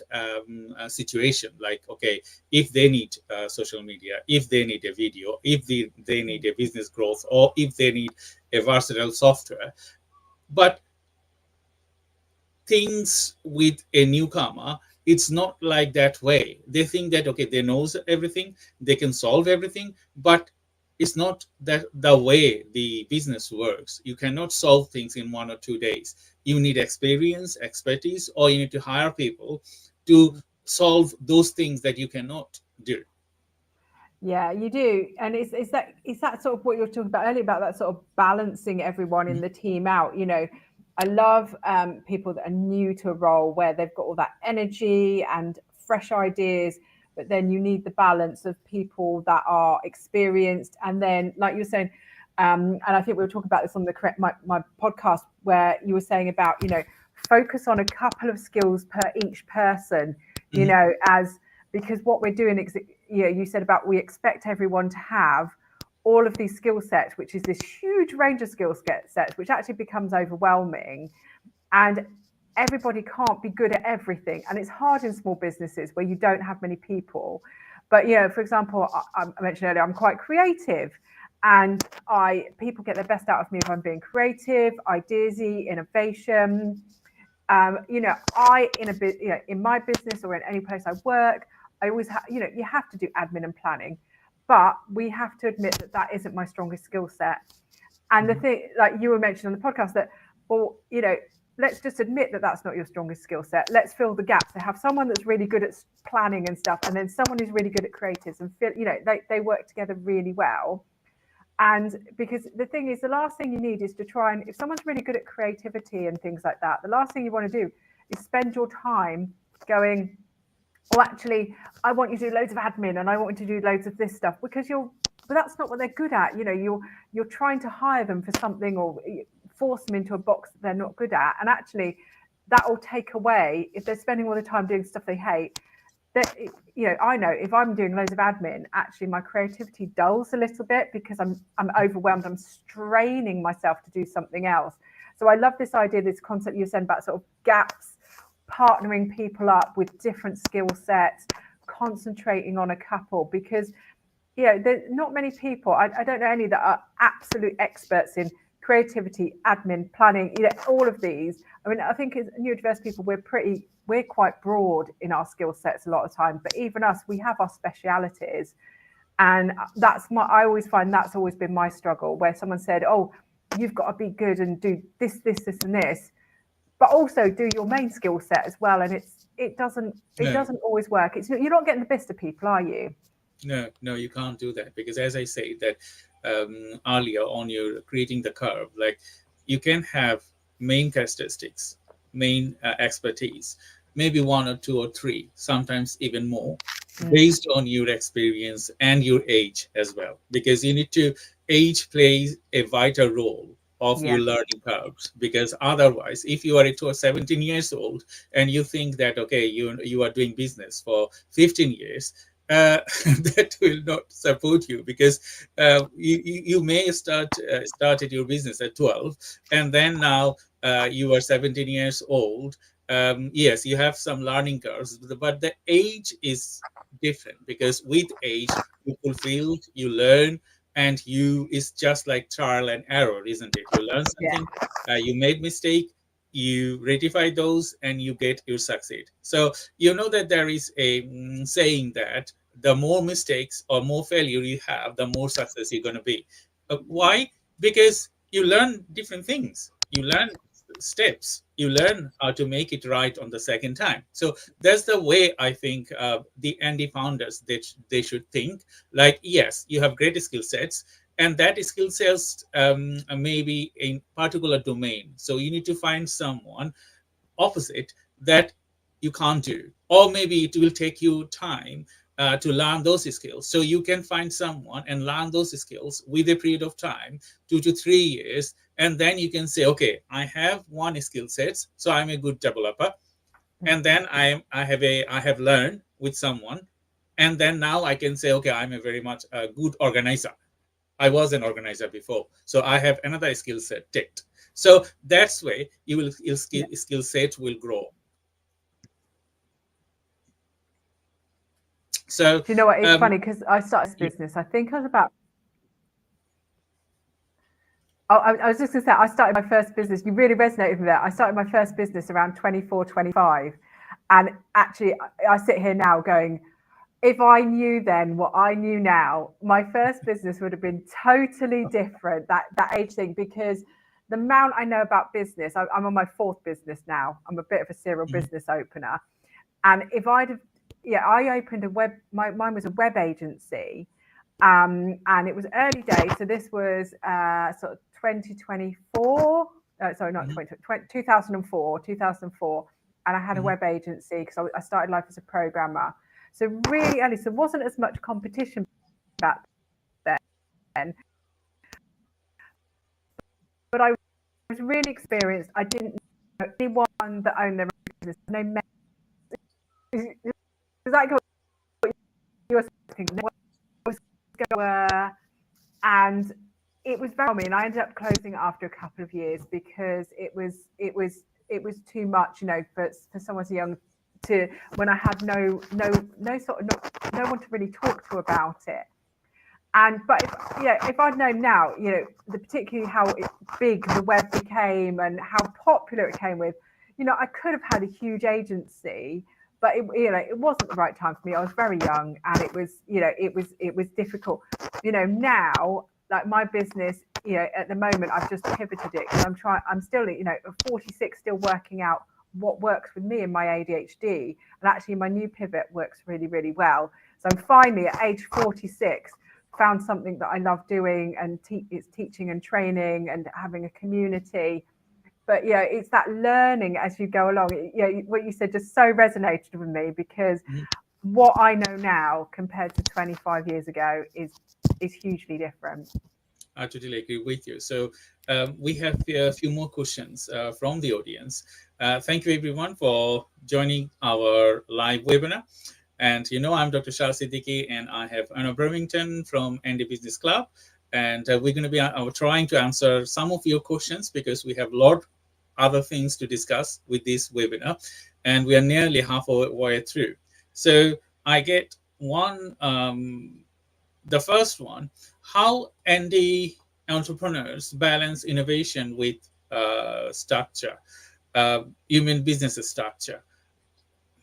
Yeah, that's a tough one, because in some ways they almost feel opposite ends of the scale, because innovation is around change, and and I know particularly from an ADHD background that actually we do love a bit of innovation, but we struggle with the structure. But actually I find that if you have the structure underlying, innovation is a bit more controlled and productive. And that's where I definitely struggle, because with anything, if you've got processes and structure, I'm a huge fan of talking about exit plans and business goals, where your business is going, because actually without that underlying structure, innovation is almost meaningless if it's not taking you somewhere. You have to go. One of my favorite quotes is from Alice in Wonderland, and she's talking to the Cheshire Cat, and she said, something around which way should I be going? And he says, well, where do you want to go? And she said, I don't know. And he says, well, no way is good for you, because you don't know where you want to go. So for me, I've been doing a lot of work with founders on sort of mission, vision, and end goals. Do you want to retire in 20 years with your business? Do you want to sell it? How much money do you? I did an exercise with ChatGPT where I worked out, if someone was going to retire in 10 years, how much would they need in the bank to keep them going till like 90, earning a certain amount per month, so that they sort of could work out, actually I need, and it was worked out something quite high, about 800, 900,000 pounds in the bank. So if you've got that, then you work backwards and sort of work where you want to go. And then innovation layers on top of that. Right, how could I get to this money? Right, this is what's popular in the market. This is where the money is. So I need to innovate around this area, or I need to do something here, because I know that I might be able to sell my company for £1 million in 10 years or something.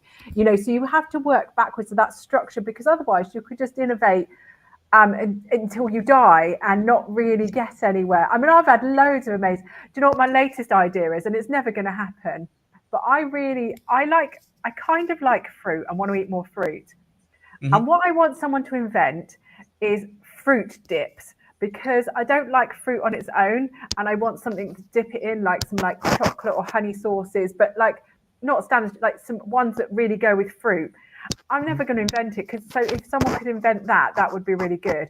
Now that's innovation. There's something that I think people would like. Has it got anything to do with my business? No. So does it take me towards my goal? Absolutely not. So should I invent fruit dips? Probably not. I'll leave it out there in the world, and someone else can invent it for me, so I can buy it. And that's that's how you have to, if you don't have that structure, know where your business is going to go. I could easily start learning, because that's what I would do. I would go and learn how to make fruit dips. I would make them in my kitchen, and then I would try and sell them. And then I'd have two random sides of my business going in two different directions. And that just doesn't work. So, you know, don't go, if you're doing AI, don't make fruit dips. You know, choose what direction you're going in. Thank you, Omar, for your questions. And for me, I totally agree with you, Anna, because you know, you, as I said, as ND founders, you might have millions of ideas, but you need to see that millions of ideas, prioritizing which one you wanted to go for and which bandwidth you have. And we are very good at reverse engineering, and we would say that whenever I can think about 360 degree. Reverse engineering is a core characteristics of, I think, most of the Andy founders, because you can see the end and you can start the beginning. So as Anna said, that you need to know you have money. That's one thing, because without money, if you wanted to do business, you can't do that, because you need to pay people, because everyone works for money. So if you don't have money, you have to earn money to start your projects, or you need to partner with someone. Sometimes you don't need always money. Sometimes you can have opposite partner. They can help you those things that you aren't good at, but those things you share common views, but different bucket.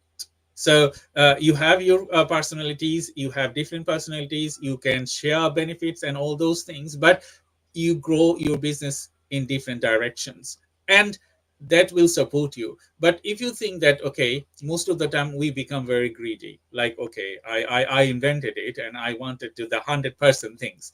At that time, most of the ideas will fall apart. Why?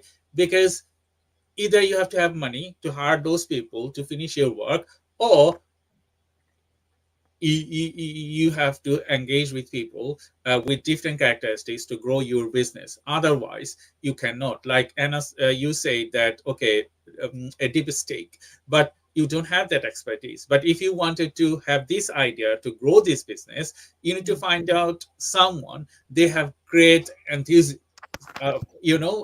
great idea, and they wanted to grow this business to the next levels. You might support them with specifically one or two things, but it's not your thing to do. But if you think about, okay, you wanted to grow an advertising business that you are doing, so that's your niche, that's you can do, that's you need someone to do, like the VA, some of the work, or maybe your business partner some of the work, and you grow together. So in that way, structure is very much needed for any business that you want to grow. So that's why we have different type of JD, we have different type of designation, like, okay, somewhat business development director, somewhat innovator, someone this, someone that. So this structure you mainly need, as well as the JD you also need, and the process you also need. Either you reverse engineer it, or either you think to go forward, like, okay, I wanted to start there and I need an end there. So business process, JD, structure is mostly any business they need to grow to the next levels. Yeah, absolutely. And that's the thing, isn't it? It's filling those gaps. I mean, I was talking about me and my business partner, and we're basically the same person.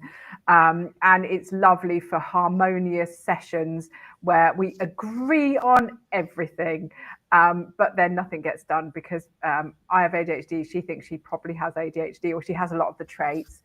And we're too similar. And actually, this is why when I picked my assistant, we picked someone different, because we can do the strategic side and agree with each other, and then she can come in and say, oh, hang on a minute, or yeah, and get stuff done for us. So we finally filled that gap. Mm-hmm. I totally agree with you.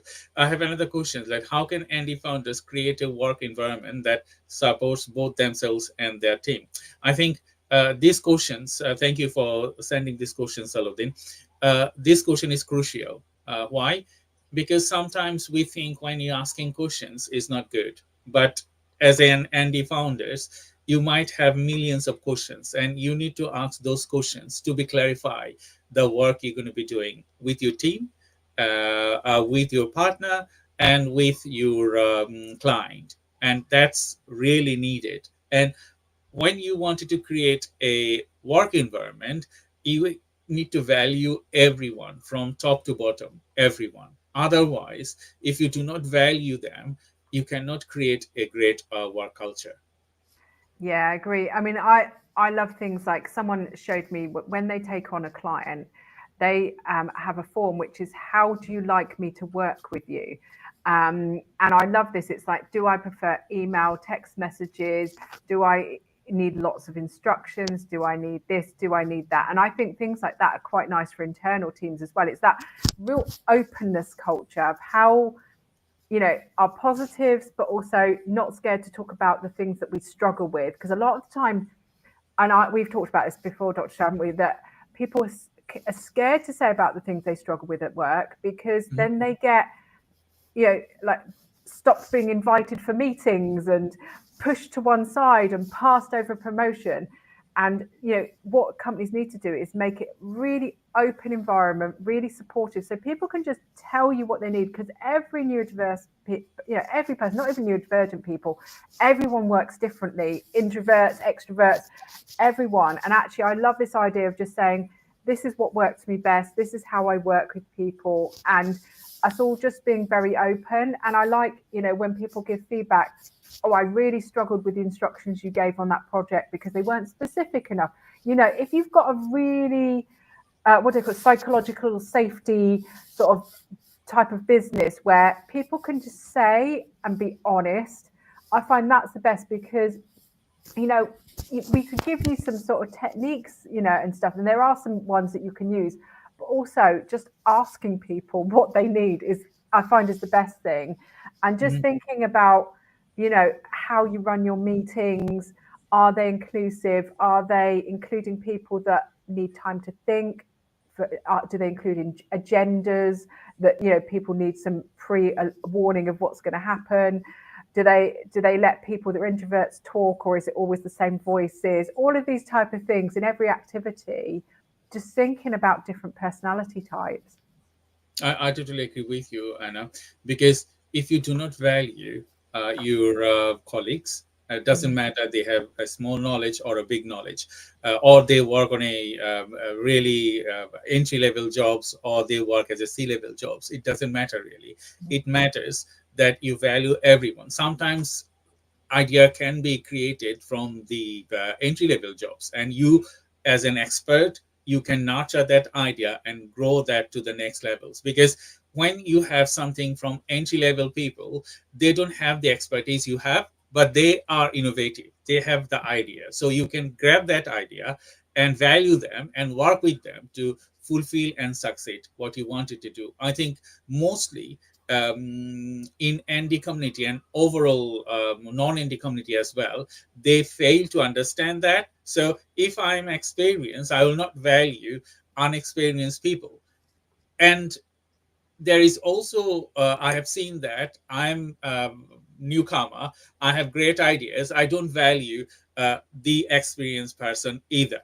So if you cannot marry those up together, like, okay, you are a team, you're going to be working with, listening to them, and as well as sometimes I have seen that you are like a person that is senior to a junior one in age. Like, okay, you are experienced, but someone below your age is your line manager. So how do you value those relationships? Because when you have a line manager, they are half of your age, and you have knowledge and expertise, but they have the creativity and those things. That's why they're sitting over there. So you need to work together, these gaps in between. Otherwise, you cannot grow.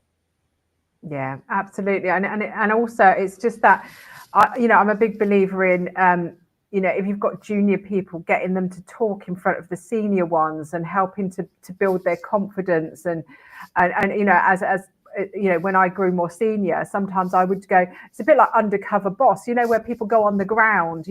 I feel like those roles, you need to put yourselves in other people's shoes as well. So get the, I used to get my junior team members doing presentations to the C-suite, this is what we know about SEO, this is what we know about this. And actually the C-suite really appreciated it. The CFO once said to me, oh, no one's ever told me this before. This is really interesting. I didn't know this about marketing and how it worked. And he really appreciated it. And then it's really nice. I know that when I worked in retail, one of the places they would send you, when you first came there, you went and worked in a shop for the day. So that you didn't spend all of your life in head office and not actually realize what it's like on the ground. So just getting that sort of cross-pollination of everyone, I feel like a bit of an empathy, understanding each other. I also did things like an innovation lab where, once again, worked in retail. And we got everyone to just submit ideas, no matter what part of the business you're from. So they all felt included and seen. It's just this sort of like making it a really nice culture where everyone's seen, heard, can talk openly without this fear of retribution, which I think is quite a lot of companies. And this is where your company will struggle if people are not being their best person. I totally with you, Anna. So we have a next questions. What common growths, bottlenecks do Andy founders face, and how can they avoid them? Well, mine's always the doing. So I have the idea, and it gets to the idea, gets to like maybe the planning stage, and then actually I just don't do. And this is the thing, it can be different for lots of different founders. Some people that really struggle with the ideas side, and so they can't come up with the idea. But if someone gives them an idea, they can go and execute it. One of the biggest bottlenecks I find is sales and marketing, because weirdly, it's kind of strange that a lot of the ND founders I found that's the one they struggle most with. I think, some people, like you said earlier, a lot of people are introverted, don't like talking to people. And, from an ADHD perspective, marketing and sales is quite big topics and can be very overwhelming. You've got to decide who you're going to market to, where you are, where you're going to market to. And I think it's you have to find your own bottleneck. I know exactly what my bottleneck is. It is the doing. And I fulfilled that by getting a VA for me through Access to Work. That's helped me. But also trying to get, someone mentioned structure earlier, trying to get a bit of structure in place so that if I have an idea, is that take me through to, like, how can I get that all the way to actually actioning? And talking about the innovation that we talked about earlier, I do get shiny object syndrome problems. So I've just redone my business goals. They're almost the same, and my mission and vision and actually I'm going to keep doing that yearly, because I need to keep myself on track. And it's that eyes on the prize, isn't it? Where are you trying to go? But I think it's back to that honesty. You've got to be self-aware and honest with yourself. What is your problem? What is your bottleneck? What is causing it? Often it's you. I mean, I'm not going to be mean, but it is often, whether you're neurodivergent or not, it's often you, or your business. But there's something normally quite high up that's causing a problem. Some of that might be that you're not delegating things. So there is. Self-reflection at this stage is very important. Yes, I totally agree with you, because sometimes we have a tendency, and the people, and now it's more because people leveled some of the people, and the people they leveled us is superhuman. But for myself, I see it like, okay, we are not superhuman. Our genetic mutation is different with trial and error. So when you question yourself, like, okay, the things you wanted to do, is it right for your business?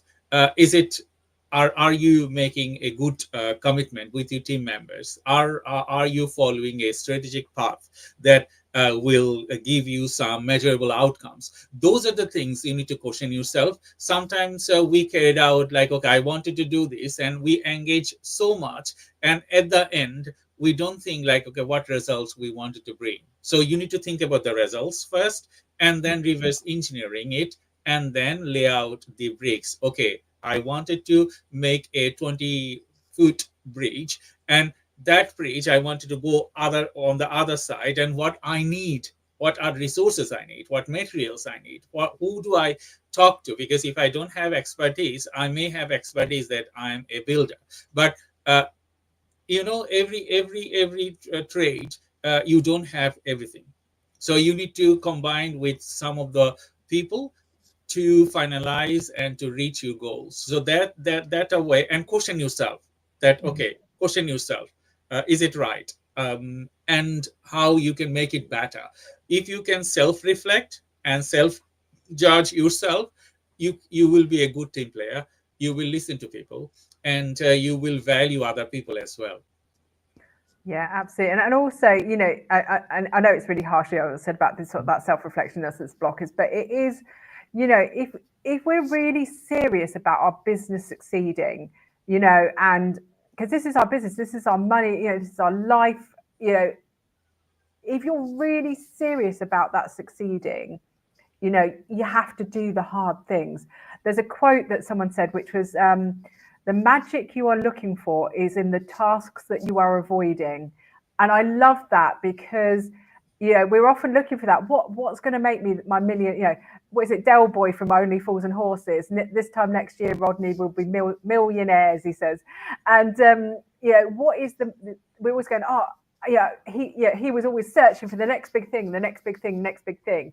But, it's often in those things that we're avoiding, those blockers, that actually, if we just manage to get round, what I think the problem is, and I do this too, it's the hard things. Sometimes you can't push yourself to do them, and that's what blocks you. For me, it is the doing. I push, and I'm like, I know I need to do it. I know I need to do it, and it hangs over like a black cloud over me. Of like, I really need to do this. Why am I not doing it? And it's very frustrating, but that's where, this sort of doing of marketing and reach out and things like that, that's my blocker. And, I've had to self-reflect quite a lot recently on what, give myself a slap around the face. What's going on? Why can't I do it? And some of it is, I have ADHD, I can't remove that. And there are chemical, genetic things that are going on in my brain and body that are stopping me doing that. And so back to what Dr. Shah was saying, I've got to find a way around that. I've got to find a way around that blocker. So once you're self-aware, what can you do? And sometimes it might be access to work might be able to help, get yourself an assistant, get yourself a partner. There are local things as well, like where I work at Fareham Innovation Centre sometimes, and we have like growth clinics that Hampshire County Council put on, Fareham Council put loads of stuff on. So actually there might be some local stuff that you can do that helps as well. So, do look out for those things that help you around those blockers, because they are frustrating. It is hard. I totally agree with you. And another thing that I wanted to share here, like, you need to engage with people. Either you like it or dislike it. If you are a founder and if you wanted to have a business and support a community, I think the first thing is for you to move out from the barriers that you have introverted characteristics. You have to go out. You have to go to different groups, and there are lots of hundreds of different groups. They do business talks. They do a lot of other things. You don't need to be to engage every groups, but you can go over there and see them, and you will learn how they are doing businesses, and you will find some young people. You will find some experienced people over there, and you can self-judge yourself. And another thing I wanted to discuss in the last few minutes, Anna, NT people, they have self-doubt, like, okay, can I do it, or am I capable enough to do it? And as well as external biases, like, okay, so what people will say if I cannot do it. So in that scenario, how would you recommend yourself, or what you do as a ND founders?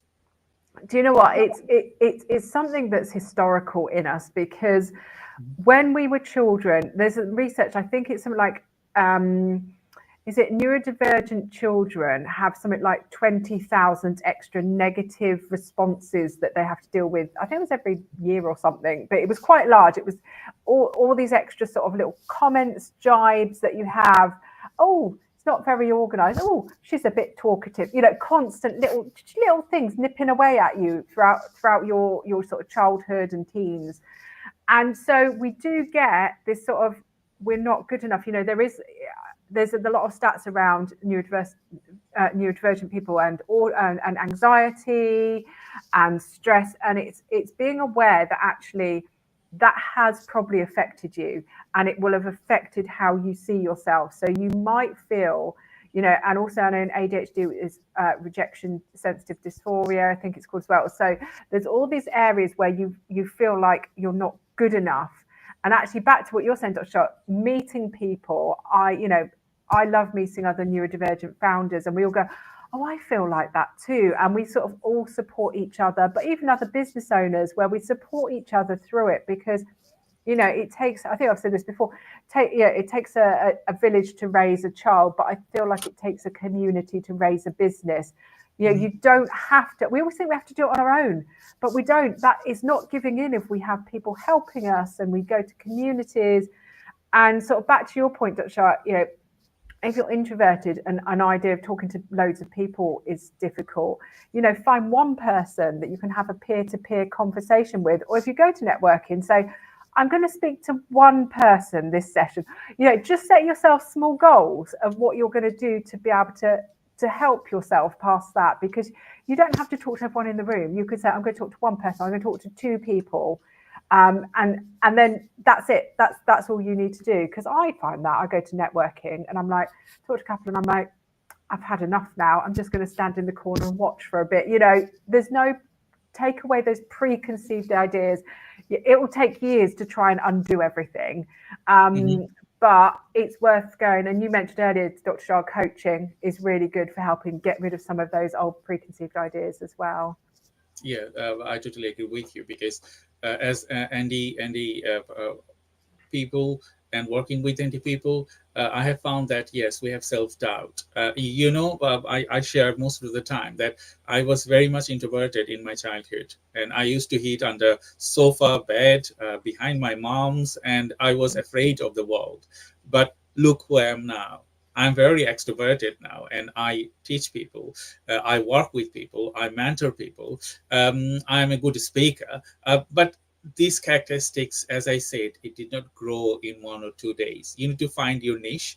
And based on that niche, if you wanted to become an entrepreneur, you have a great ideas, then you need to overcome your barriers. But overcoming barriers is not such a way that you wanted to fulfill the gaps you have at the first point.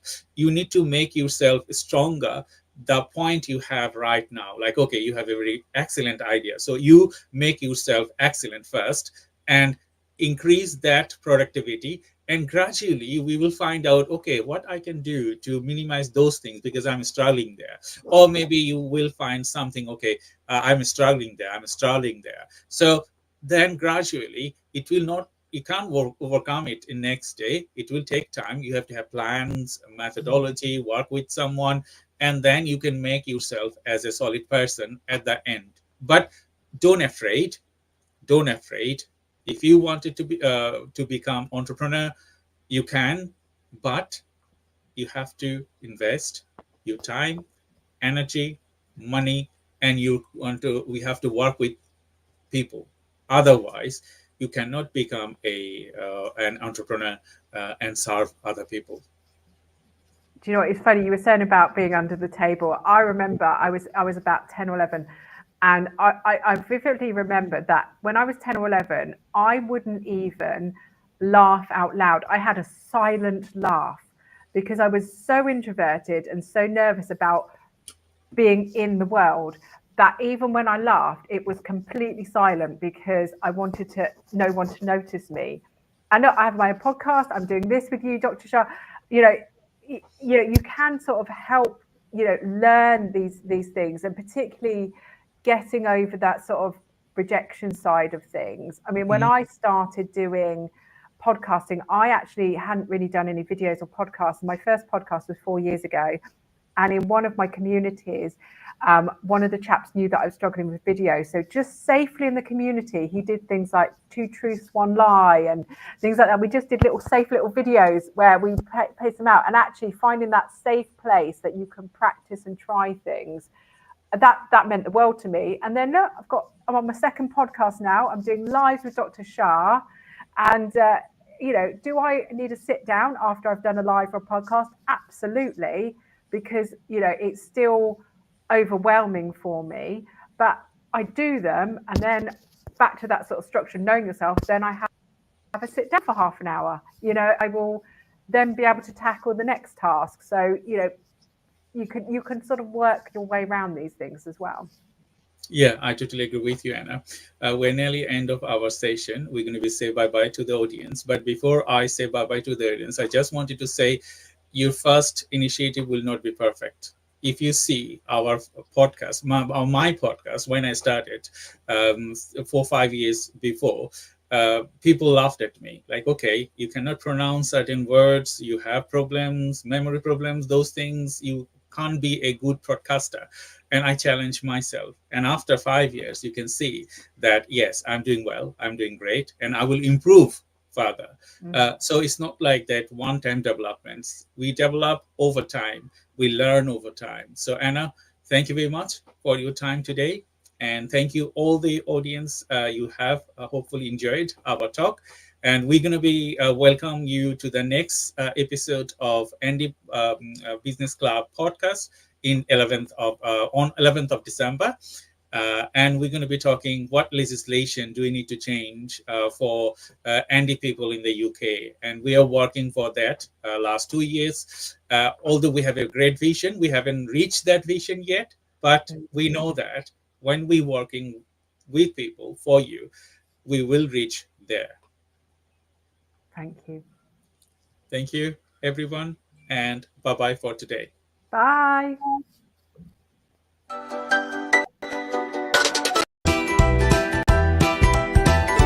Hello, everyone. Thank you very much for joining today's live webinar. We have a very special session today, and sorry for a little bit of delay. We had a technical issues from our guest speaker, and we are trying to resolve that. So please stay calm, and we're going to be starting very soon. And I will add our guest to the stage. So today we are having a special event and talking about mindfulness for life, daily habits to build resilience and a positive mindset. So when you talk about resilience and mindfulness for a positive mindset, you need to think about a lot of things, okay? And can you do that? And how can you do that? So 2 different things, your capacity and your training, I would say. So specifically, when you think about daily lives, daily habits, mindfulness, resilience, all together, sometimes it could be mismatched. And you need someone to guide you through. And we're going to be talking today end to end for how you can have a mindfulness in your life and how you can grow it to capture more work, capture happiness, and a lot of other things. So we're just waiting for our guest to solve the technological problems, and we will add her to the stage very soon. So you probably know from my profile, I'm Dr. Shah Siddiqui from Time Research and Innovation, Agency Marketing Agency, and Neurodivergent Business Consortium. Due to my neurodiversity, I intend to do few things at the same time. So I might attract you specifically in something today and maybe doing something different tomorrow. But that is my characteristics, and I wanted to do things in a systematic way, and I prioritize my work to being a systematic person. And when I was talking to working with Julie Gordon today, that is our special guest, we talk about a lot of different things, working together, mentoring her, creating technology for her, and end-to-end process. So as a neurodivergent person myself and working with her, it was different. And we have come across struggles. We have come across a lot of different things. But at the end, we maintained a healthy relation, mentees, and working together as business collaborators now. So Julie has lots to offer, and we're going to be launching Julie's next website. Another program is in 28th of February. So we're going to be talking about her specific expertise. So she is a menopause trainer, as well as she trained for mindfulness and motorsports. So 3 specific domains to talk about and train specifically. So we got her. I think Julie is listening to me. So I think, Julie, we can enter to this stage with your portrait version rather than finalizing or waiting longer. Is it the things that we do?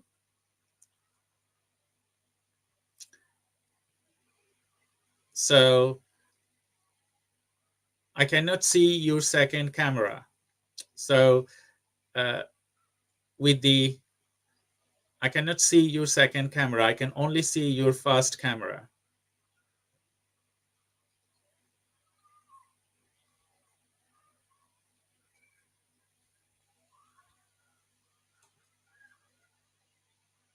I can see your keyboard on the second camera. So she's just fixing the error for us. So that's sometimes you may have technical issues, and you need to be calm and patient, because when you have technical issues and you are on a live channel, live broadcast, yeah, you should panic, but I wouldn't panic, because technical issues can happen anytime in your lives, and that's why you need mindfulness. That's why you need all the things that you wanted to do. So Jolie, I can see your laptop on the second camera.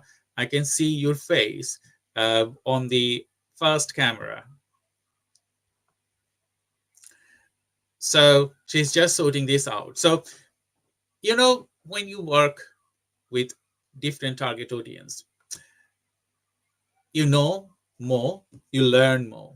I was talking to one of my business partners on the other day, and I was talking to him that when you born and the time you start learning things, there isn't any turning off from there, because if you have mental capacity, you learn until you die.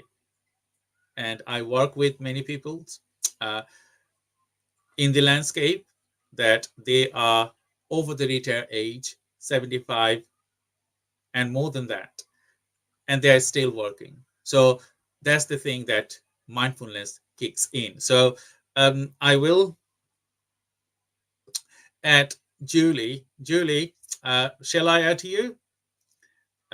So you just need to do your camera a little bit towards you, and then I can add you to the stage. So don't worry about that too much.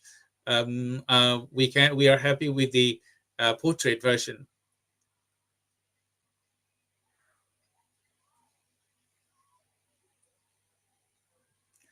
We're just gonna wait a few more seconds. In the meantime, I just wanted to let you know that if you wanted to ask any question to Julie, feel free to ask through the comment box. And and we're going to be trying to answer those questions. So Julie is back. So excuse us for that. So I'm just going to add Julie to the stage.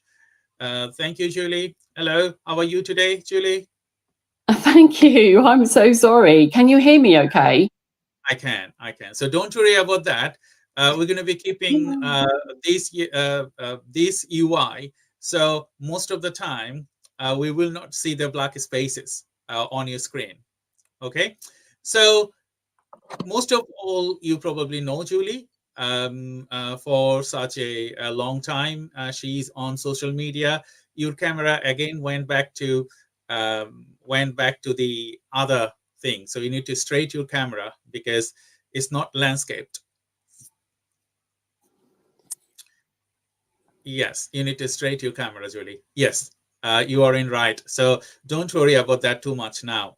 I think our conversation will lead this to a success rather than fixing the technical issues now. We know. I do apologise. No, that's okay. Don't worry about that. So if you can point this, camera a little bit steady. What I'm going to do is I can put it back to where it was, but I couldn't get it on to start with. So if I pop it up here, is that okay up there? But we cannot see your face. Now we can see your face. So you need to put the camera steady like this, and we will start our conversation. Okay. I do apologise. I think we. No, that's okay. That's okay. Don't worry. So let's start with. This is where mindfulness comes in very handy. This is. I think that's a good lesson that I was talking to, because specifically you work with neurodivergent people, you work with menopausal men and women, and you work with children. So you probably know that how to calm it down. I have learned these skills quite sometimes now. Still, some of the days it goes out of my hands. I become unsettled. But most of the time, if it's technology issue, I would say, okay, that's fine. Don't worry about that. We're going to be sorting it out, and we're going to be doing a good job. So today, we're going to be doing a good job. So I will give another introduction to Julie. So Julie Gordon is a menopause, mindfulness, and motorsports mentor and coach. So she has her understanding in three of these fields, and she capture the original knowledge, and as well as leading to success. And mindfulness is the core that we're going to be talking today. So today we're going to be talking mindfulness for life, daily habits, and build resilience, a positive mind. And thank you everyone for watching this live. And we do apologize for the technology mismatch, but next time we'll make sure that everything is working fine, because we're going to be doing lots of lives next few months with Julie. And if I give an introduction of myself, I'm Dr. Shah Siddiqui from Time Research and Innovation, Zenzi Marketing Agency, and Neurodivergent Business Consortium. I work with people, businesses for my methodology, end-to-end methodology, and support them from thinking business development to the marketplace. So that is my work, and I'm working with Julie, and we are working together to create the next challenge and to solve a problem. So Julie, thank you very much. If you could introduce yourself to the audience, that would be fabulous. Hello. It's great to be here with you, sharing the time that you've chose to spend with us. So I'm Julie Gordon, founder of Retrain Your Brain, and it's all about our well-being and keeping our mind healthy, and actually keeping it healthy rather than having to deal with mind ill health. So it's to do mindfulness practices every day to keep our minds healthy. Mm-hmm. Julie, we're going to be talking about mindfulness. I'm going to be asking you set up questions. And before I jump into the questions, can you tell us why we need mindfulness and why it is important to think about mindfulness before anything else? It's with mindfulness, it's being in the moment. Everything is 1,000 miles an hour. And we're so busy and we're doing different things, different times for different people. And we need to concentrate on ourselves as well, because you can't help other people unless you've got time for yourself. And I always remember my first mentor saying to me, what do you do for yourself? And I thought, I haven't got time. Okay. I haven't got time to think about that, until I started to learn and then share mindfulness. And it is so important, because we're the most important person, because then we can help others. Yes. So to incorporate mindfulness, because it keeps our mind calm, it keeps our reactions calm, and we can think so much more clearer. That's the core thing, isn't it? As a technologist myself, I have neurodiversity. So you know that a neurodivergent person is really, they are not very good at keeping their mind cool. And in my childhood, I was agitated very quickly.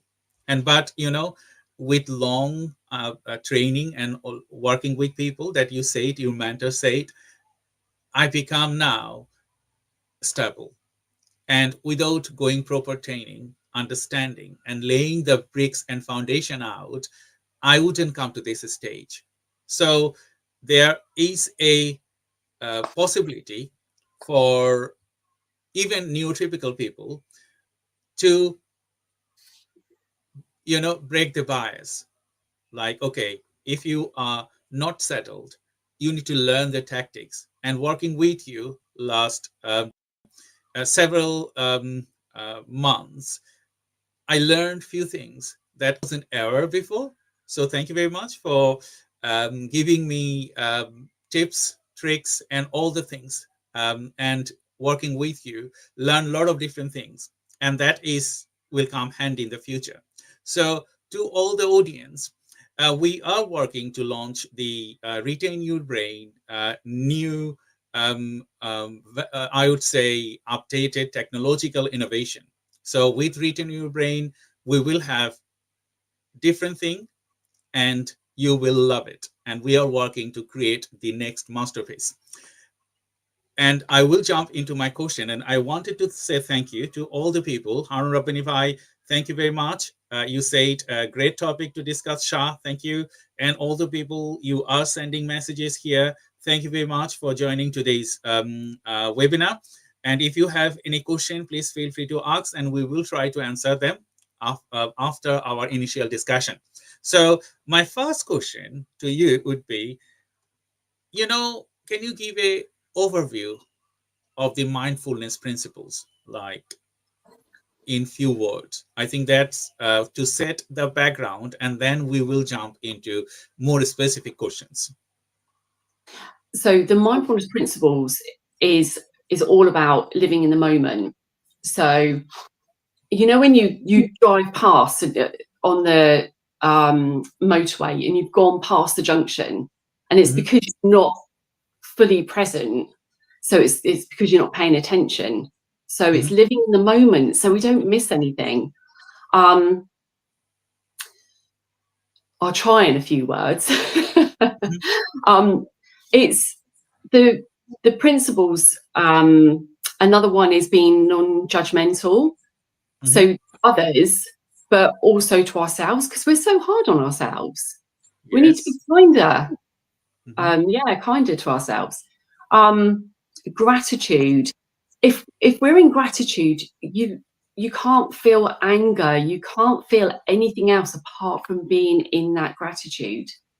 So being grateful for things, actively thinking of things, really helps our well-being. Acceptance. Acknowledge the experience rather than judging it as good or bad. and letting go, let go of things. If someone said something, let it go. Let them keep hold of it. Don't take it with you. Don't carry, don't carry it with you because it weighs you down. So let them keep hold of it. Okay. And having a beginner's mind, because wouldn't it be great if we could see things like a child does through their eyes when they see something for the first time, and they're living in a world of like fascination, appreciation, and curiosity and attention, because we lose it when we get to through adults. We lose that, but we need to keep hold of it for our well-being.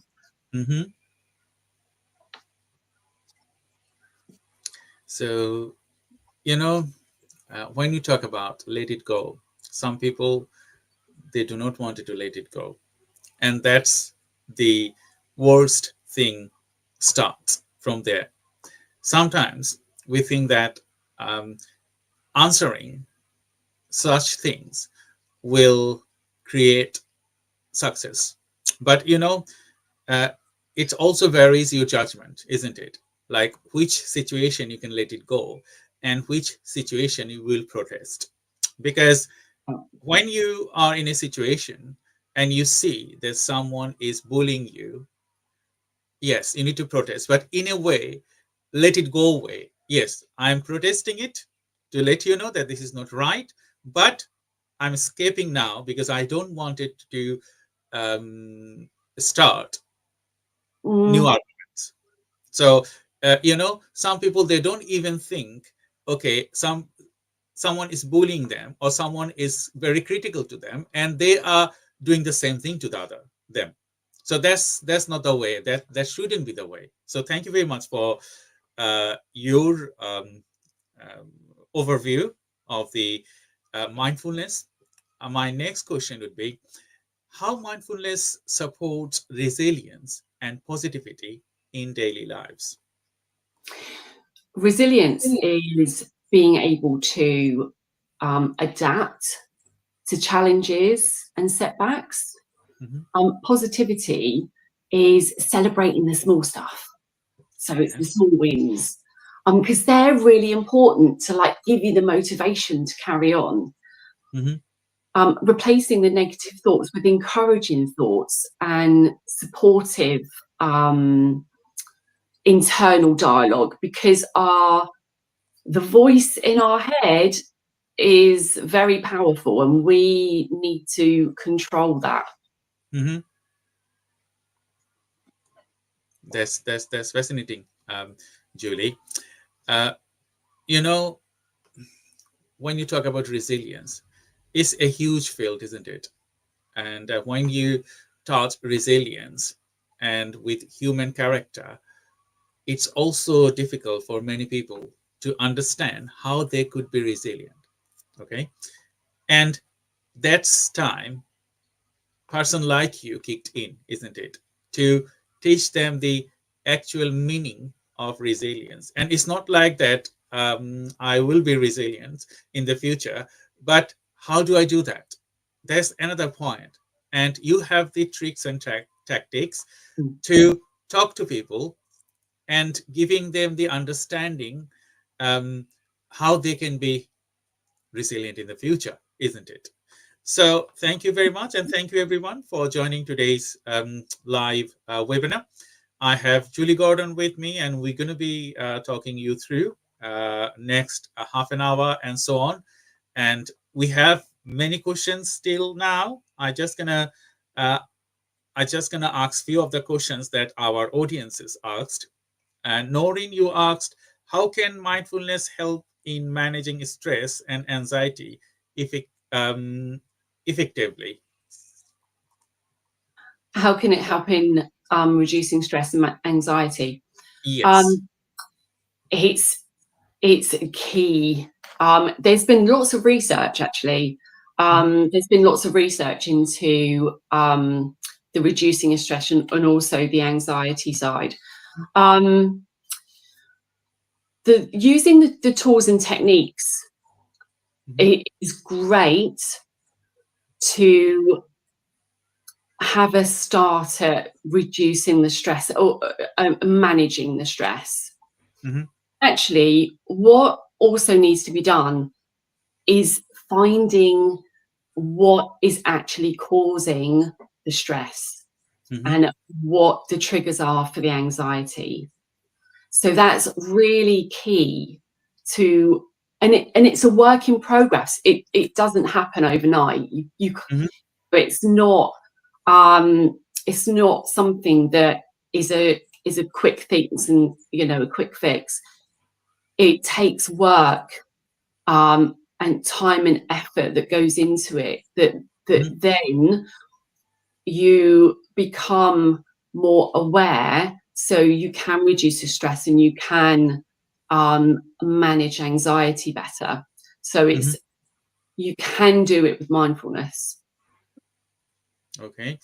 And everyone's individual, so everyone's sorry to, no, carry on. Yeah, everyone's individual, so it's all, that's a very specific thing, so it would be on an individual basis, because there's so many scenarios that goes with that. So working with an individual to to work through that is key, rather than sort of generalizing. Thank you. So I have these similar correspondence questions, like, before you jump into mindfulness, as I said, you need to understand why does it matter. I know you have answered a little bit of that questions. Can you dive into details why it is matter? So, because mindfulness helps us step out of the autopilot. We're in autopilot an awful lot, and you don't even realize it, but we do an awful lot on autopilot. So mindfulness helps us come back to being in the moment. So it then frees up mind space for awareness, so we can change reacting to response. So we can change the way that we behave as well. Yeah. So and the difference that it makes to us is that, so it matters because it gives us the control back. Sometimes we can feel like we're not in control of our life, so it can give us the control back in life. It makes us feel happier, be more confident and successful, building more fulfilling relationships is key to well-being. And creating the work home life balance is crucial. Okay, thank you very much, Julie, and thank you everyone for joining today's live webinar. I'm Dr. Shah Siddiqui from Time Research and Innovation, Zenzi Marketing Agency, and Neurodivergent Business Consortium. And you're watching this live on LinkedIn and all other social media. And we have Julie Gordon from Retain Your Brain. So Julie Gordon is a coach, and she trained people on menopause, mindfulness, and motorsports. She has wealth of knowledge. Working together, I'm also learning from her and creating the next masterpiece. So if you wanted to know more about Julie Gordon, feel free to keep an eye on her social feeds, LinkedIn and other social media. And there are lots of things coming up in next couple of months. We are working together to create the next masterpiece, and you will love it. So Julie, thank you very much for joining today's webinar and adding the value to our audience. So if you wanted to ask Julie a question, feel free to ask through the comment box. We already have few questions and we're going to be asking them. But if Julie answers some of the questions, we're not going to answer them anyway. But keep an eye, and please write your questions on the comment box, and please share this webinar with your friends, because you can watch it on the replay. So it will be handy for your family members, colleagues, and community. Like mindfulness, we need right now because the world is full of tension. We have tension in the community. We have tension all the time, how our direct debits will go. We have tension for war, is 2-3 wars happening at the right time. Some of them we do get agitated due to our religion. Some of us we get agitated due to our supporting a specific community. But you know, everything that you do, you need to think about yourself. If your mind is nicer, if your mind is calm, you will think nicer, not harming people in a way that is happening all over the world. So, Julie, thank you very much. You are creating the next generation. And I'm very grateful that we are collaborating together. So thank you very much. So I will ask you my next question. And I have a question from Harun Rabbani Bhai. So I will ask them a little bit later, but I can also ask it. So Harun said, I'm just going to add them to my screen. So to what extent have large organizations adopt mindfulness training and development and practice? In a large organization? Yes. It is absolutely feasible to be able to put mindfulness workshops in a large organization. There can be workshops for managers and leaders to be able to use, and actually mindfulness has a ripple effect. So it has a ripple effect on everyone, you know, because then you start talking to people, you know, within your household, and it really grows. But within the businesses, it is key to have, you know, people going in and talking about how to incorporate mindfulness into their work life. And yeah, it's you can have like a day sessions, or you can have hourly sessions, like a lunch and learn. So yeah, it's very, very easy to implement even with larger organizations. Thank you, Julie. And to Harun, thank you very much for asking the questions and watching today's live. We are working to create some packages for the SMEs and big corporations, because you know, this kind of mindfulness session is not, you can't do it crowded. It has to be selective people in different days, that a small bunch of people working together and then creating the atmosphere to get them calm. And as Julie said, it could be lunchtime, it could be any other time, but having a few, maybe an hour or half an hour time to practice it, because mindfulness is not like that. You will just talk about it and you have it. No, you need to practice it. You need to control your emotion. You need to have a specific way to tailor the methodology, and Julie has that tactics and she can do that. So we are creating some packages. So you know that Harun Rabbani, we also work together, and we are going to be working together to extend our network. And to the viewers, you know that we have come up with a solution, Sales Funnel Accelerator. And with Sales Funnel Accelerator, we're going to be working with many of the business growth coaches. And one of them is Julie Garden and Harun Rabbani, and we have other people joined in. So we're going to be working together to create the next stable workforce or next stable business. So keep an eye on our space, and we will update you time to time. And Julie, I just wanted to jump to my next question to you. How does mindfulness contribute to mental clarity? So our thoughts make us feel a certain way, that make us behave a certain way. And mindfulness helps us feel calmer and to manage the thoughts better. You can then regulate your emotions better. So it has a, you know, it's all connected. It all has a knock-on effect. Mm-hmm. Okay, I have one question from our audience. I'm just going to show you that. What are some mindfulness habits for better sleep and relaxations? Meditation is really good. Was it for sleep? Sorry, I didn't catch the last bit. For Sleep and relaxations.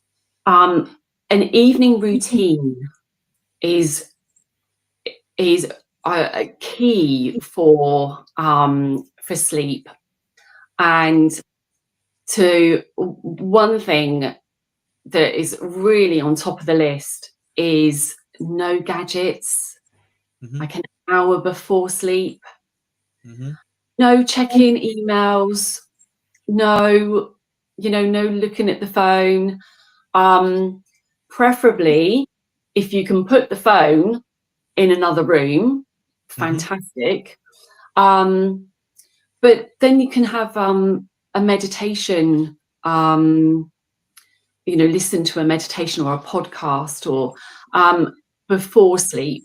So either reading as well before sleep, but not the gadgets.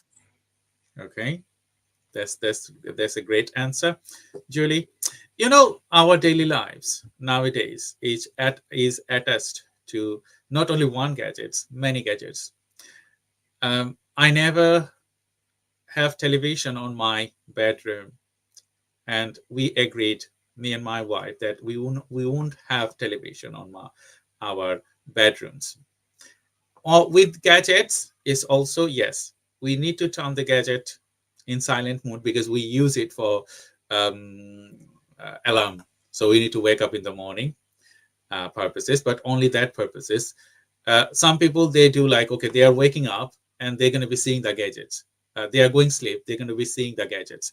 And everything they do, going toilet. And some people, they even take the gadgets to their toilets. Not some people, many people, I know.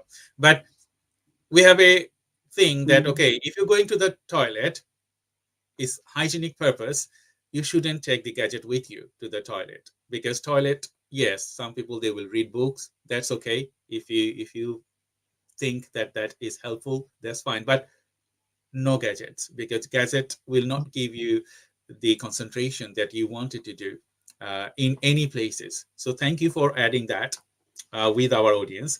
And thank you everyone for joining today's live webinar. And we have Julie Gordon from Retain Your Brain. We're going to be coming up with many other live webinar. And one of them, I just wanted to give you that information. And I will ask one of my team to share that with you. We will have another session with new launch, Retain Your Brain, with Julie Gordon. So we have another live webinar, 28th of February, and we're going to be launching Retain Your Brain, new websites and web app, I would say, the things that we are working 4 or 5 months now, and we're going to be launching that on a webinar. So keep an eye with this, and if you wanted to talk to Julie, feel free to message her through LinkedIn, and as well as she has an email address with Julie Gordon at retainyourbrain.com. So you can also find it on her website as well as on her LinkedIn. And we are working together to create the next breakthrough. And you know that we will break through and we will be successful together. So thank you very much, Julie, for your time today. And viewers, you're watching this live webinar, also thank you. And thank you for your question. I will now ask you my next question. You know, neuroscience, scientific evidence. We talk about that. So do you have any thing to add on the scientific evidence of mindfulness? I love this bit. Mm-hmm. I love the neuroscience. So there's 3 facts that's it really makes you think then that this isn't something that is that people do and don't get any benefit from. This is why people benefit. So fact number 1 is neuroplasticity.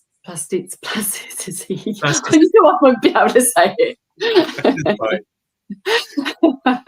It's the brain's ability. It's the brain's ability to rewire.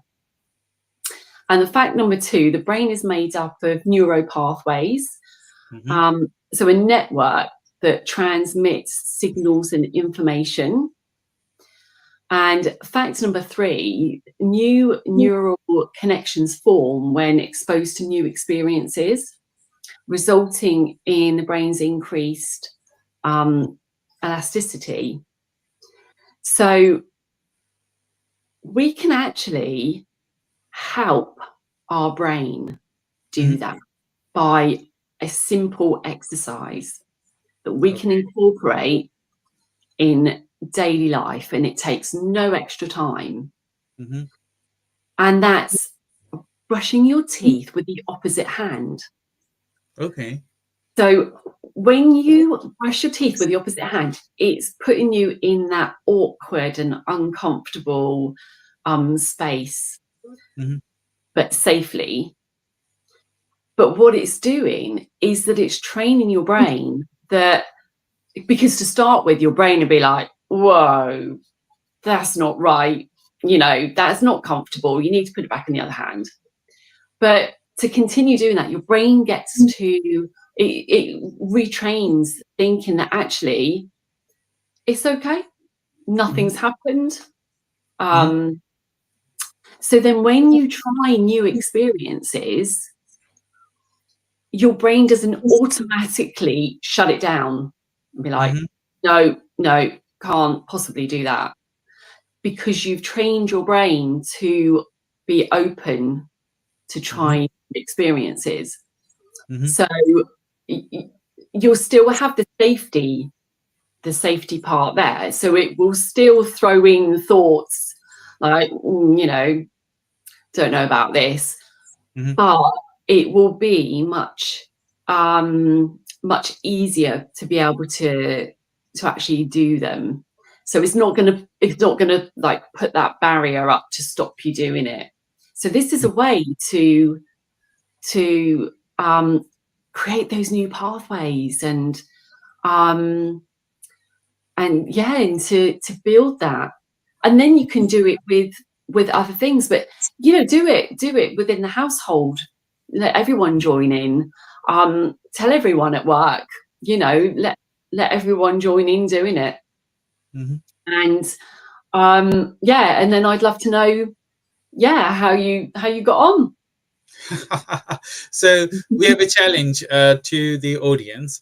We're going to be having many episodes, as I said. So it's a challenge to you to train yourself to do something that you are not usually will do it. You're not usually. I talk about neuroplasticity all the time as a neurodivergent person myself, and being having a brain tumor surgery and getting my left side very weak. And if I don't tell people, they don't notice it, because I train my brain to listen with my one ear. So I'm deaf in the other. So if I do not tell them, they will not notice. So I train my brain. So anything that will happen, it has to come to my right side. Another thing, people say that, okay, you have a brain tumor surgery, and if you wanted to do brain work, it can damage your nerves. I never believe that. I never, ever believe that. So after my brain tumor surgery, I engaged with more brain work. Anything that I do now is all brain work. So my brain learned how to modify it with neuroplasticity, and how I can engage it with. I have a recent example of my wife's. She broken her legs in pieces. She was on bed rest still. She is in a crutch. She's now training her leg to become normal, because after 4 months, her neuroplasticity was dimmed. Now she's training her leg to become normal. So these are the way neuroplasticity can grow you. It doesn't matter. Some people, they would say, oh, I don't want to do it. Oh, I hate it to do it. If you hate it, your brain will hate it, just like you said, added, like, okay, you're going to be uncomfortable anyway. But if you try gradually, if you tell your mind that, okay, you are capable, then you are capable. Otherwise, you are not. So thank you very much, Julie, for adding this core information. That is my favorite subject, neuroplasticity, to talk about. And with mindfulness, your neuroplasticity will grow in a different way. You will find that you can walk more. You will find that you can think better. You can find that your healthy habits will grow. So a lot of different things are attached to it. So thank you everyone for joining today's live webinar. And we are talking about mindfulness today. And we have Julie Garden from Retain Your Brain. So if you wanted to talk to her, feel free to DM her from social media, and as well as with emails. She runs a regular session, one-to-one, as well as group sessions. And we're going to be talking about that at the last segment of our webinar. Before I jump into other questions, I just wanted to ask you, my next questions is developing a positive mindset. How could you do that? Sorry, I didn't catch that. You went off a little bit then. Developing a positive mindset. So shift your thoughts when a negative thought pops in. Mm-hmm. Tell it to go away, or I'm not listening. Because it's stopping it in its tracks before it's you know, you're really sort of taking notice of it. So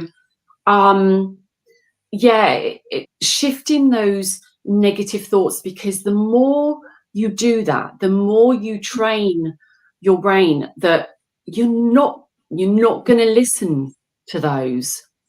So it's like, stop, or whatever words you would like to choose to say. But it is really important, because they will become less. So the more you do that, the more you practice that, the more they will reduce. Self-compassion, being kind to yourself, is so important. If you wouldn't say it to your 4-year-old self, don't say it to yourself now. Acknowledge what you can control, and accept that you can't change other people, and surround yourself with people that love and respect you. That's a great example, Julie, because self-respect is the core thing to do great work. If you do not self-respect yourself, no one else will respect you. Because few things that I was recording the Innovator Circle podcast. I recently launched a new podcast, and I do record C-level executives all over the world. So I have recorded a few interviews, and yesterday I was talking to Christian Viona. He does properties investments, as well as engage in mentorships and coaching business. So one thing we discussed is you need to self-respect and self-trust yourself, then go out. Because if you do not self-respect yourself, self-trust yourself, then there is no meaning of lives. So thank you very much for adding that value. to our audience. We are nearly end of our session, so we're going to have a few more questions to ask. And if you wanted to ask any more questions, please feel free to ask us through the comment box, and we will try to answer them if we have any more time. So my next questions to you would be mindfulness in professional life, why it is important, and if you can dive into that for professionalism and mindfulness together, because I think Harun asked you work balance, and we have another questions about work balance as well from Redwan. He said, I'm just going to share with you that questions with you. So can mindfulness be applied in the workplace to improve productivity and focus? I think these two questions are interrelated. So if you could ask, that would be fabulous. I was just about to say absolutely that it can really, it focuses your attention and increases productivity. Mm-hmm. And also when you have happier people in the workplace, the sickness is reduced. Mm-hmm. So you've got you know, wins there already. Mm-hmm. Bringing mindfulness in, there's so many different ways that you can do that benefit colleagues and managers, business owners, and it's doing the little things to help yourself. So one thing that you can incorporate if you're on calls, if you've got back-to-back call, if you've been sitting quite a lot, is to, and you can even do this while you're on a call, and you can stretch your legs out. Just stretch your legs. So we're talking movement, any kind of movement. So stretching your legs out, moving your ankles, so rotating them, lifting one leg up at a time. So it's getting the body moving, stretching. So so when if you've been sat at the desk for a while, then do some stretches. Get everyone to join in. So stretch your arms up to the back, to the front, loosen your shoulders, just so getting rid of sort of the tense muscles makes you relax better, and again for better focus. If you've got a task that you really want to chuck the computer out, but before you do that, if you remove yourself and go and do something completely different, and then come back to it, it's like seeing it with fresh eyes. So again, what you're doing is you've got that like more laser focus, and you create creativity towards it as well, and it's not so overwhelming as it was before. So that's a really good thing to do. 2 minutes silence in the morning. If you put the kettle on, you could go to a quiet room and just have 2 minutes silence. Just let your brain recalibrate and reset, and do that during the day. Now, with some brains don't like that. They have to be active. So tapping, doing something. So tapping is relaxing, but it's also keeping keeping sort of movement going. So there's lots of sort of different tools and techniques, which, it's trying them out and see what works for you. So a calm mind.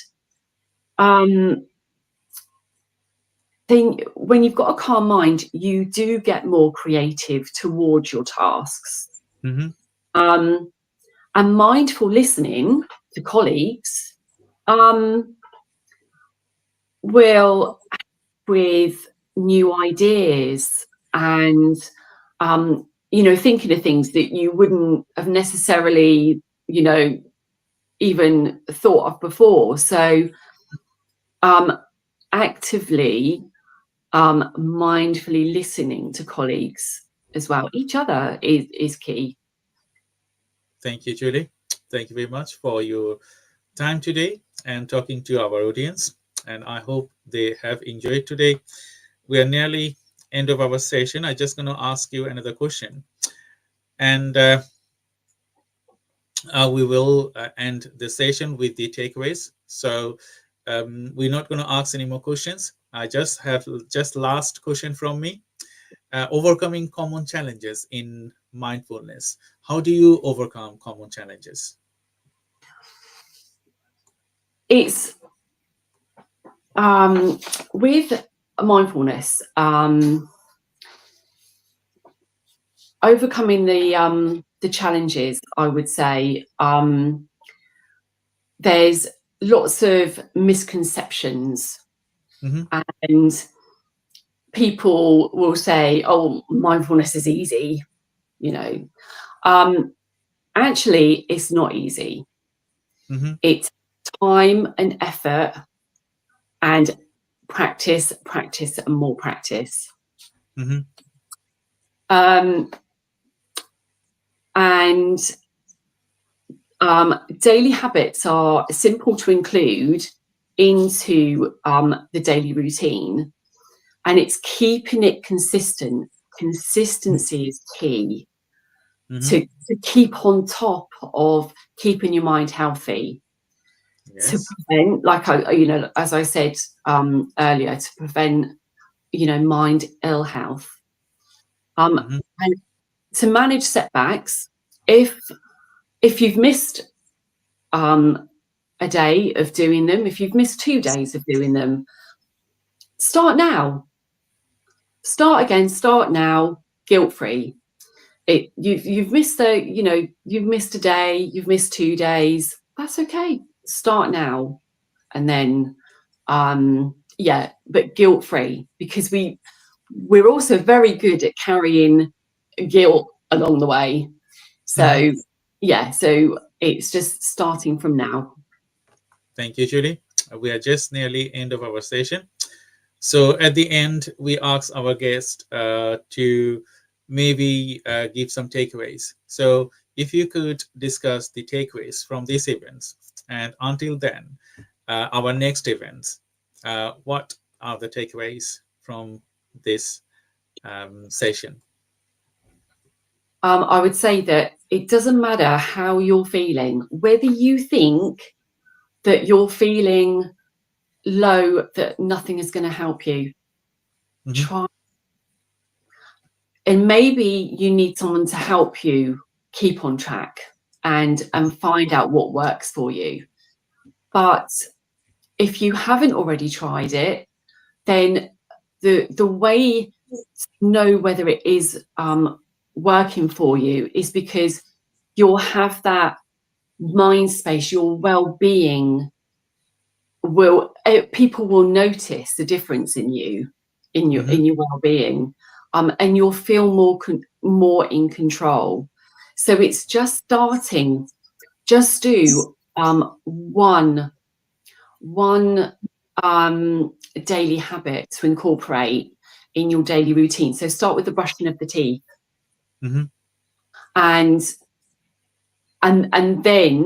and do it for 28 days, because it takes 28 days to become a habit. So don't try and think, oh, I've got to do all of this. I've got to do the 2 minutes silence. I've got to do the brushing the teeth. I've got to do the breathing exercises, or don't take on too much. Just start with one thing and do that for the 28 days. Thank you very much, Julie. And thank you everyone for joining today's live webinar. I'm Dr. Shah Siddiqui from Time Research and Innovations, NC Marketing Agency and Neurodivergent Business Consortium. And we have Julie Gordon from Retain Your Brain.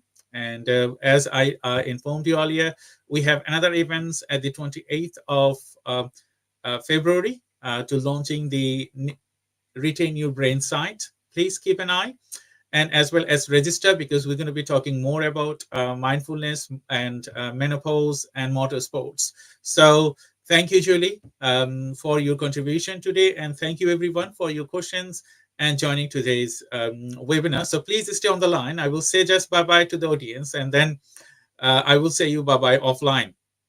So it was a pleasure talking to Julie today, and I hope we have added value with your daily habits. And as you're working, or you're not working, you as a housewife, or you do not work, mindfulness is needed for anything that you do. So Julie Gordon, reach her if you wanted to do one-to-one session or work for your business. Feel free to reach her, and we will come up with the packages and all other things by 28th of February. So there is more to select and more to talk about. So I have few more live webinar this week and following week. Please stay tuned on our space, and as well as register any events that it is resonating with you, because we do sales and marketing, business development, and all other mix and match program for you. So we're going to be having an audio event next week for 360-degree marketing. So stay tuned and register for the events. Until Friday, I wanted to say you bye-bye, and thank you, everyone, for joining today's live webinar. Bye-bye, and see you Friday.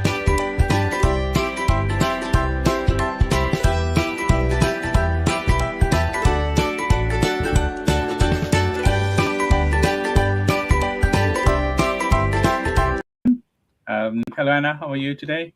I'm good, thank you. Hello. Hi. Hello, everyone, for joining today's live webinar. We had a little bit of technical issues, so that's why we are a little bit late, and I think our LinkedIn having an issue as well. So I think we can fix that issue specifically. If it's not, you can watch this live webinar on other social media like Facebook and Instagram, and as well as YouTube. So if you're watching this live on LinkedIn, that's fine, because we're just checking if the live event is broadcasting now, because we tried to edit the event. We could not do it, but anyway, it is recorded as well, so we can share this recording later. So Anna, how are you today? I'm good. It's my last day at the Innovation Centre till the new year now. So I've got some time off. I wonder how many founders and people listening are going to have a bit of time off. I feel like this end of year is very tiring.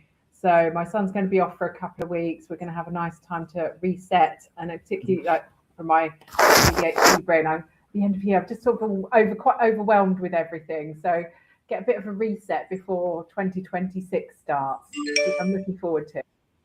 I totally agree with you, because I think it's a Christmas, isn't it? So we would say Happy Christmas and Merry Christmas to everyone. Tomorrow, I think, is the last day of many of the people in the UK and in globally. So if you are in the UK or any other parts of the world, enjoy your time, Christmas, and then we will have New Year.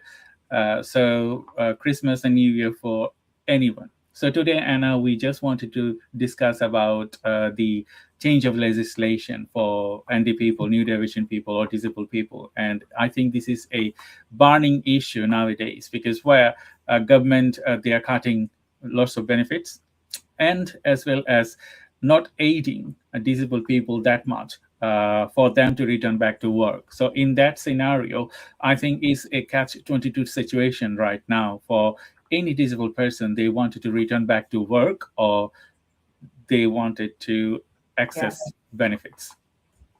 Yeah, absolutely. And I think it's this, this is really well timed as well, because there's the new employment rights bill that's just sort of gone through Parliament. And I know that it was approved in the House of Lords, I think.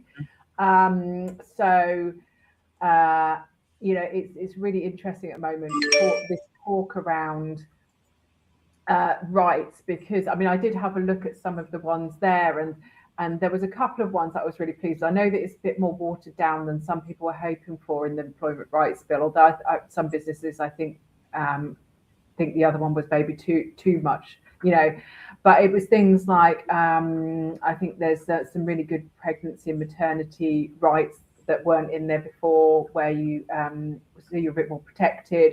There's things around I think unfair dismissal and that, which comes in much earlier. So there are those things, because I know, like, as we've been sort of employees at work, it's nice to see, there's been some terrible things recently, like you said, with the disabilities and removing, some support and that. So, for employed people, there seems to be a few bits sort of coming in, but for business owners, it'd be nice to see more for us as well. I think that level of support, we talked previously about access to work, PIP. I don't feel like enough of those maybe go far enough in supporting people. Access to work is lovely. I have access to work. I do think it's really good, but it is hard to get. And PIP is harder than ever to get. So then there seems to be this sort of middle ground, where you're disabled but not disabled enough to get some help. And we talk about levelling up and equity, and they often show that picture of 3 people standing by a sort of fence, and you give them all the same height box, and the smallest one can't see over, and then you give them a box of each, the height that they need. And I feel like access to work and PIP help the person that needs help, and then you've got the people that don't need any help. But there's this kind of no man's land in the middle, where you do need some help, but not maybe as much help. But to equal it up, you still need equaling up. And I feel that those people get a bit left out with, you can muddle through, you can get on with it. When I did my understanding autism, when we're talking about sort of high functioning autism, Asperger's, where people maybe once again can get through. I have ADHD. I did the same at school. I kind of got through it, but has it left me with anxiety and trauma? Absolutely. So I feel like there's so much more we need to do. I totally agree with you. As you described, like disabled but not seen as disabled, I fall into that category, and it's just like a pain, because if you wanted to access disability, it's the system is totally absurd, I would say, because it will tailor you. Can you do it? Sometimes you can, sometimes you can't. So normally, what we do, yes, I can do it, but sometimes I cannot. So when you click, you can do it, you are out of the box. Yeah. So it is not tailored to benefit people like me and people like you, or many, I would say thousands of disabled people. They don't get proper benefits. Either way, we contribute to the tax, we contribute to socially, we contribute a lot of different things. But at the end, when it's in terms of benefits, it's just one box, but one box will not fit everyone. So that's the point. We need the legislation needs to be changed, because those people they wanted to work, and they wanted to access these social benefits, any of the social benefits. They don't fit. They don't fit for purpose. And when you think about work and PIP and all those things, it is like in a way, I think the social economic boundaries make them you don't need to work. You are because you don't have capacity of work. Why? Because you are receiving these benefits. But when I receive certain types of benefits, like I receive access to work, it aid a lot of different things, and I get benefited, and I can work more. But when in terms of it comes on PIP, certain things I cannot do. Last week is very sad for me. I I cooked something and I have to pick my son from school. I forgot to turn the stove off. Okay. And I spent more than an hour. My mother-in-law was in the sitting room, and it burned away. The fire brigade has to come, although it wasn't any mess. They just came and turned off the stove. I could not reach home on time. These kind of things can happen because I have memory problems. So I need aid like this. It could we could if I'm most of the time when I cook, something happen like this. I cannot add aid because someday I can, someday I can't. And this one can be judged by the PIP because they say, okay, you are okay, you can do this. Sometimes I struggle due to my disabilities. Sometimes I can't. So when I say, okay, sometimes I can, sometimes I can't, that means you can. Yeah. Okay. Yeah. And we need to change this because disability benefits should be fit for purpose, tailored to everyone. They're receiving it. Yeah, and I think there needs to be this sort of more holistic view of these benefits as well, because I was reading a lot of stuff recently about this, getting people back to work.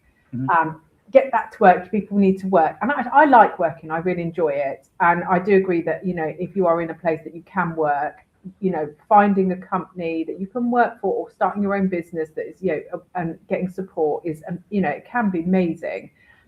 But I was thinking about the fact that I work. What people don't see though is that when I work, I come to work, I give it my all, I perform fine, I'm doing well at work. When I get home, I'm so tired, I don't have time to cook dinners or energy to cook dinners. I don't have the energy to clean. There's loads of things like I buy stuff to do with my son, like activities, and actually just don't have the energy to do them sometimes. But they don't look at your life as a whole. They don't actually look at how work affects your personal and home life as well, which I think is a really bad thing, because I go to work. So, they could say, like, if I wasn't working, they'd say, get back to work. But what would happen then is a lot of people would go to work and that's the end of their life, basically. They would manage to do the work, but when they got home, if they were doing any hobbies or, looking after the kids, that probably would disappear, because the energy that they've used at home, they're now using at work. And then they use at work, finish the day, that's it. I've used, spoon theory, where you've used all your spoons. I've used all my spoons, and that's it. They've gone at work, because work, for anyone that works, you do lose a lot of your energy. Traveling, being at work, etc. And there's your spoons gone. So then your life basically disappears. Your fun, anything you ever had to enjoy. I don't really do any hobbies. I do go out sometimes because I have a child and I try to get out, but I do it whilst absolutely exhausted. Like I said, I don't clean, so I had to buy a cleaner. So once again, this is disabled tax, as they say. I don't really cook dinners anymore, and things like that. So I can work, but there is a consequence to that. I don't have much of a life outside of work, because it's very, very tiring. And I know that many people will feel the same, that once they go into work, fine, yeah, they manage to get there, and even though they've got a supportive company, they can do it. They won't do anything else though. They will live to work, and that's pretty much it. So I think there's this problem around actually not understanding how people who are disabled, their lives, how they exist, and how much energy they have, because we're so focused on getting them into work. People are not robot drones that can just, go to work and then not do anything afterwards. You need to be able to enjoy your life. What's the point otherwise? There's no point. And this is my other, I'm going to go a bit of a rant here. This is the other point. Oh, you should be lucky for what you've got. You shouldn't actually, you see it in time. Oh, people with benefits shouldn't enjoy themselves. The thing with you shouldn't have a nice car, no BMWs, no BMWs for you, or things like that. You shouldn't have a mobile phone. You shouldn't have Netflix. That's it. If you're disabled or, and sadly haven't got any money, that's it. No enjoyment for you. You're not allowed it. And I'm like, how cruel is that?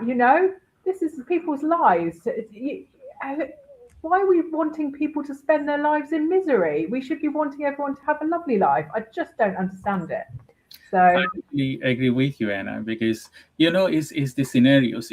Those people, they are sitting down on the creating this legislation.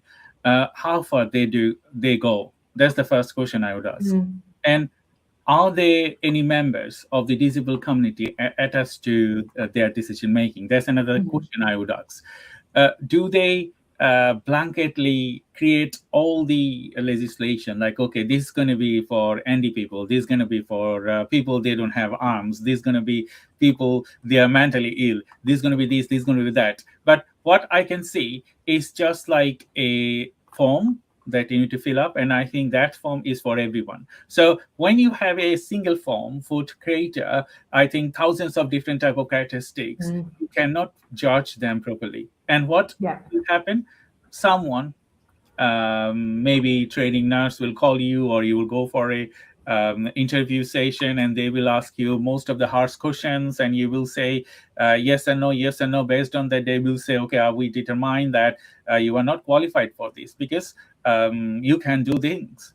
But what we need to change, like, yes, you can do things, but you need these aids. Like you said, okay, if I'm going for work, when I come back home, I don't have any energy. So if I would have an extra help, support, maybe for a couple of hours each day, that they can support us with those things that we cannot do, that will make our life less misery and make us happy. So there is also debate in the atmosphere with able people and disabled people. What? That, okay, you are accessing benefits. That means, as you said earlier, you are not entitled to anything. You're not entitled for happiness. You're not entitled to have a good house. You're not entitled to have good cars. Why? Because you're accessing benefits.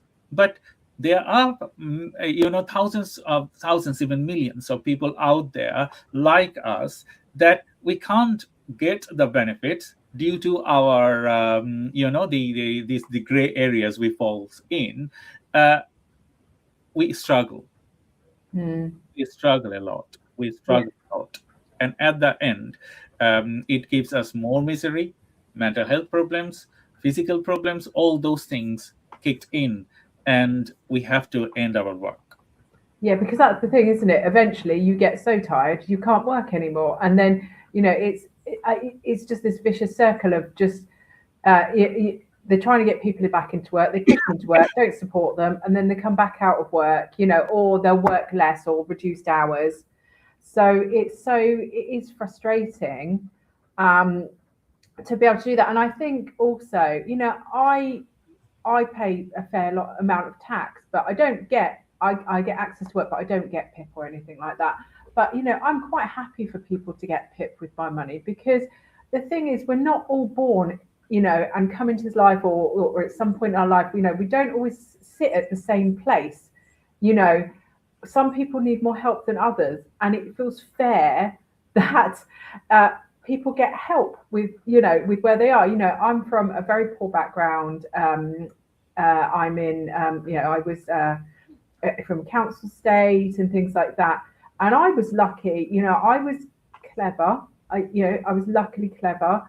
I do actually think my ADHD helped me a lot with being able to see things and do well in school. My parents were reasonably well educated. We didn't have anyone gone to uni, but they were educated and fairly driven. So I was lucky, but a lot of my friends struggled to fulfill their dreams. They all had dreams. We all had dreams.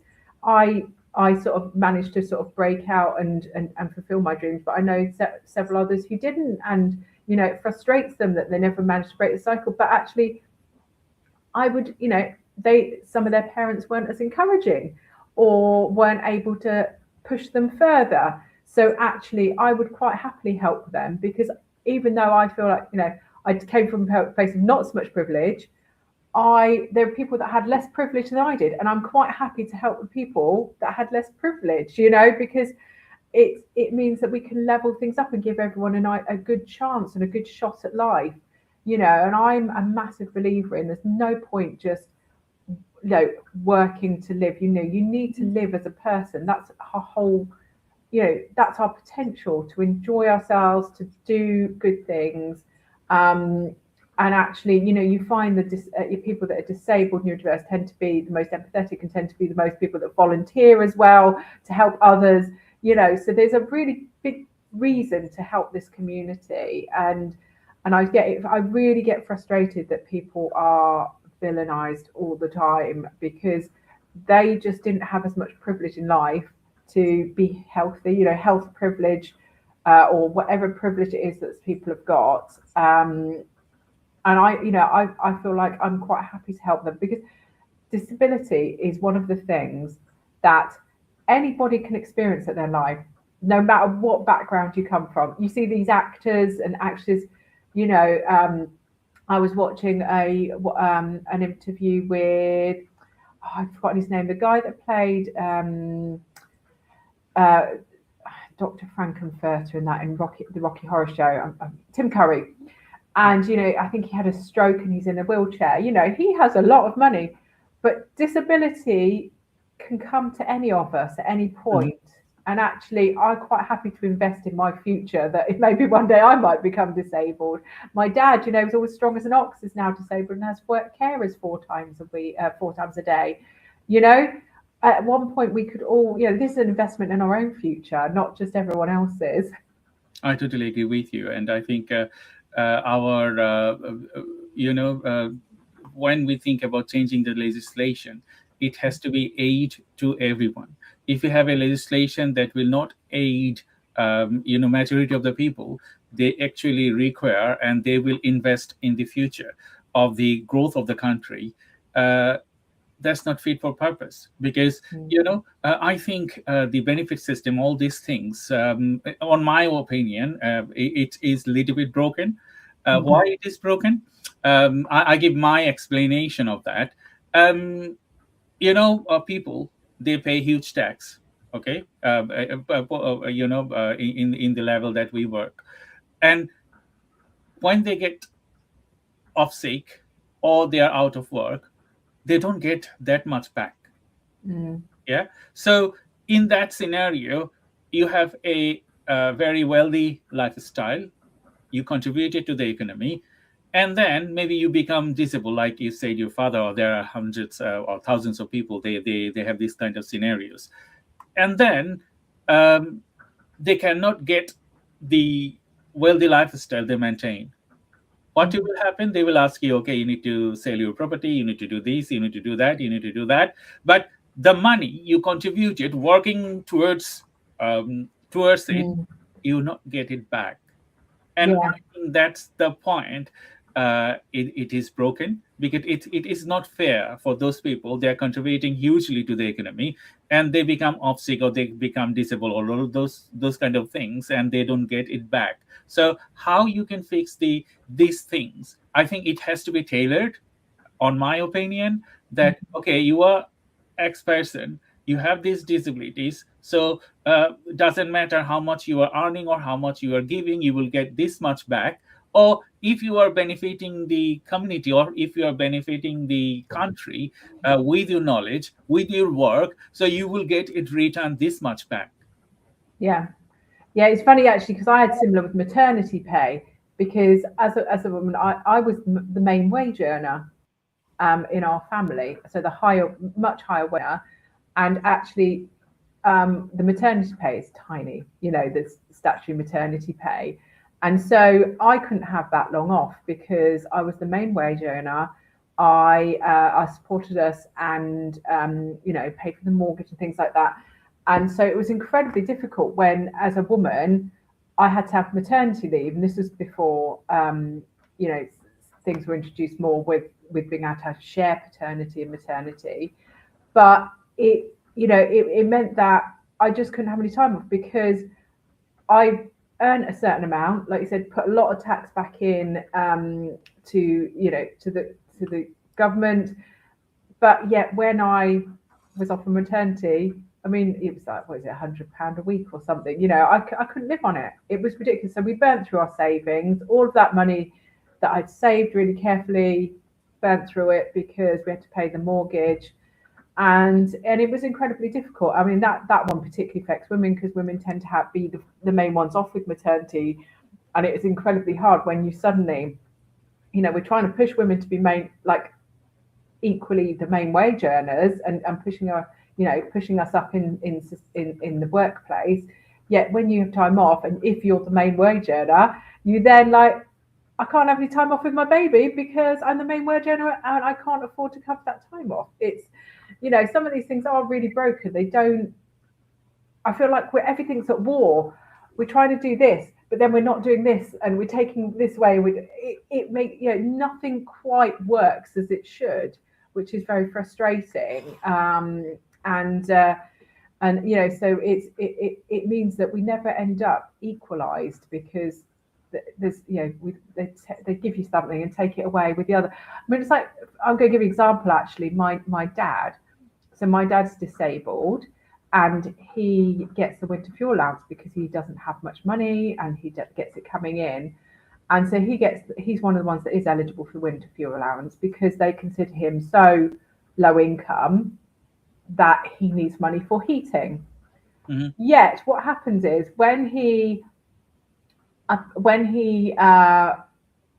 became disabled, his local council do an assessment to see, because he's got carers 4 times a day, and they do an assessment to see if he can afford to pay carers.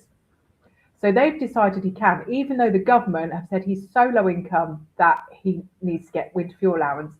They're now making him pay quite a lot of money each month. So what's happened is the government have given him a winter fuel allowance, and then the local council have taken it back tenfold to pay for carers. So which is it? Is he so poor that he needs a winter fuel allowance, or is he well off enough that he can pay? Nothing makes sense. So basically that winter fuel allowance is not paying for his heating. That's going back to the local council to pay for his carers.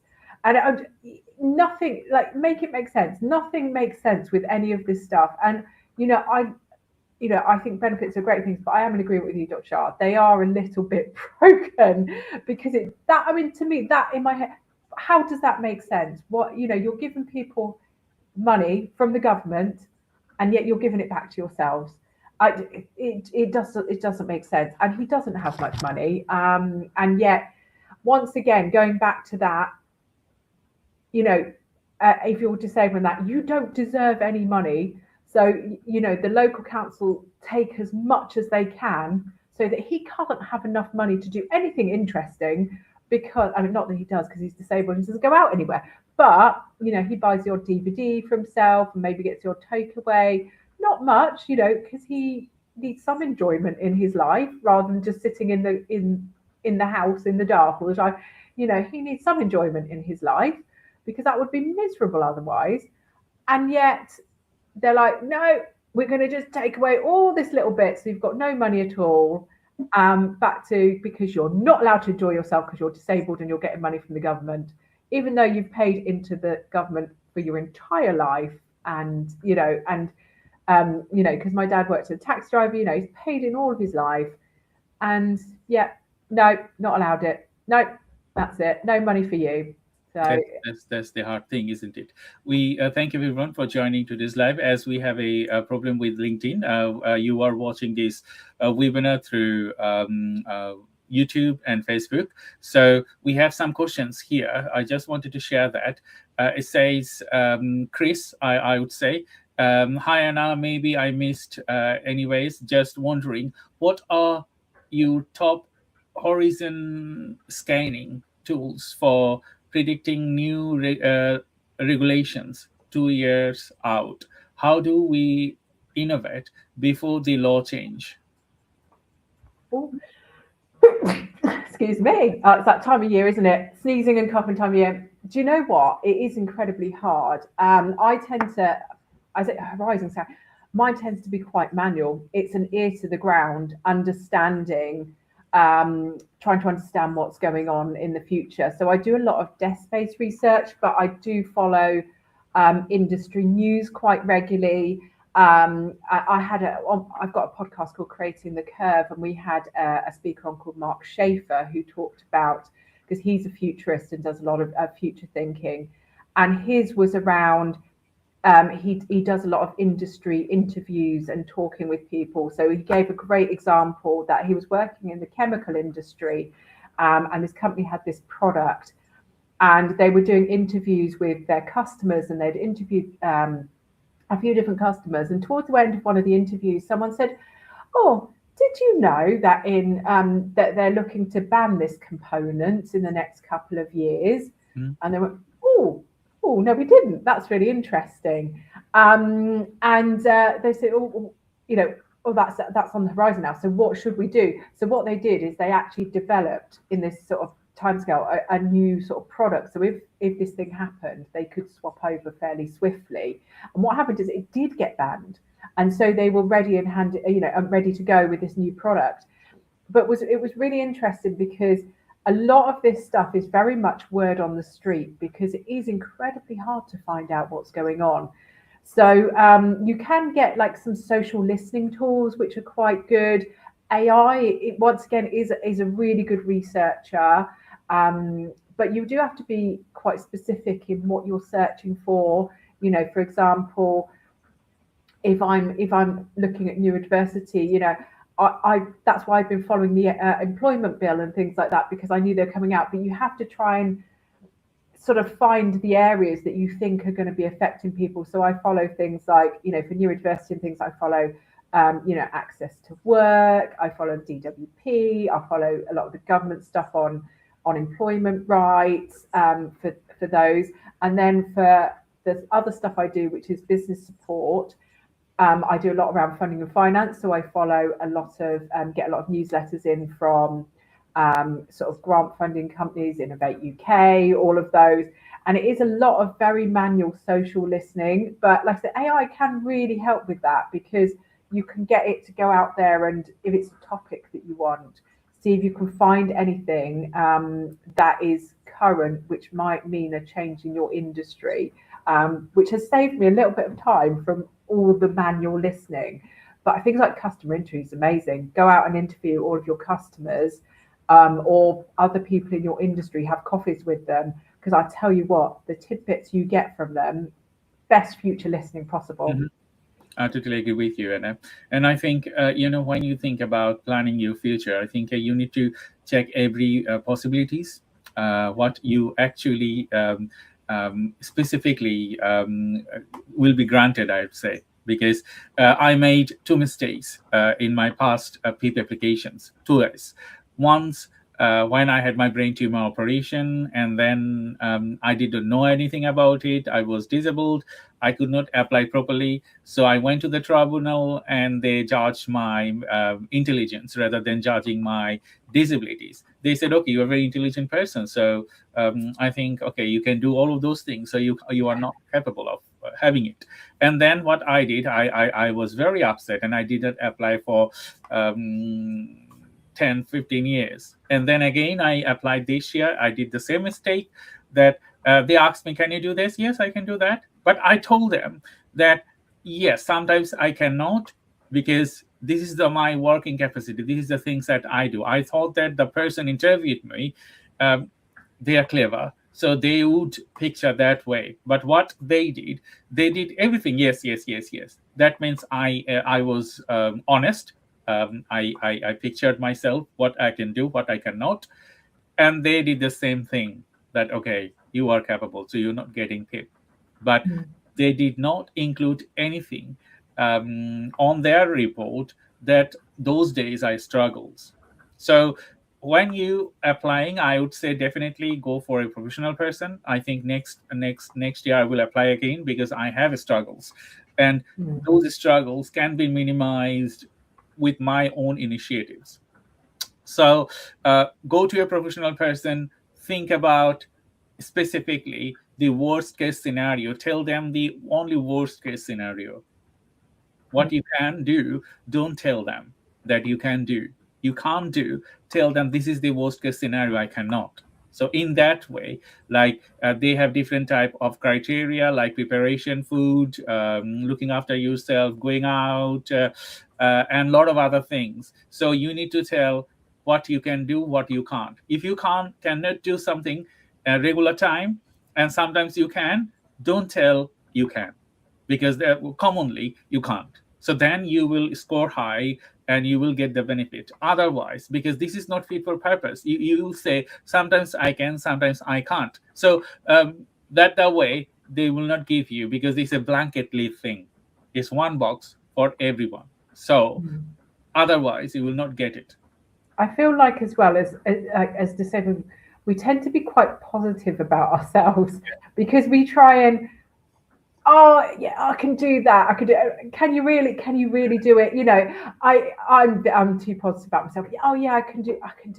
You know, and actually I can't. You know, it's just things like, you know, I haven't cleaned my house for a year because I literally have no energy to clean.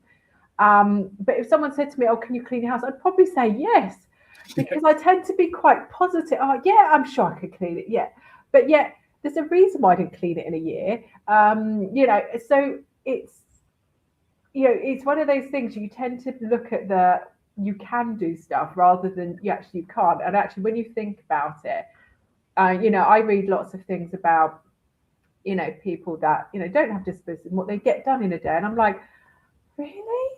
You get all that done? And I just feel like people are more like me. And I'm like, oh no, actually, maybe I am not, you know, maybe I am struggling a bit more. But because I think, particularly if you've been disabled for a long time, or you know, struggled for a long time, it's just normal, if that makes any sense. You don't see what other people like. And it was weird actually, because I was looking the other day, because my son's autistic, and we were talking about our kids, and I was talking with someone who's neurotypical, and their kid gets themselves dressed, gets themselves a sandwich, can do this, that, and the other. And I'm like, oh, well, my son can't do any of that. You know, we've tried, but he can't, he's just not able to yet. And they were like, oh yeah, he gets himself up ready in the morning, I put his clothes out for him, but he gets himself dressed. They were like, and then he goes down and makes himself some toast. And I'm like, what toast? What, puts it in the toaster and butters it and everything? And yeah. And then, you know, and sometimes he'll make his lunch. I'm like, what? Makes his lunch? But because I've only got one child, I actually don't know what a non-disabled child looks like. So for me, this is my normal. And it's really interesting, when I was doing things like filling out the application for his DLA, I was like, I didn't know what other children could do and what he could do. So, you know, this is where I started asking other people. And it was really interesting to see how much, like, oh yeah, he does this. And I went round someone's house and their son was just upstairs playing on his own on his computer, didn't need anything, came down to get his own drinks and things like that. And I'm like, my son won't play without me. That's unusual. You know, my brain couldn't understand. And I was like, oh wow, at this age, a lot of parents get a lot of free time, and I don't get any free time. And and their children go to bed by themselves and they sleep and things. And you know, when you start and you're like, okay, yeah, maybe this is harder on top of other things. And actually, that's the other thing that they don't account for in things like PIPs and that very much, is caring responsibilities. Because not only am I working, but also I am caring for a disabled child whilst being disabled, which is twice as much work, I've found out over the years, compared to, and so much so that, you know, they awarded us some DLA for him. But DLA doesn't pay for my energy. You know, there's not enough there that I could pay for a full-time carer or somewhere. It helps for things like some of the devices he needs, or, you know, extra cab rides or extra things that he needs, but it's not enough that I could pay for someone to actually replace me. So then you've got disabled people looking after disabled people whilst working, and it's just horrendous. And yet there's not really any help for people. It's really hard. A similar way, I would say, Anna. I think community, they don't raise their voices. That's one thing. When it's come to legislation, they are confused what they can get, what they cannot. One thing. Secondly, I think the government or councils, they wanted to stop giving you money. Okay, how they can save. One thing most of the people nowadays are talking about, you have money to give other countries for their aid of or different type of things, but you are not thinking about your own people. Okay, there's another thing. So yes, a country to make you stand in the global space, you need to spend money, but before you spend that money, you need to think about, okay, are you valuing your own people who are there, who are willing, engaging or contributing to the community, or suffering in the lowest space. And another thing, I think, as being a disabled person, because I work many disabled people, they have low self-esteem. Like, okay, I cannot do work and I'm getting benefits, that's enough for me. But they never question, like, is that enough for you? Or do you don't deserve a decent life? As we discussed earlier, you need to question that, and you need to project who you are and how you can do, and you need to say to the government, yes, now is the time to think, rethink. And we know about the Molly Russell case, like, okay, for the Instagram one, like people, children, they are dying. So legislation can be changed through massive campaign, like it's did for Molly, and there are other food poisoning case and a lot of other things. Legislation is coming, but if we do not put pressure on government, it will never be changed. Yeah, absolutely. And I think I'm going back to what you said earlier about how many disabled people are actually consulted. And also, you also mentioned earlier, like, disabled is such a spectrum. It's very much a one size fits all system, but actually you need a huge amount of input to understand what the different lives are of disabled people. Because you might, like we said, you might have a disabled person that is a carer for someone else who's disabled. You might have someone that actually is finds life easier because they don't have care, someone to care for, and actually they can manage. I managed my fibro and ADHD much better before I had a son. I managed, because I got rest and sleep and that, so actually it didn't affect me so much. But since I've had a child, and I didn't know how much it would affect me because I'd never had a child before, it's quite extreme. And I've not just got a child, I've got a disabled child, so it's all that extra stuff. And do you know what, it's funny because when I see like them talking about getting people back into work and everything, and back to that sort of self-esteem side, a lot of it, I believe, is that they want disabled people to do just manual or boring jobs. Like, they don't want anyone to have dreams. I have family members that are disabled, and they offered them a voluntary place in a cafe, and I'm like, firstly, you're not even paid, so disabled people don't deserve to get paid. I mean, you could argue she gets benefits, but so that's the pay. But and then it's always something. It's never like, oh, let's give you some work in a law firm or something that might be mentally stimulating.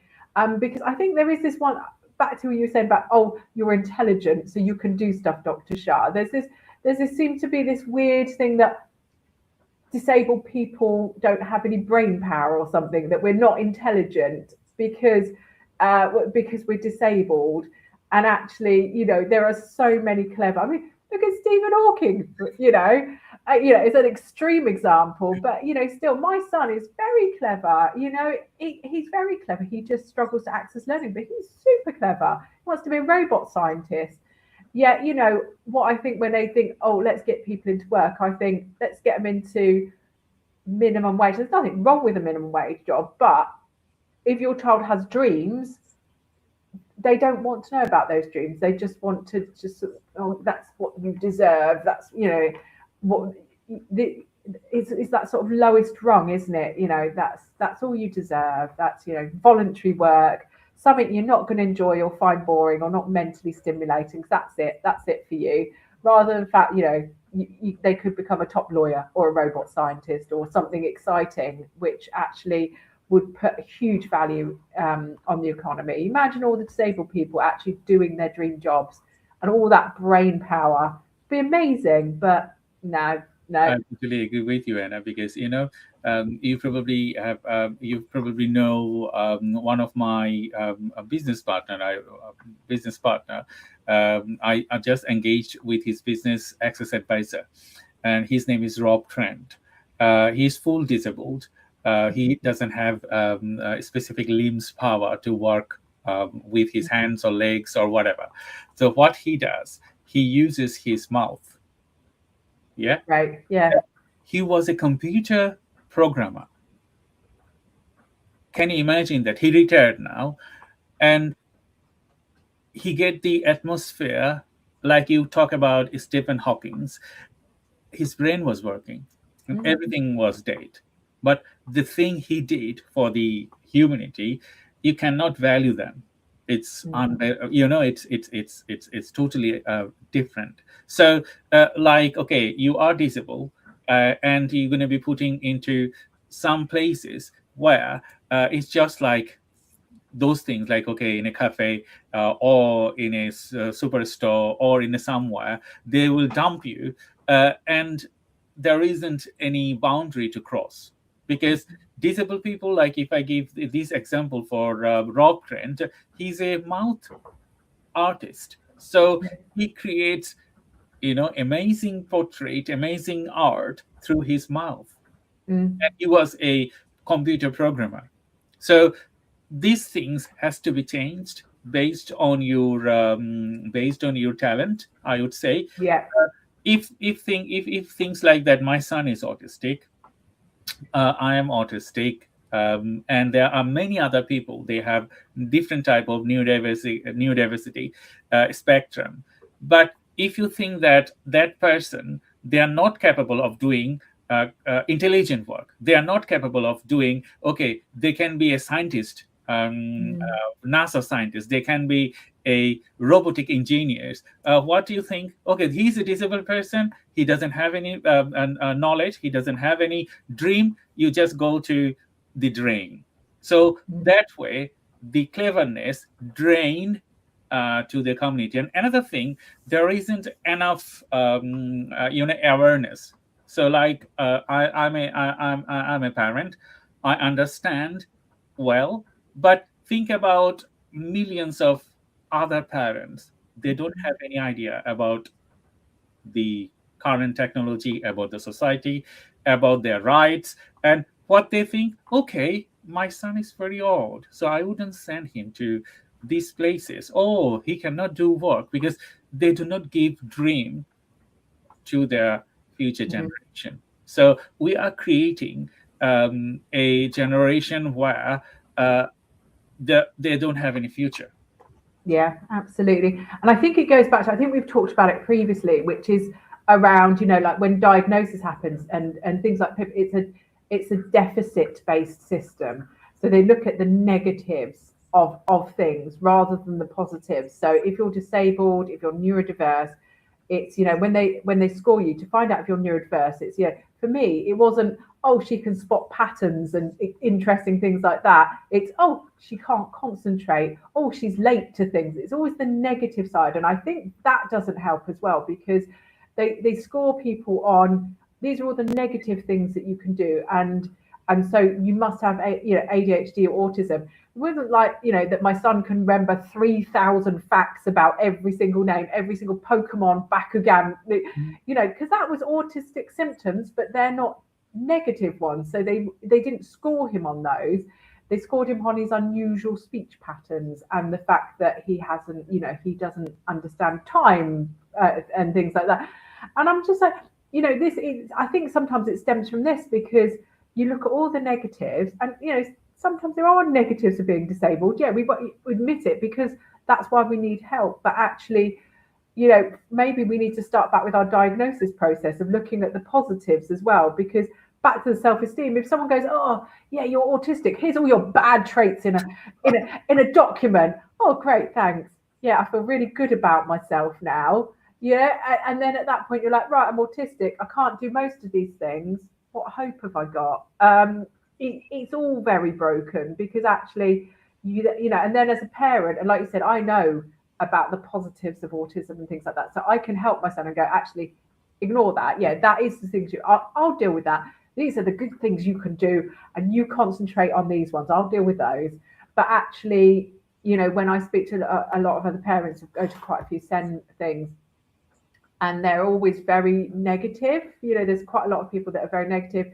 When I found out my son was autistic, I thought my life was over, literally, like, that level, because they've been taught that this is a really bad thing, and it's the end of the world. But actually, that mindset change needs to happen, doesn't it? I totally agree with you, and that we pointed these things to the people, because you need to think now. And if this live webinar is watched by any of the legislator that you are working to create new legislation, I would think you need to talk to disabled people. There are neurodivergent people. You will find thousands of people in workplace, thousands of people in education, thousands of people in the community who are working to make our life momentum, make this society different. So until you get the essence, like, okay, I am autistic, or I am dyslexic, or I have a disability, don't consider that I have that disability. Consider that what talent I have. So if you aid your budget to increase that talent, like we talk about Stephen Hawking, we talk about Rob Trent, and there are many other disabled people, see how they are supporting or they are contributing to the community. So don't judge people on their disability, judge about talent. Then you can bring lots of talents to the community. Like, okay, if someone is thinking about to be astronaut, aid them with that. Give them money, give them support. They will amaze you, because as I know, being a disabled person for such a long time, and with neurodiversity, I know we have huge focus on things that we wanted to do. Yeah, and we can be successful. I give my example all the time. Like, okay, what person I was in when I was young age, but only one thing changed my life. My mother, she said, do those things that you are good at. Okay, don't think who is saying you what. Okay, consider what you are good at. I found my niche, and I changed my life being a disabled. And if you don't have that mentality, the society will not change. Even if you change the legislation, it will not tailor anyone, and it will be wastage of money. And there won't be any future generation who can support specifically for the next growth of the country. Yeah, 100% agree. I just feel, they keep saying about getting people into the workplace. I'm like, there's so many talented people that want to get into the workplace, but in the right way. There was one the other day, and it was sort of talking about, like how we can get like more engineers, and how we can get more this and more of that. I'm like, there's so many people that are probably good at that, but they're just overlooked. Come and encourage people to get into these exciting careers.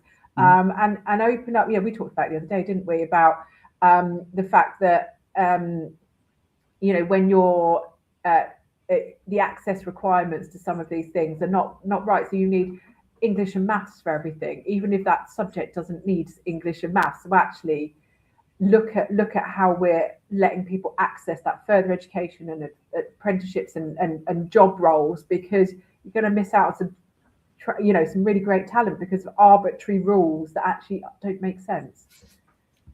I totally agree with you. We have so many comments on our chat comment box. So I'm just going to add one comment. So we are nearly end of our session. It's 1 p.m. Although we have started a few minutes later and we have a technical issues on LinkedIn.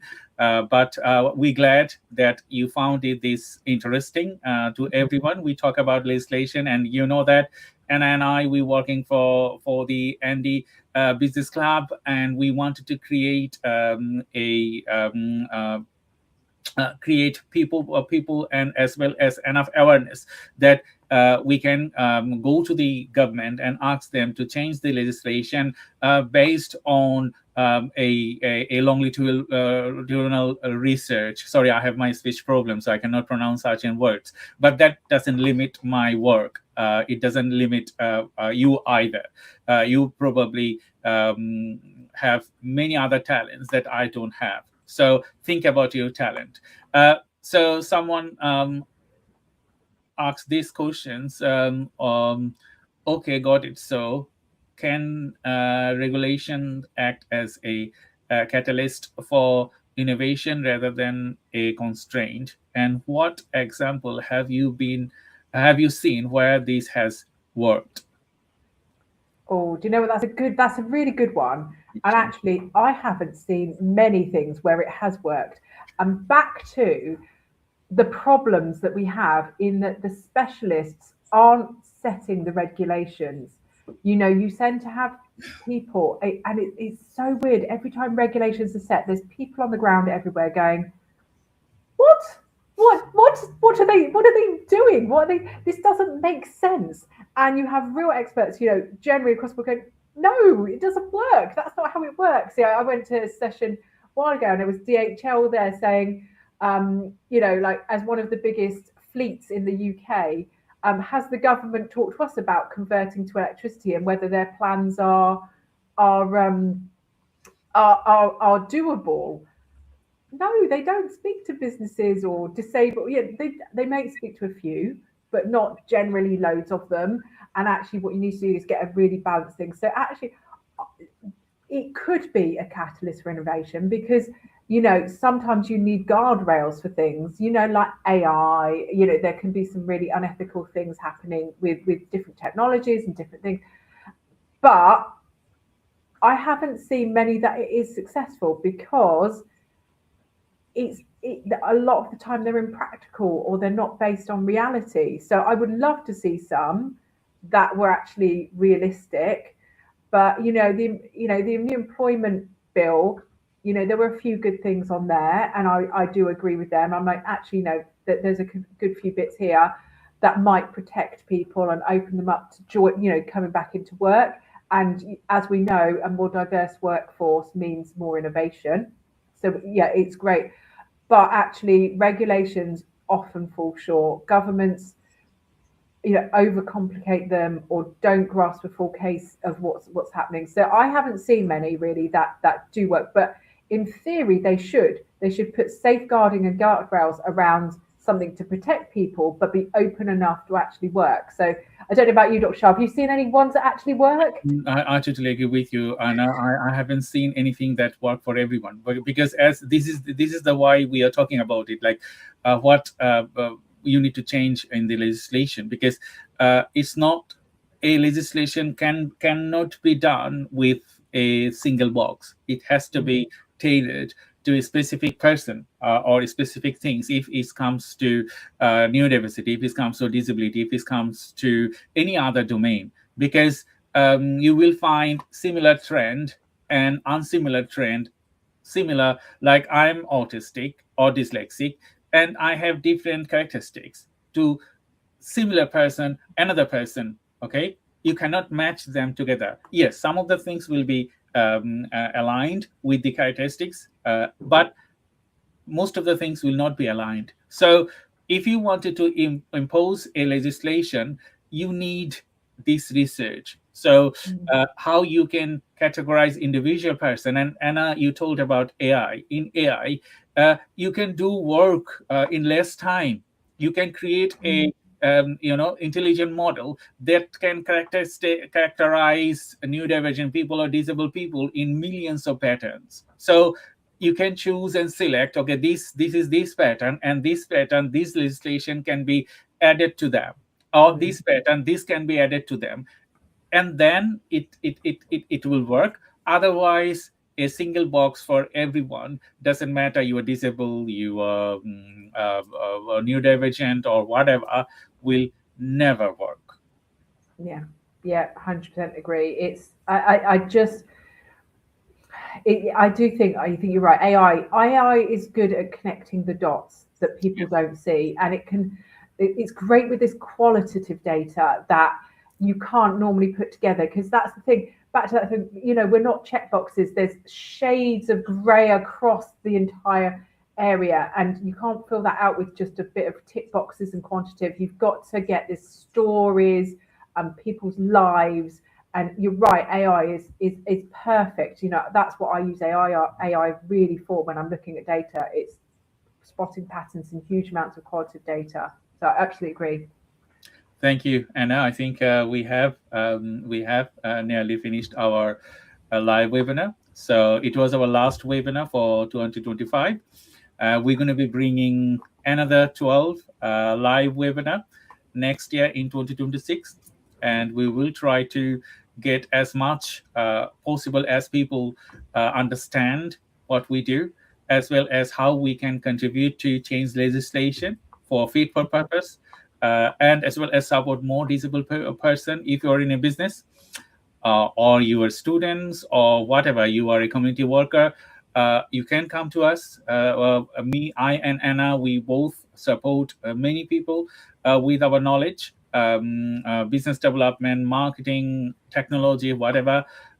You can get in touch with us, and we can at least signpost you what you can do and what you can achieve. So until next year, I think we will have our next January session at the end of the January, because 1st of January and middle of January, people will return back from work and they will join.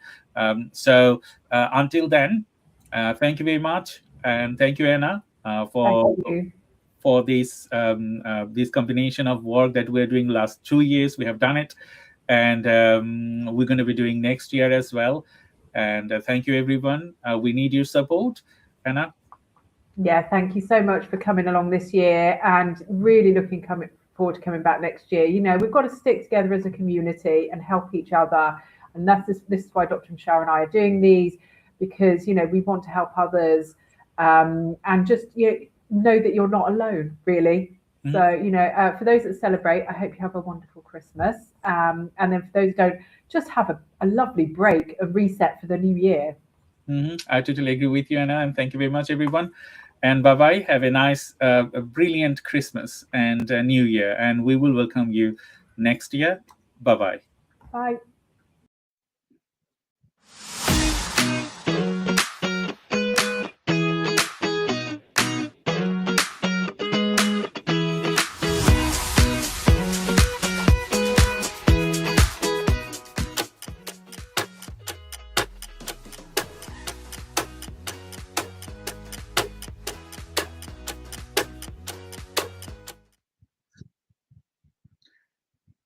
Hello, everyone. Thank you very much for joining today's live webinar. I'm Dr. Shah Siddiqui from Zenzi Marketing Agency, welcoming you to enjoy our live webinar today. As usual, we have a very special guest to introduce, and we're going to be talking a lot on how to grow the local economy and contribute significantly, because you know that we are in the south coast of England, and there is a huge growing economy here, and we wanted to talk about that as well. And we have very specific guest, and I will add him to the stage in a minute. But before I add him to the stage, I thank you again for you being supporting for a long time, and as well as if you wanted to ask us any question, feel free to ask us through the comment box. And we will continue this conversation an hour. So we will time to time try to ask you questions if that is relevant to us. And please ask us relevant questions, because it's better for us, because if you don't ask irrelevant questions that is not relevant to us, we cannot answer. So thank you everyone for joining today's webinar. And we have Travis Cooper from the White Link. Hello Travis, thank you very much for joining today's live webinar. Oh, Dr. Shah, thank you for having me. It's a pleasure. Thank you very much, because we were talking, we had another before last week we had an event, and we did that event on our Neurodivergent Business Consortium channel. And you know that I run that channel every Tuesday. We go for live webinar and we support people with neurodiversity, disabled people, and all other less able people that they need support with. So this channel is dedicated to time research and innovation, and as well as Zenzi marketing. So I will not go deep into that. I will wanted to discuss it a bit more detailed with Travis. That you know that White Link, as we discussed this previously as well, but that was a different audience. White Link is a massive corporation. So in relation with that, can you tell our audience a bit more actually what you do and what is your main operation, please? Yeah, of course. So we are a ferry operator that operates ferries, vehicle ferries, ro-ro ferries and foot passenger ferries to and from the Isle of Wight. So not only are we a travel and tourism business, we're also a lifeline service to the island. So we take a lot of essential freight to and from the island as well. So there's a lot of food that goes over, medicines, goods for manufacturing, materials. So there's a whole host of things, as well as people that are going over to enjoy the Isle of Wight for holiday, and then transversely coming off the island. There's a lot of export from the island, and a lot of people that work on the mainland that live on the island. So we transport those as well. Travis, it's been a pleasure to know you, and to the audience, we normally collaborate and contribute locally, because Travis engaged with a lot of local organizations to contribute as well as promote them and support them. So thank you very much for your openness to the community. So in relation with the White Link, you know that businesses is flourishing in the southeast of England, and the quality of life is greater than the other parts of England. So what are the effective methods to provide local businesses to improve the community or community activities? Because you've been engaged with many activities so far, as I know, and we joined sometimes together. So what are some effective methods to promote local businesses within a community? If you could answer. Well, yeah, I think the first thing is local networking events. We attend a lot of those. We've hosted one, and we hope to host another. We always look to the local community to try and do business where possible. We won awards for using local suppliers on the Isle of Wight for our retail offering. And in fact, we've got 72% of the produce in our retail outlets comes from Isle of Wight or Hampshire. So we try and keep it very, very local. We're big fans of that. We really are. Yeah, that's a good point, that you do support local people as well as locally produced goods from Isle of Wight to the mainland. Is there any barrier when you work with this organization for the community aspects or business aspects, or if you have barrier, how do you solve them? Well, that's a good question, actually. I would say the biggest barrier, if a lot of people know the ferry operators, is a lot of people are put off by the fact that they've got to cross the water and they're concerned about price.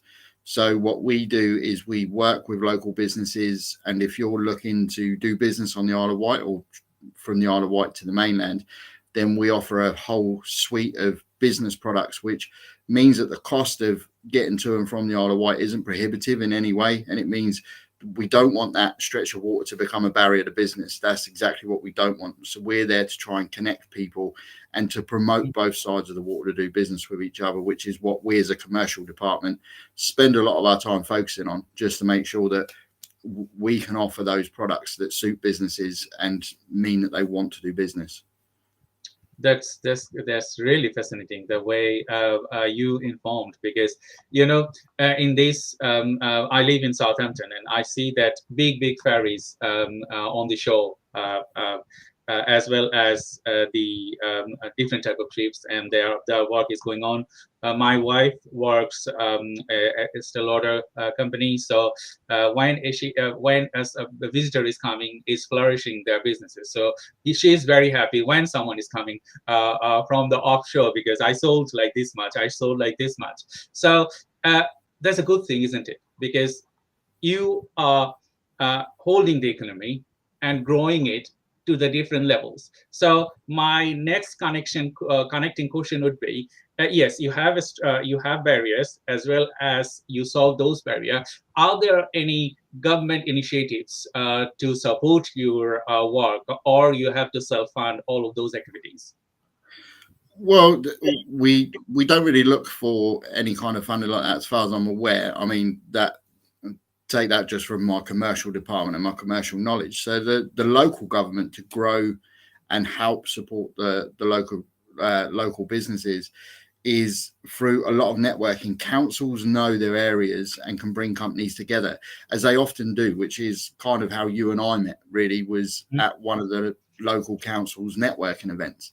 So they're really good at that, and they can help by making us aware of funding opportunities, and of course makes policy decisions to buy local whenever they can.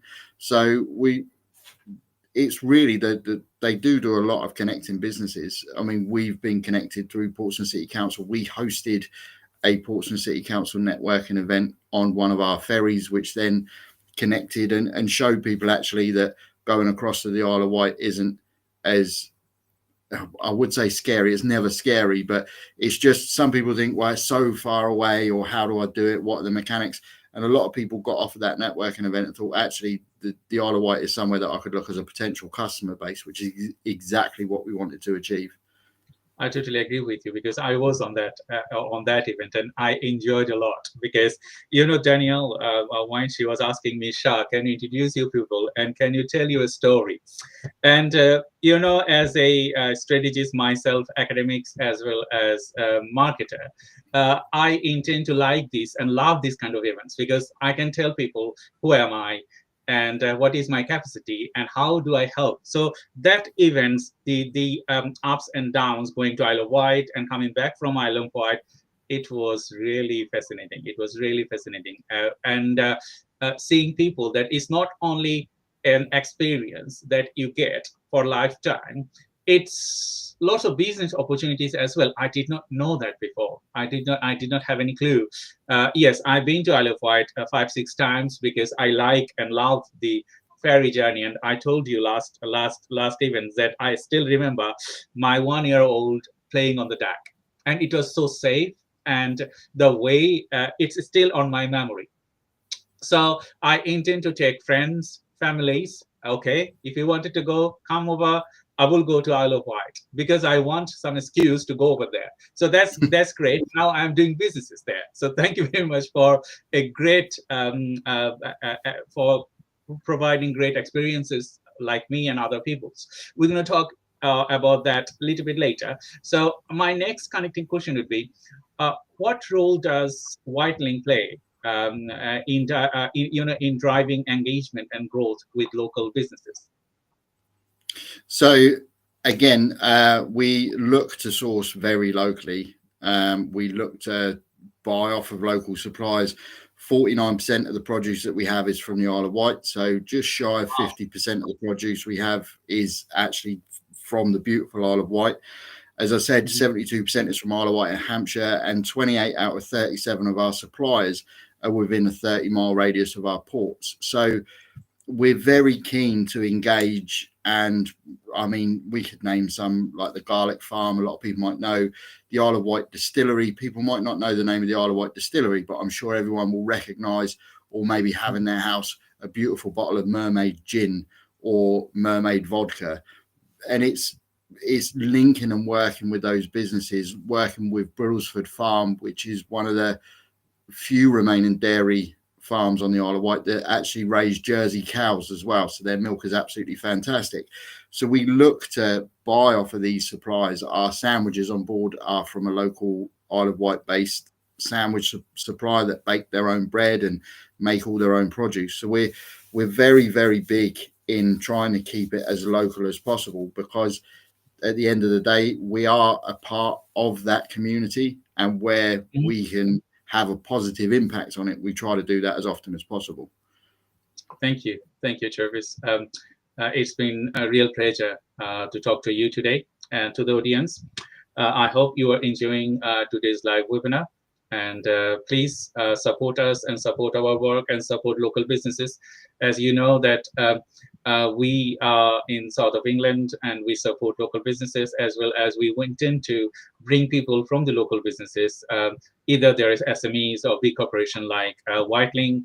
We always prioritize local businesses. So if you want if you have any question, feel free to ask us to the comment box. We're going to be talking more on developing local economy, and you know that every SMEs or every businesses in South Coast are creating positive impacts, and Whitelink is one of those companies that everyone should look into it, like, okay, how they are growing and how they are playing a vital role with the local economy. Because when you are a big corporation, you employ thousands of people, and that's also contribute to the local people, local economy, local businesses. So it's not like that one specific business is there and they are earning money. It's like one business is driving sales and growth to many other businesses. So that's the way it works, and that's why Isle of Wight is Whitelink is contributing so much to the to growing the local economy.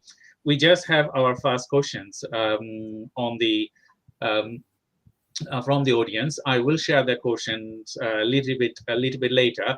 I just wanted to ask you something in related to staff management, because you're a big corporations and you do have many individuals. So how do you ensure that your staff remains motivated and engaged within their work? I think the one thing that's very, very important is you've got to have progression opportunities, which we do. We have a very engaged staff. A lot of our staff, we're one of the few companies. I've worked in quite a few companies in my time, and Whitelink is one of the companies that I work with. That there's a little bit of a joke in the firm that you say, "Oh, how long have you been with Whitelink?" And they say, "Oh, I started for a summer and I've been here for 24 years." So there's that real longevity and that long term of service, because it is a great place to work. It's different every day. There is opportunities, promotion opportunities, educational opportunities. We have some of our colleagues doing degree courses whilst they're also doing their jobs, so they can improve their skill set. And I think with that, and with the kind of community feel we've got, I know you said we're a big corporation. We usually swell in the summer to about 499 employees, ship and shore. So it's quite a tight knit company as well. So you do get to see the CEO, you do get to see the commercial director just walking through the port, and they engage and they talk and they find out what's going on and they take an interest, which I think is a massive plus for everyone else that's working in the company, because they feel that they're being spoken to, and more importantly, they're being heard. That's quite fascinating, because I would love to work similar companies, because when we talk about employee and when we talk about equal opportunities, that's time I just blink like, okay, there should need to have equal opportunities, because as a disabled person myself, I do have disabilities. I'm neurodivergent, and with having a skin color, that I'm migrant here, but I established myself as a business person as well as in academia, achieving PhD and supporting local people and local businesses is amazing. But when we talk about equal opportunity and growth, I just wanted to ask you a related question: that do you identify and develop future leaders within your organization? Because as I have experienced in many businesses, they don't have space for the people or the odd people, I would say. Sometimes they say, okay, he's very odd, he is asking different questions or something like that. But those odd peoples are the drivers sometimes. So do you have any plan or programs to create the future leaders within your company? Yeah, we do. We have something that's called Bridging the Gap. Bridging the Gap took everybody that was in a leadership position to start with. So you started with top level, you start with masters, you started with mid to senior management levels, and they went through this process of bridging the gap to identify strengths and weaknesses and potential skill enhancement areas that we could do. And then that slowly filtered down throughout the business. Everybody's had an opportunity to go through this. And then what's come out of the back of it is some people have been put onto specific leadership courses, management courses. Some people have been given mentors. I myself had an external business mentor assigned to me, which I found helped immeasurably and really kind of gives another perspective on the way you operate in your role. So we do identify them, and then we set up personal development plans. So we talk to those potential leaders and say, well, where do you want to go? What do you want to learn? What kind of leadership do you want to do? Because there's more than one type of leader. You don't necessarily have to have a big team of people. You could be a leader in your field. You could be a leader in your area. So it's just identifying where people want to be. And then when you start going down that path, that kind of backs up the question you asked me before, which is that then drives engagement and commitment and motivation from the staff as well. So it kind of goes hand in hand, I think. I think, yes, that these are all interrelated fields and interrelated sections, because sometimes if you have a program that will motivate your future generation to be a leader, because, we are human and we have a shelf life, everyone. Everything in this world will have a shelf life and we will die one day. But if you don't create the future leaders, then you cannot sustain, because a system in place now, it will go for maybe another 100 years or 200 years until some innovation or something comes up, like, okay, you don't need a ferry to go to Isle of Wight. You can just do like this and you can be transported with a wire that, okay, you are just with a wire or with something, you just go over there, finish. That's not, I think it will take time to come to that stage. But until then, we need these services to be sustained and to be grow in the next level. So we need to create specific programs to tailor this growth. So my next question, the related one, that yes, I understand that you have programs, you develop future leaders. How do you, evaluate these things? Because I think our audiences, they will eager to know that, okay, what type of process do you follow that they can embed in their growing culture, in their company? Yeah, so we use a growing and development framework for some of the leaders, which is you set yourself objectives that are then agreed by a senior manager. So you look at those objectives and you put in, it's selected by the individual. So it's what they want to do. We try and focus around growth, business change, sustainability is another one. So we can then work towards those goals, and we put measures in place. So it's a bit like a SMART objective set up, really. And then with the other leaders that have come through Bridging the Gap, like I said, there's personal development plans. Again, it's speaking to those individuals. And I would say, I know it's a bit old business school, but SMART objectives work. They're great to have. They're great to put in place. So long as they're agreed by everyone and you know where your measures are and you know where your triggers are, so you can see how well you're doing, so it's not subjective, then I think that's the best way to do it. That's quite fascinating, Travis. It is great pleasure to talk to you today and let our audiences know what you do, what you are capable of, and how you are contributing to the local economy. So thank you everyone for joining today's live webinar. And we have Travis Cooper from the Whitelink. And as you know that Whitelink is a ferry services. They operate it from different places in South Coast to Isle of Wight, and they are not only the ferry services, they do a lot of development work in the community, and we should be proud of that. We have these kind of companies in the South Coast to grow the economy, to support specific people, because if you are not in this area, you wouldn't know that how they are contributing to the local economy. So that's why my drive also comes from there, that okay, they are doing a good work, but why shouldn't I support them? Maybe a little bit of support it would be, but you know that we do live webinar, and there are a lot of customer and as well as connections we have, and they will enjoy this live webinar. They will think to go to Isle of Wight because for maybe a good experience they will get, as well as they will know about the economy, because today you probably know that the new government is here, so they don't want to increase taxes. So if they don't want to increase taxes, they have to drive the economy and grow the economy by selling goods and services from UK and growing this economy differently. Otherwise, we will be taxed, and we will have a lot of things to think about, and bills and a lot of other things. So we don't want to do that. So if we support local company like Whitelink and other local people, we can grow the economy without hesitating different things. So thank you, Travis, for joining these live events. And thank you to the audience. We're just getting some questions over there. I will go to the question a little bit later.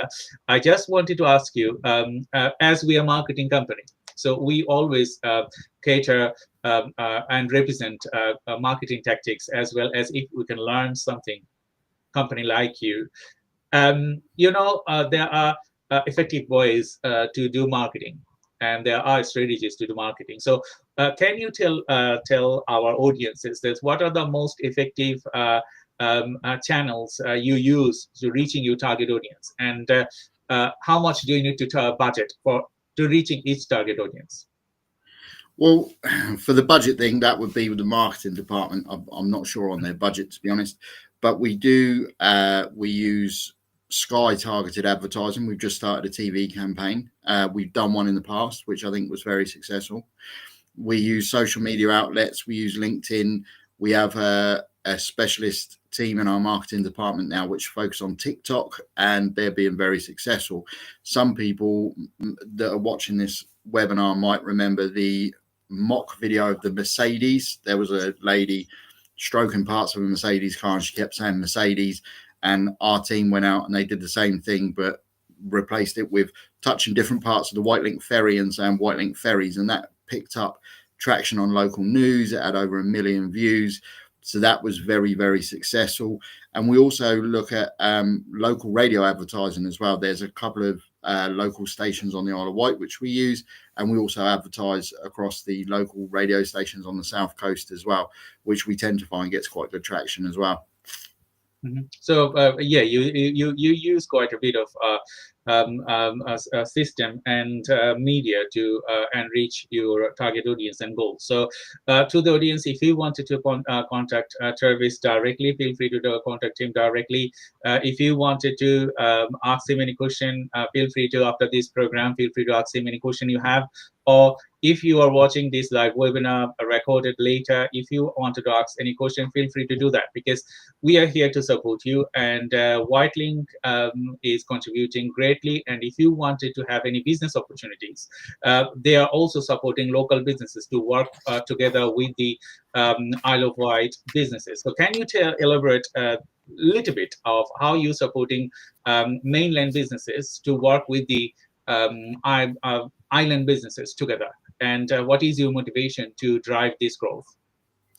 Well, from my perspective in the commercial department, the more links I can make between the mainland and the island business, the more reason people will have to travel. And if people want to travel, then they choose us as their preferred route to get to the Isle of Wight. So then that's where we benefit as a business. We benefit from that travel. So that's one of my main drivers. It's also in the years I've worked for Whitelink, I personally have made a lot of connections on both sides of the water, and people just come up to you and ask you and say, look, can we do this? Can we do that? One of the most common ones is, I've just recently moved to the Isle of Wight. I've ordered a sofa, and they're telling me that the furthest I can get it delivered to is Gunwharf Quays. No one will take it over that stretch of water. So I pick up my phone, I'll ring some local businesses that I know that are based on the Isle of Wight and say, look, you might want to speak to this person or that person. And they specialise in the fact that they're not classed as mainland UK. And I can put them in touch. That generates business for the island company. They travel with us. The customer at the other end that's on the Isle of Wight is happy. My customer's happy. And it just kind of keeps the economy moving. That's great example, because when you are the main drivers to grow the economy, the specific elements or puzzle pieces. So when I work with businesses, all the time I say that, okay, your business is a business canvas. You all know that, but on that business canvas, you have individual puzzle pieces. So if you wanted to make the business canvas very nice, very tidy, then you need to know which puzzle pieces will go where, and then it will fulfill your desire. It will grow your businesses. So you are the person working on Whitelink, supporting local businesses, driving the growth for the local economy. So that's really fascinating. And I just wanted to ask one question from the audience. So we have Muradujaman and Abdullah Al Mahdi joined. So I will Mahdi said, just give me a second. I just show that one. As usual, I'm not getting any messages on my LinkedIn Live, although I have this is the problem of restream. So last week when we did, I did not have any messages shown on my panel, and this week is the same thing. So there's not a good customer satisfaction. Anyway, I just read it through. So Abdullah Al Mahdi said, I am really enjoying watching the live session. Could you please elaborate on the role of social media and online platforms playing in community engagement? So yeah, I was going to say, for us, it's everyone's on social media. Mm-hmm. So as you and I were having a conversation before this went live, is actually, and you've got some fantastic stats, I'll let you share those, but the world is turning to social media now. People are more looking down than they're looking up. So to get across on social media, to get your message out. And this is the thing with the video I mentioned that just went absolutely viral, that was the mock of the Mercedes. No one expected that to happen. It was just, they had an idea. They said, let's do this. It'll be fun. It adds a bit of humor to the brand, and it absolutely exploded. And literally I was going to networking events. I was at a business expo in Portsmouth, and someone came up to me and congratulated me on the video, and I hadn't even seen it then. So people were already talking about it, and I was like, I better check our TikTok feed so I know what they're talking about. So it's crazy how it just gets people talking and recognizing what you do. I was at a networking event 2 weeks ago, just before the Isle of Wight Festival, and before I'd finished my elevator pitch, someone said, please say that to your marketing team that they're absolutely fantastic, because I love the videos that come across on social media. So you're touching those people in all over the local community. And it's also with social media, people get to watch it in their own time. So they get to see it when they're ready to see it. If you're at a networking event, if you're at a business expo, people need to be there at that moment in time. But with social media, it's 24/7. I totally agree with you, Travis, because as a marketing company and work as a marketer and working in the marketing industry, as well as all other aspects that we can contribute to, social media is changing. The lifestyle, social media is changing rapidly. So there was an article published, a research was done that mostly nowadays people spend more than 6 hours every day within social media. So you can imagine that half of our day spent on social media. So it is contributing greatly.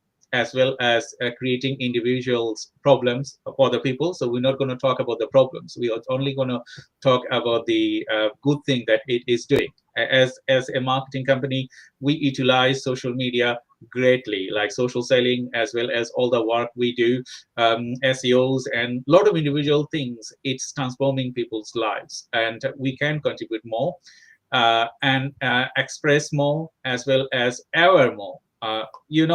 10 years back, or when I was working with neurodiversity, as well as disability, there wasn't that much awareness. Now you see people, they know what is autism, they know what is dyslexia, they know what is different type of disabilities, they know all of those things. That's only possible through social media, because there are a lot of people working together to express their feelings, to let people know what they are capable of and they are not. And as well as we're talking about businesses are more versatile nowadays to attract more customers. So the boundaries, local boundaries, is extending to national, to global. And I think that you also get lots of global audiences within Whitelink to facilitate them through your services. So my another question, because we're talking about local businesses and other things, I think Isle of Wight also have a historical footprint at the United Kingdom. Can you tell a bit more about the historical footprints of Isle of Wight as a whole? So probably the most famous bit of history about the Isle of Wight is the fact that Queen Victoria was the person that made it popular as a holiday destination. She moved, well, she holidayed on the Isle of Wight quite frequently and built Osborne House, which you can go and visit now. It's a national heritage site. It was given back to the people by the royal family, so you can go and see that. It's absolutely stunning. You can go in the house. The gardens are fantastic. So that was kind of the first thing that put the Isle of Wight on the map, because Queen Victoria liked it, and it was very fashionable in the time to copy what the royals did. We still kind of do it a little bit now.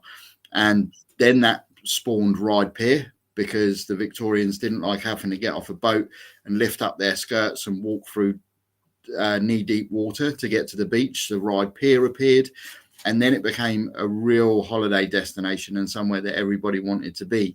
So you've kind of got that side of things. It's also documented that Charles Darwin started writing The Origin of the Species by Natural Selection while he was staying at the Isle of Wight. There's been some real famous visitors. There's been ex-American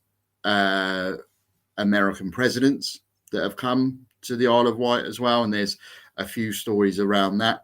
There's been some famous people locked up on the Isle of Wight as well. So you've had, I believe, King Charles was incarcerated on the Isle of Wight for a little while when there was the Civil War going on. So there's a lot of history around the island. It's been there forever. And if you go right back, it's actually a great place to go fossil hunting if you want to look for fossils on dinosaurs and stuff like that. So there's a lot about it. I mean, more away from the industry side. But since then, there's been a huge agricultural output from the Isle of Wight, which is still going to this day. So an interesting statistic is, if any of the viewers enjoy eating tomatoes and you buy tomatoes in the UK, 30% of the entire UK supply of tomatoes originates from the Isle of Wight. That's really fascinating. I think you missed one point, the phone one. Because when I've been, yes, when I've been to the events that we did together on the ferry, that question, I was guessing, like, okay, what would be the thing there, the phone bit? Can you tell the audience about the phone? So the phone bit was, I'm going to have to refresh my memory, I'm afraid, if you can just bear with me. So this is the oldest phone booth over there.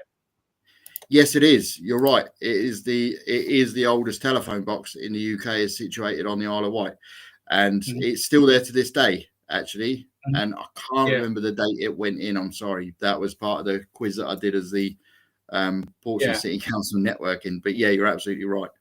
Yeah. So there are a lot of things happening in Isle of Wight. It's not like that we are talking about businesses today, although, but there are historical things that you should consider when you visit Isle of Wight. The dinosaur bits, I went there with my son, and he was like moving around everywhere and checking the dinosaurs and a lot of different things, and the historical view, as well as the natural beauty is different, because you can't imagine.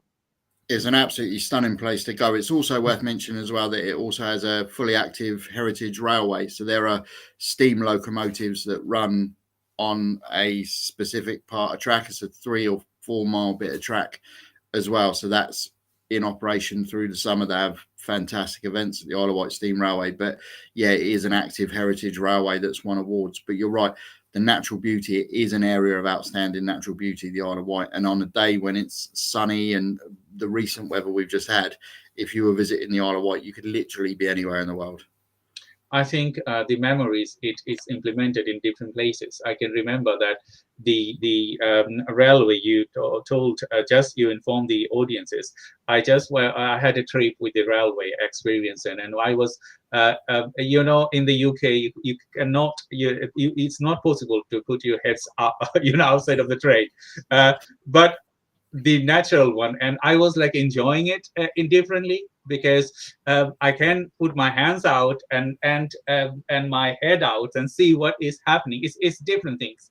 Another thing I would mention here, I'm a fan of Princess Diana, and when I went to the freshwater falls, and I just saw I think they have I think they made the individual jewelries for the royal families and others. Yes. So you can see the displays and you can relate.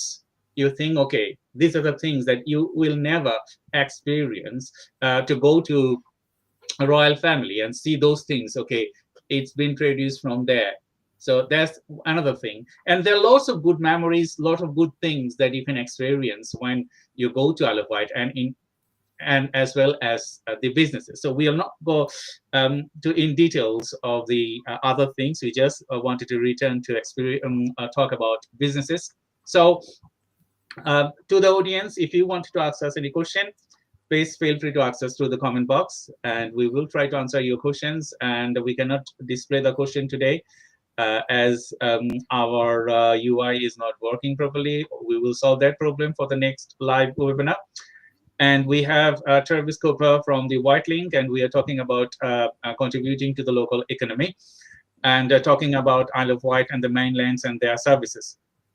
So in relation to my next question, so we have spoken a lot of the individual things so far. We wanted to talk about customer service and successes to the next segment. So you know that you work with customer, and you have tons of I think compliments from your customers in relation with what step do you take to ensure a positive customer experiences? I think it's multifaceted, if I'm honest. So it starts with the customer journey. So the first touch point you would have with White Links, you can book your ticket on the phone, you can go on the app, you can use the website. So that's the first step. The other thing as well is because of what we do, we operate a connective service, a transport service from the mainland to the Isle of Wight. One of the huge things we look at is reliability and punctuality. And I think our punctuality and reliability are close to 98, 99% at the moment, which is fantastic. Because at the end of the day, if you're looking to go away somewhere and you want to get away, you want to leave when your ticket says you're going to leave, and you want to arrive when the time says you're going to arrive. So that's another step. And then on top of that, we layer on top everything else. So you've got our retail offering, which again is stocked with a lot of local produce.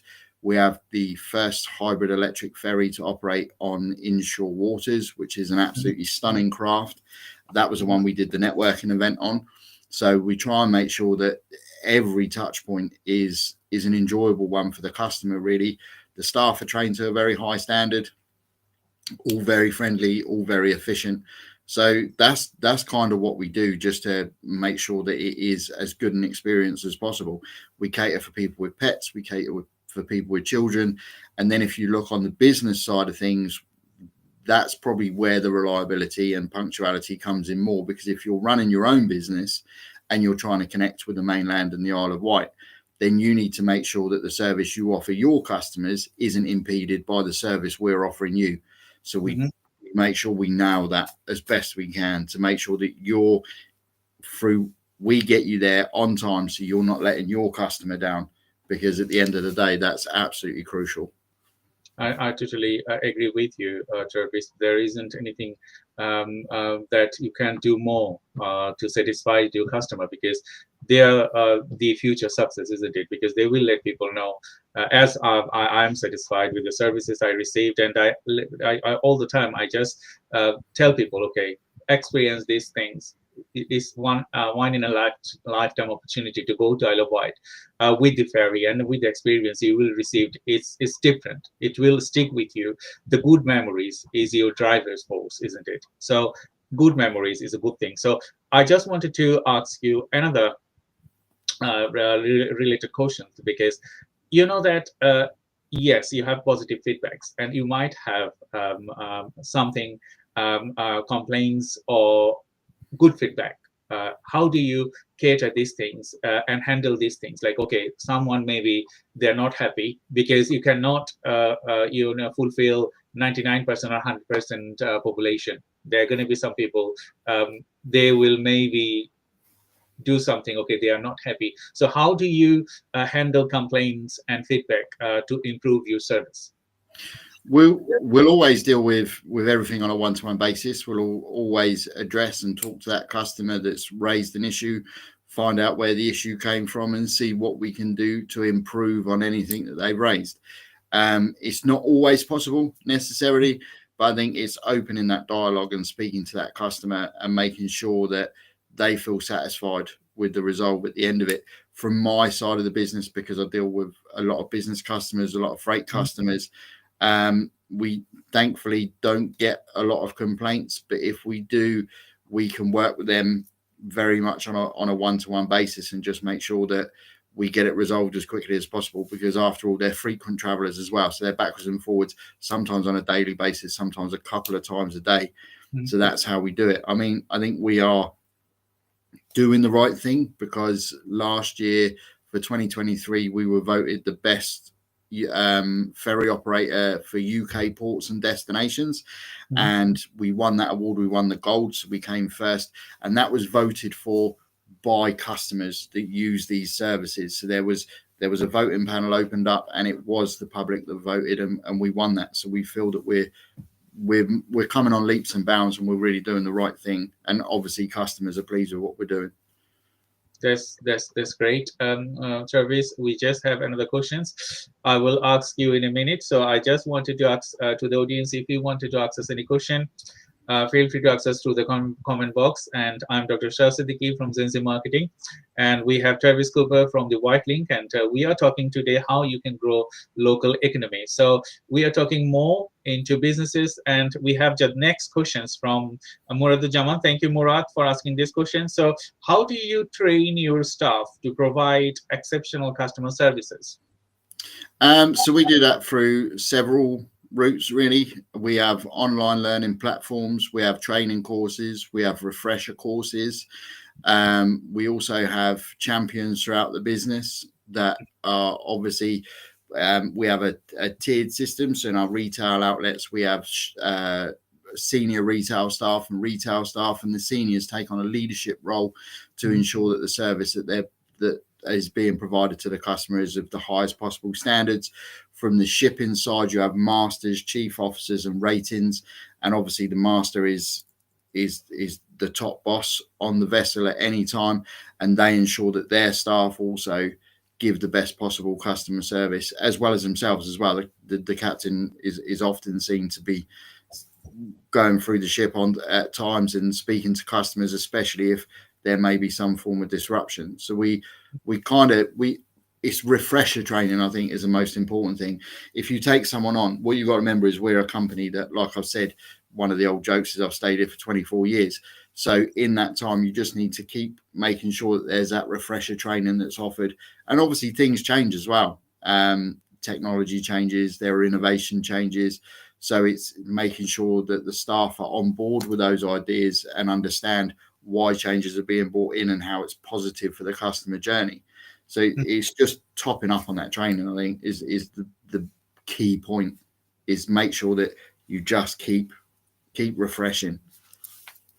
I totally agree with you, Travis. And thank you very much for your contribution today to our audiences. And thank you to all the audiences that you're enjoying this live webinar. Please support our work. And if you wanted to ask Travis any specific questions related to Isle of Wight or supporting local businesses, feel free to contact him directly.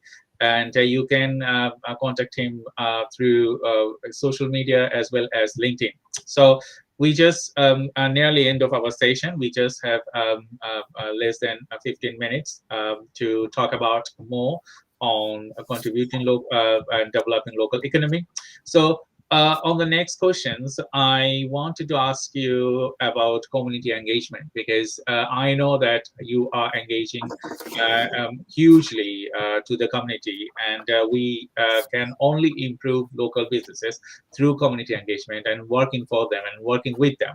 So what are the benefits of engaging the local community for businesses, and and the related question, another question I just wanted to ask you, that how do you how do you influence local businesses to be more community focused?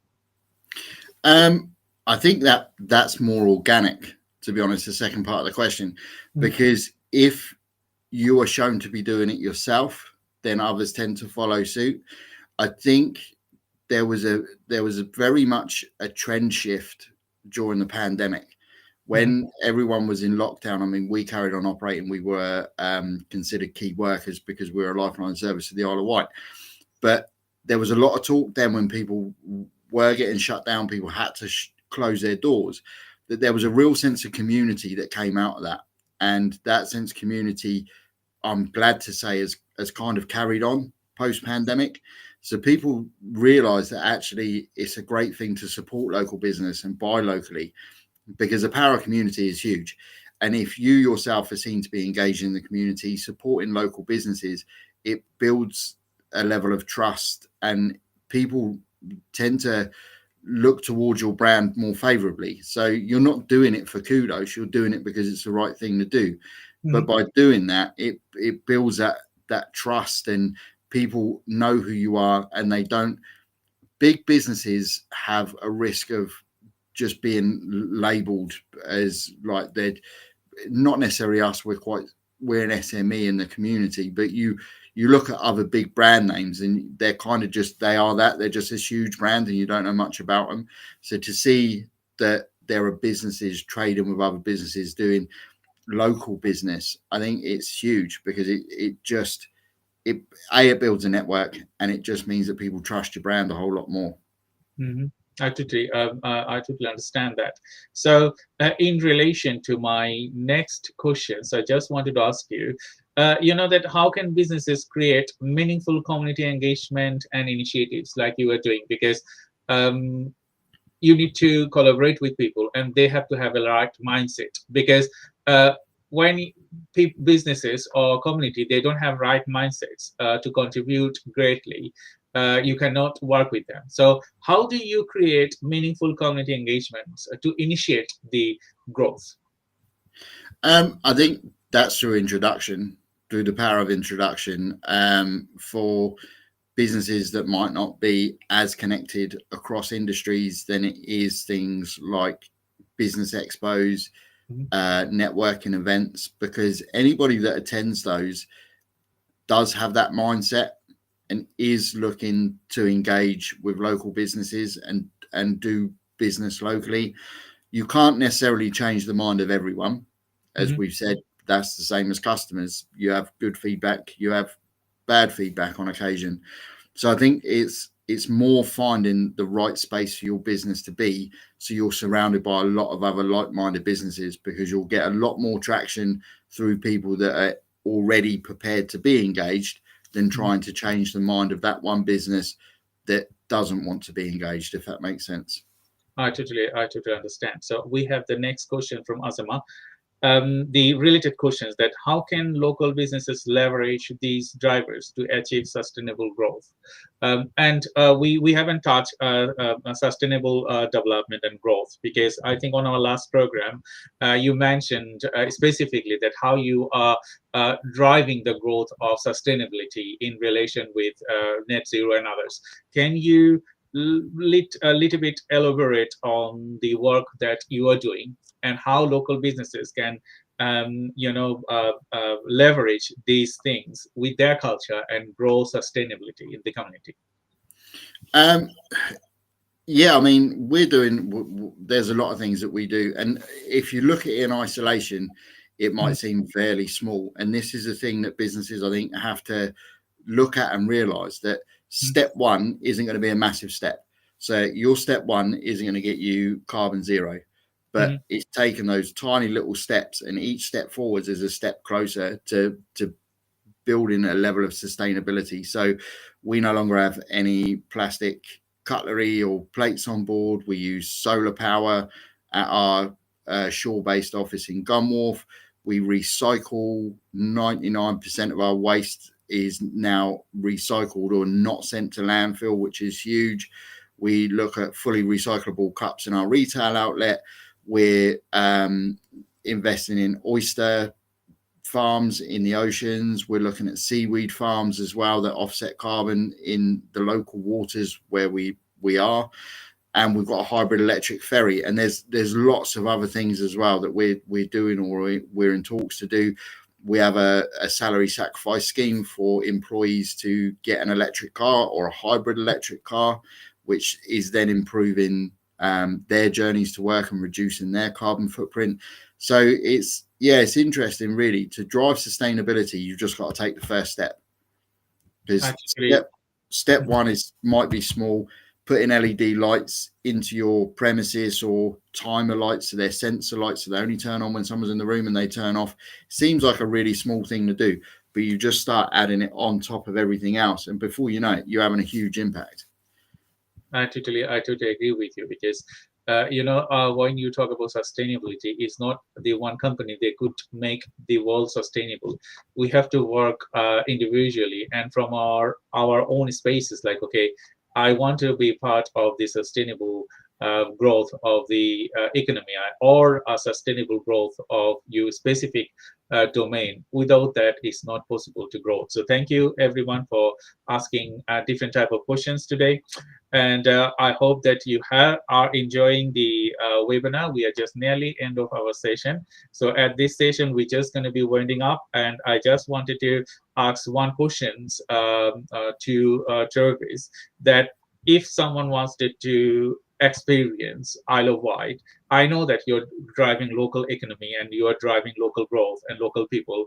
What are the things you do to attract national and international audience? That's a good question. So for the international audience, it's more based around travel and tourism. We invest, as do other island companies, into the Visit Isle of Wight group, which is done by a levy system, the DBID, and they go out and they promote the Isle of Wight on our behalf and on other tourist businesses' behalf. So they attend trade shows, travel shows overseas to raise awareness.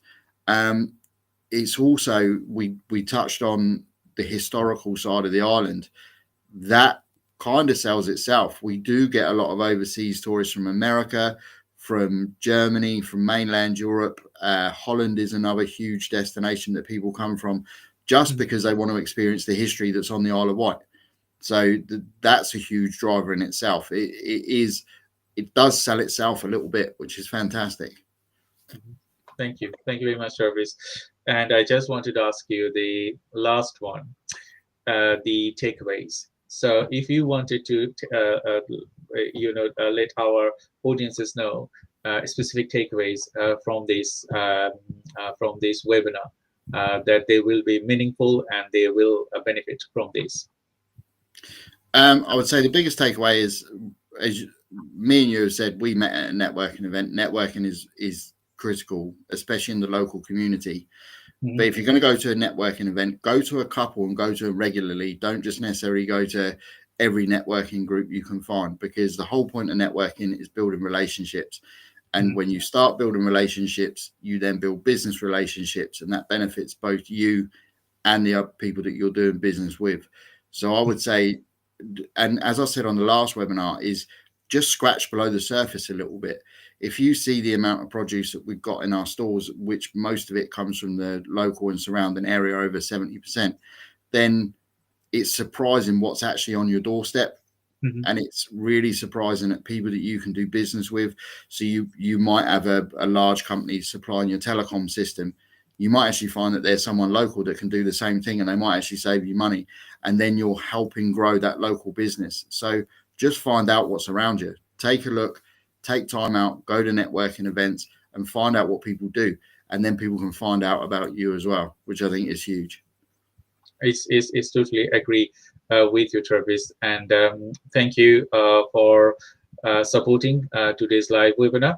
And I think we can have more webinar in the future to support local businesses, as well as let the national and international aspects that, okay, we can contribute, and the contribution we will create local jobs, and as well as a lot of individual things. It's not only local jobs or improving the local economy. It's a lot more that specifically a business can contribute. A business like you, a business like me, and others, whoever working in the Southeast, as well as in the other parts of the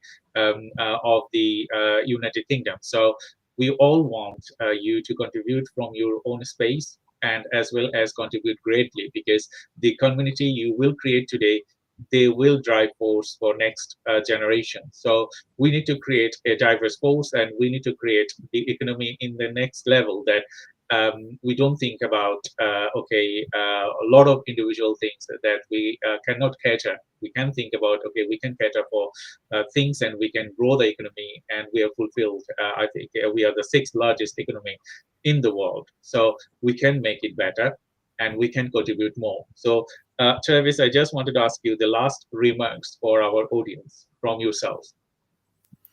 For me, it's just been an absolute pleasure for you to have me. Hopefully there's been some information there that's shared that some people have found useful. And as you said, if anyone wants to reach out, they can find me on LinkedIn.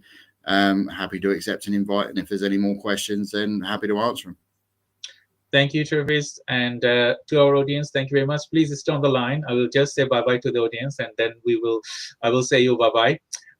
Thank you very much, and I hope you have enjoyed today's live webinar. And thank you very much to the audiences and all the guests that you have asked questions. And next week I will bring another guest and talk about different things. As you know, Zenzi Marketing and Time Research and Innovation is a parent company, and we work together to support businesses with innovation, technology, and technology-enhanced decision making. So if you're thinking about technology, and if you're thinking about technology-enhanced decision making, as well as implement technology for your business growth and marketing, feel free to contact us, and we will grow together, and we will introduce you to the relevant people that you can do business with. So thank you very much for all of you joining to this live webinar.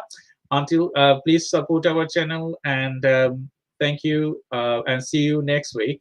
And until then, bye-bye, and please support our channels.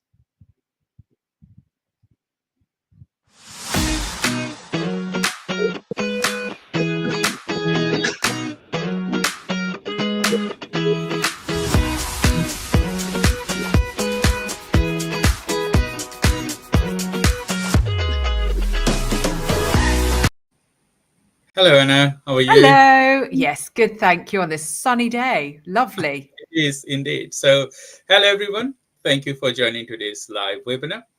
I am Dr. Shasti Tiki, and I have Anna Bremington with me. So, we are representing Andy Business Club, And those who are watching this live webinar on LinkedIn and any other social media, please feel free to ask us any question you may have. And today we're just going to be discussing a very critical point, isn't it, Anna? And that is tech-driven business transformation, embracing change for competitive advantage. So most of you may know that me and Anna, we are mostly working in tech, and as well as we have characteristics to work on other media, as both of us are neurodivergent. So you know that neurodivergent people, they intend to work in multiple domains. But good thing is that Anna is experienced in technology as well as marketing. And similar way, I shadow her experience in technology, marketing, and AI. So today we wanted to discuss tech-driven business development, which is very important nowadays in the era of AI, isn't it, Anna? Absolutely, absolutely. It's the hot topic at the moment, and I think particularly in AI, it's very misunderstood on what it is and how it can help as well. So hopefully can demystify some of that. That's a good question, because I was working with someone and they don't like AI at all. Okay. And you know, when there are intellectual people in media, so I work with some of the media people. They're very good at English literature and all those things, and they don't like AI at all, because AI it does not have heart. It cannot think the way human think. But you know, in Cannes Film Festival, I have a client who he was my teacher 20 years back. He's working at the University of Oxford, teaching MA screenwriting. He particularly liked AI. Why? Because with AI, you can produce such things that normally when you're thinking for something, you can't get out your idea put together. But AI can do that very easily, isn't it? Yeah, absolutely. Do you know, it's really interesting because I'm on a few writing groups, because I'm an ex-writer, but business writer, and I'm trying to write a fiction book. And there's been loads of discussions on those recently. They said, well, if you've used AI at all to write or edit your book, can you call yourself a writer? And I was having a ponder on this actually, because I struggle with writing now. As you know, Dr. I have ADHD. Oh, actually, news! I have finally been officially diagnosed this weekend with ADHD. So I have my official diagnosis now. Congratulations!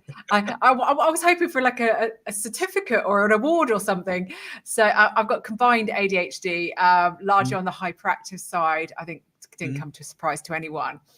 And with ADHD, like, we have loads of ideas. A lot of us, you know, that's one of the traits that quite a few people with ADHD have.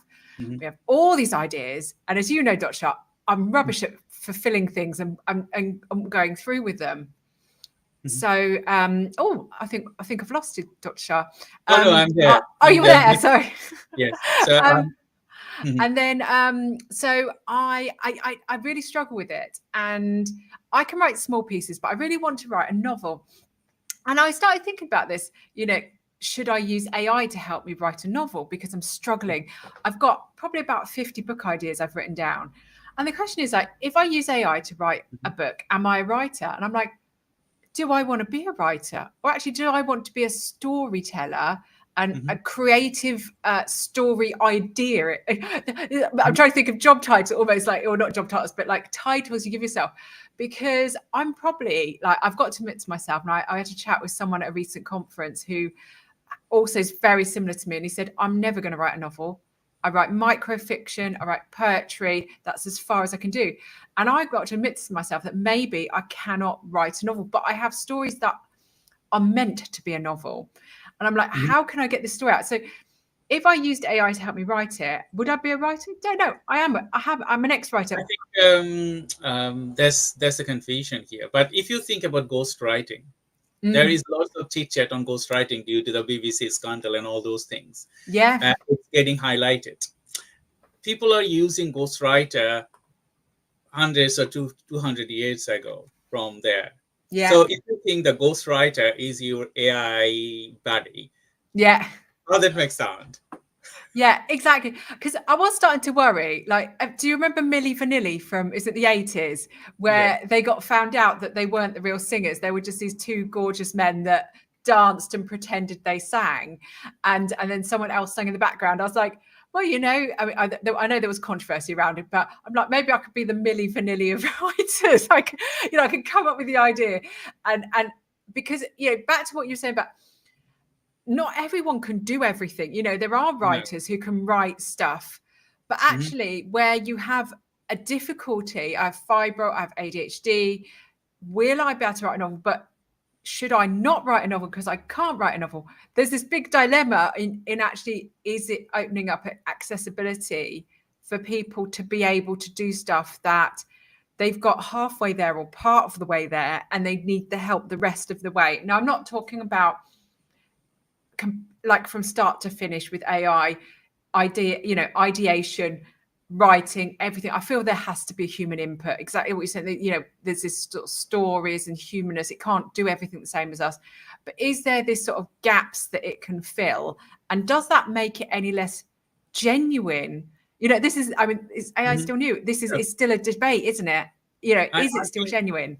You're right. But in genuine, if you measure it with how much really you're thinking about it, if you're stealing someone thing and you rewrite them and you give them the credit, as a researcher myself, what we do, we steal things. That's normal thing. What we do, we steal things from different authors, different publishers. And what we do, we rewrite them with our own words, and then we reference them. Yeah. So is it stealing? No. Yeah. That's the way if you are a novelist, what do? You see things and observe things, and you steal those things to your imagination, and then you write them down. So if you think about your imagination, that's going to be unique. No one can think like you. No one. Even your children, son, daughters, or your husband or your mother, they can't think like you. Every human is unique. So if you think about that, like, okay, you have some gaps. As a neurodivergent person, we have some gaps. We have some strength. So if you utilize your strength and you ask someone else to fulfill your gaps, that's okay, isn't it? That should be okay. Like ghostwriter, what they do, they will sit with you and you talk to them and you will give them instruction of such things and they will write it for you. So why don't you think that ChatGPT is just like a ghostwriter?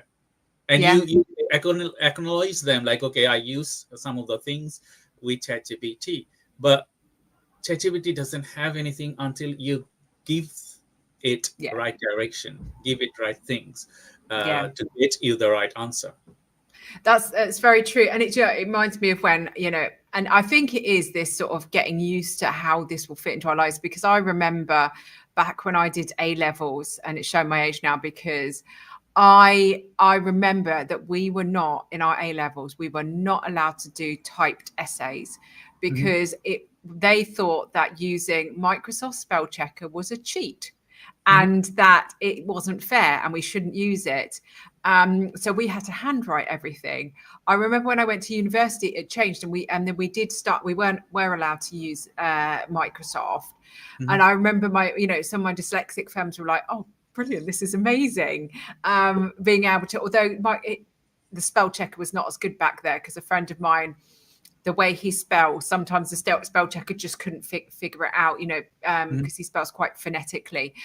But that really leveled the playing fields, and rather than people thinking it felt like cheating, they focused on different things such as the content. I mean, unless you were doing a writing degree, maybe that's different, but I was doing a computing degree, and it was the content that was really important, not the spelling and the grammar, so that by using Microsoft, it meant they could read it and get to the content without being distracted. So I think, that switch will happen. Don't you think that switch here will happen, that we'll start looking at it and going, actually, no, this is a tool we can use. This is how we use it. It's not cheating, but, you know, we still, you know, Microsoft, you know, if you're putting something to Microsoft Word, it doesn't spell check unless you put, exactly what you're saying, unless you put some words down. So the same with AI, you have to input it. But it's really interesting seeing all the arguments at the moment on it. I think some people, they take it too serious. I think you don't need to take it that much serious using ChatGPT to your work. For myself, it's a tools that aid, as you said, that I'm dyslexic and I am forgetful. So I will forget a lot of whatever I'm thinking. So what I do, I write things. I do not write things on pen and paper, because later I can't read them and I don't know what I have written. So I always write it down. I have a ChatGPT application that we have built, internal application. So I write it down there. Okay, this is the thinking that I'm doing, and I will work on that later. So when I ask ChatGPT, okay, I'm thinking this, and you know that neurodivergent person, our brain is crap, I would say. We think those things that some other people, they can't think. So asking ChatGPT, like, are you thinking the right thing? Is there anything else out there already people are thinking about it, or people talking about it? That's good thing, isn't it? Because when you are a researcher, you search things. So I can remember my PhD, ChatGPT was not there. So I can write with a computer and a keyboard, pages. It doesn't matter. It doesn't bother me. So when I start writing, I just write, type, write. Now, I don't do like that. With ChatGPT, I think, okay, tell me a story, or tell me something, or tell me, can you find out this article? Can you give me an overview of this, what happened? Because it's just like a second buddy, I would say. Yeah. But you have to have original contribution from yourself. Like, okay, you're thinking, your contribution, and get it out there. Yeah, no, I agree. And I feel like we get quite set in our ways of what's sort of real and right and wrong. And when these new technologies comes, it does change our perception, you know, of and how we have to make a change. And a lot of people, you know, one of my favorite books is Who Moved My Cheese, where some people like change and some don't, and some will adopt it and some won't. And there was a lot of talk in education about how they're going to do coursework and things in this current era where AIs become predominant. And you know, what will happen is we'll have to just how we measure people, and how, because if they can sort of use AI to fill in some details and a coursework, you know, how else can we do it? You know, for example, they can't use AI detection tools because that they're known to pick up people with English as a second language and autistic children as being AI because of their formal language. So they can't use those. So it's about that mindset shift, which I think people struggle with, that we, you know, this thing is here, ChatGPT, other AI is here. It's not going away. So you're going to have to be able to work out how how someone's absorbed information with around it. You know, it's just not going to happen otherwise. So it's working out how we can assess people, how we can change our mindset. You know, I've seen some books recently but going back to the book writing, that have been written with AI, and I've seen the images. I'm like, actually look like really nice books. And people saying, oh, you know, people won't buy them because they're AI. And I'm like, actually, I would read this to my child. You know, it looks really good. It's got, because it came from a human. The idea was from a human. They'd come up with these characters. They weren't very good at drawing, so they described the characters to them, and it created these ones that basically took the vision out their head because they didn't have the skills to create them. And I think the main argument I see is that, so for example, that person that wrote that book, what they should do is pay an artist to do the drawings and pay an editor or pay a ghostwriter. So I think the worry I see is that people are losing out on jobs.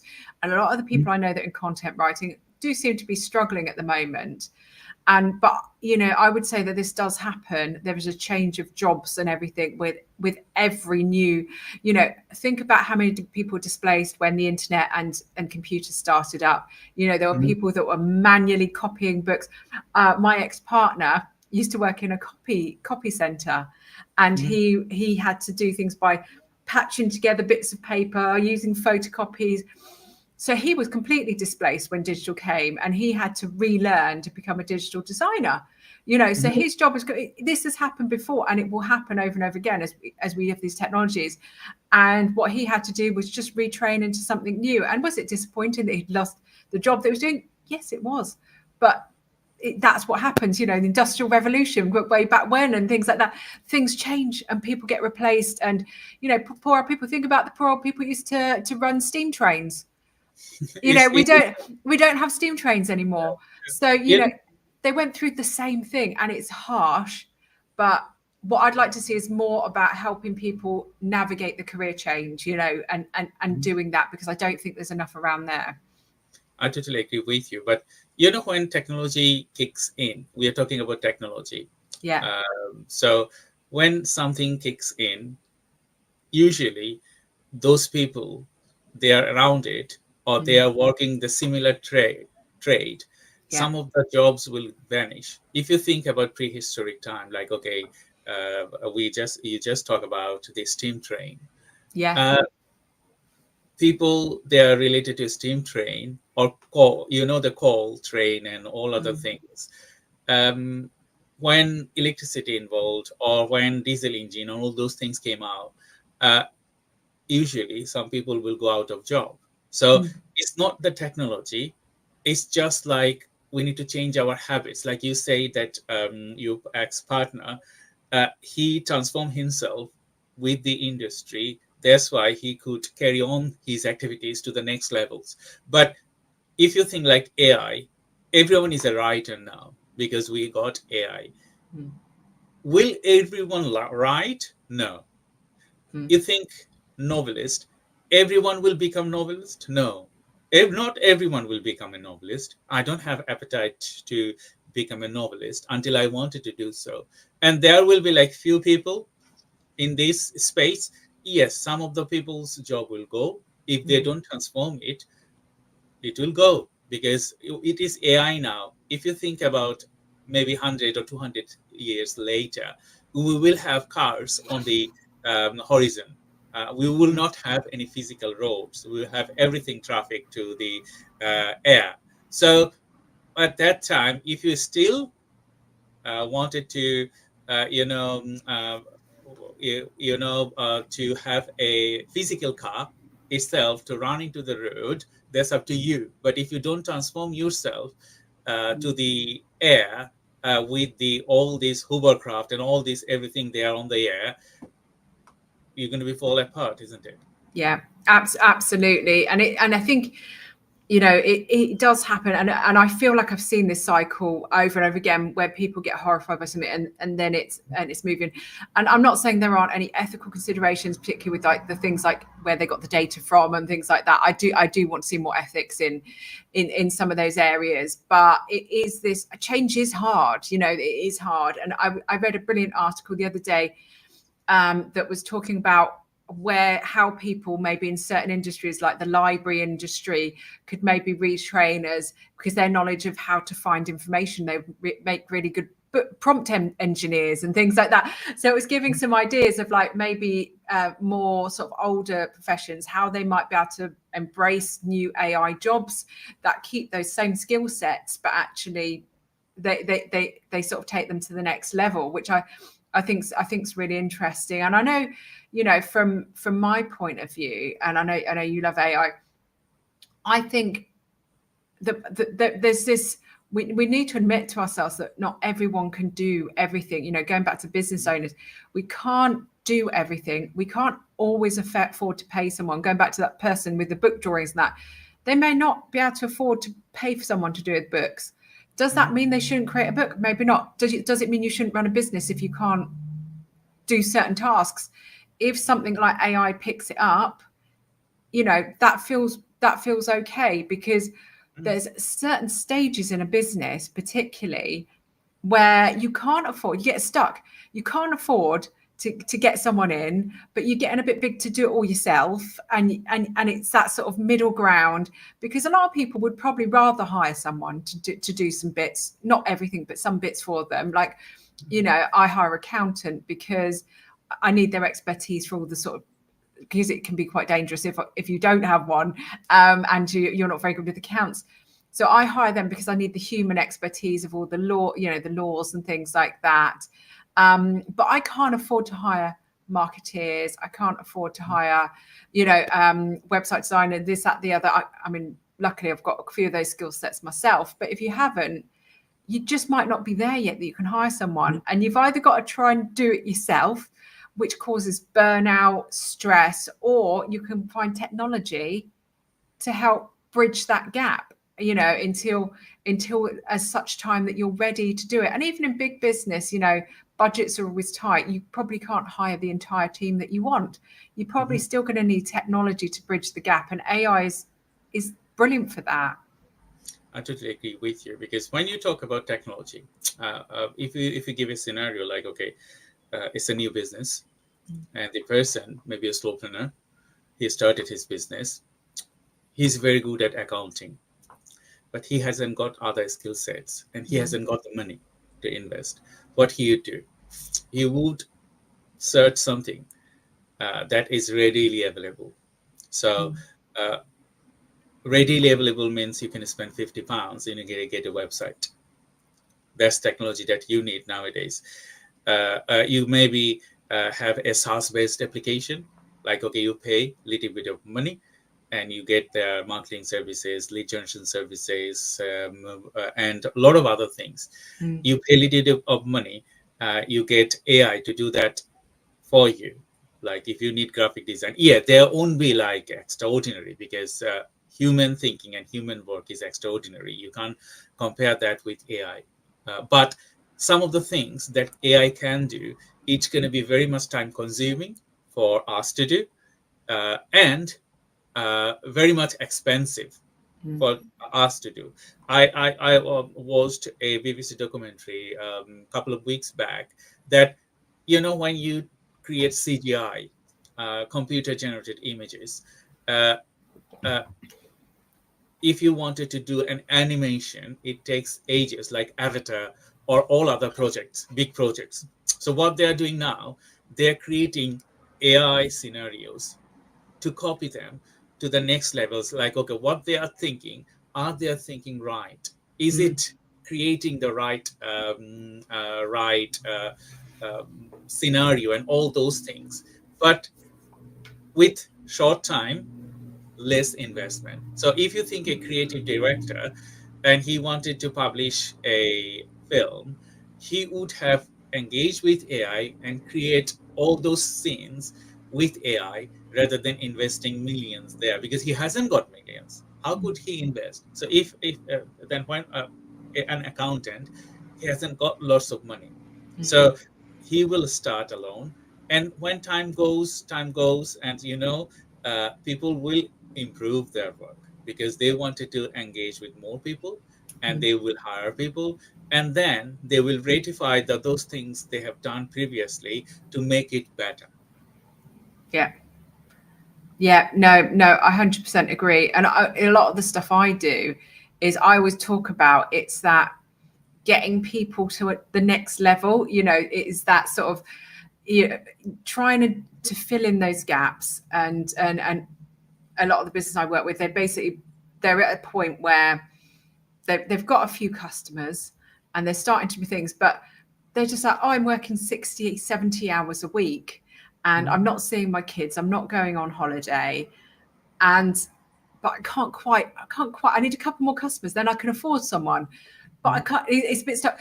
I can't quite, you know, get that bit further, you know, or you know, get enough, because I haven't got time to get another couple of customers.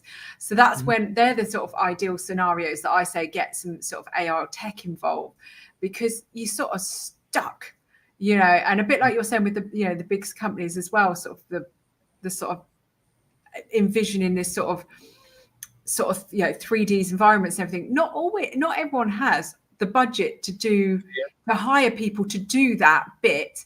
So I feel like it's a sort of enabler of, and maybe this is sort of it's leveling out, not just because we talk about leveling up with disabilities, but it's leveling up people that they don't have the skill sets, they don't have the time, they don't have the money. You're seeing a lot of people now that run businesses, because you get this picture of an entrepreneur. And I did a talk on Friday around bias in data, and we generated this image of an entrepreneur, and it was a tech entrepreneur, must be mid-20s.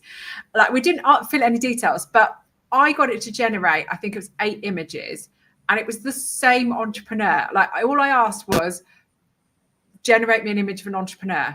I didn't take any type, and it was this tech entrepreneur, about mid-20s, with his laptop and everything. And when I was in the room, we got everyone else to generate it as well.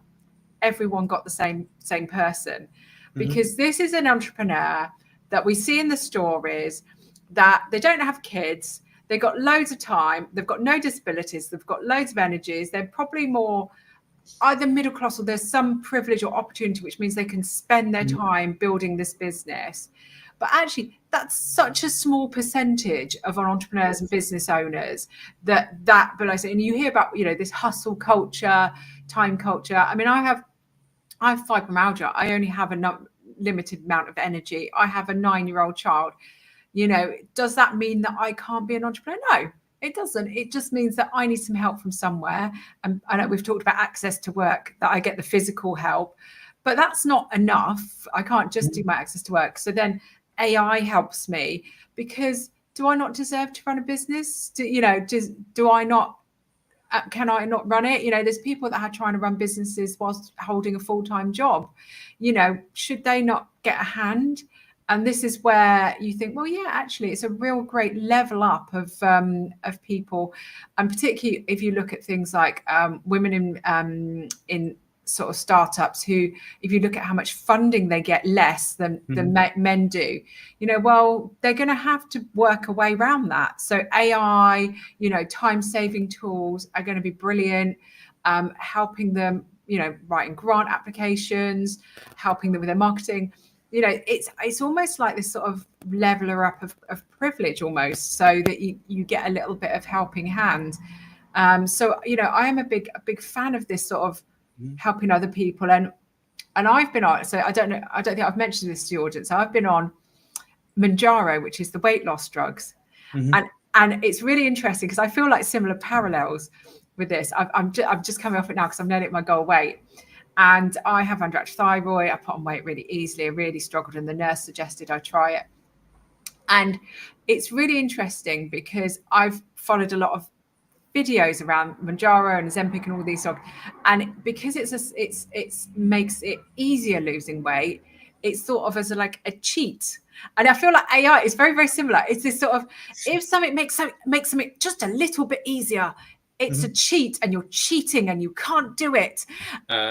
And I was asked for this drug that you just said, and they said you tick all the boxes, but you don't take the actual weight. You have to be in there. So you are like half kilo or 1 kilo less than the actual weight that we should prescribe it. So think about it, that I cannot get these drugs from my GP, and without a medical professional, I can't buy it and have it, because that would be dying, isn't it? So if you think this scenario with the other people, like, okay, you can do such things, you are eligible to do such things, but other person, they're stuck, because they are in the tech space. Maybe they don't do very good artworks, or they don't do very good graphics. So what they would do, they wanted to hire a graphic designer, but when you hire a graphic designer, it's expensive. It's not very easy task to do. So what they would do, they would go to AI, and they will tell their story and then post that to the social media, because nowadays you have to have social media if you are a business, because it's not like traditional media that people will read from paper, they will see on your telly, and then they will come back to you and they will buy your services. You have to have a footprint on social media. So think about those people that they are in the catch-22 situation, situation that they neither have money, they neither have the expertise to do it. What they do, they will definitely embrace the technology. So as you mentioned, that technology plays a vital role. So if I give an example of signing agreement, if you're in business, you need to sign agreement with your clients. And if you go to traditional medium, it's costly. It's very costly. If you wanted to go to solicitor, it is costly. So previously, people used to steal agreements from different places, and they usually change the formats, and they used to do it. Nowadays, if you need an agreement, we just develop an application that you can build your AI agreement, because for that you don't need to go to solicitor, because an agreement is a law binding with you and your client. So if you know the terminology is clear, both you agrees, you don't need to go to a solicitor. But when you go to a solicitor, when it is a multi-million pound deals, that you need like pages of things, you need all the laws, all the clause, and everything is written properly and is spotted. So you depend on someone expert. So that doesn't mean that you generate AI agreement, all the solicitor, they will be out of work. Yeah. And you know, because I got some legal documents done when my business partner joined, and it was £2,500 for fairly standard documents. And, you know, that is a lot of money. You know, some people won't, that would be like, you know, most of their earnings for the year, you know, depending on how many hours you put into your, you know, your business. So, you know, thinking about the context, like you said, you're not dealing with multi-million pound businesses here all the time. You know, we work a lot with small businesses. We're dealing with people that may only earn what their wages for the year. So when you dig money out of that, can they pay their mortgage? Can they, you know, send their kids to nursery? Can they, you know, this is huge things. You know, when I did that, luckily I'd had a couple of really good contracts, but even I was like, oh my God, that's less money for me this year, because it was incredibly expensive, and that was just one very small set of documents. I mean, if I'd have done all the documents I needed that year through the law firm, it would have wiped out my earnings, and then it would have been pointless running a business. This time you can think about ethical. Writing a blog post, if you observe something and you ask AI to write you that, you don't need to be that much ethical, because it's just things you are describing, maybe related to your business, maybe related to other people's business. If you want to refer them, you can, but if you don't need to refer them, that's okay. That's the end of the world. But if you're writing a white paper, it has to be ethical, isn't it? So it depends what you do. As I said, writing an agreement with AI can do 5 minutes if you give all the clauses and everything to ChatGPT or any other medium. That's very easy. But if you are doing a extended contract, legally binding contract, that's you cannot depend on AI. You cannot depend on technology. So we got some of the questions from the audience. I just wanted to read it through. Yeah. So Saladin asked, how can organization ensure ethical use of AI and automation during the transformation that we're talking about right now? Yeah. I think, you know, we've sort of discussed a lot of that ethical side, but I think it's always just thinking about these sort of consequences, isn't it? And talk about, like, if people are going to be displaced, what can we do to help them retrain, or you know, from a human point of view.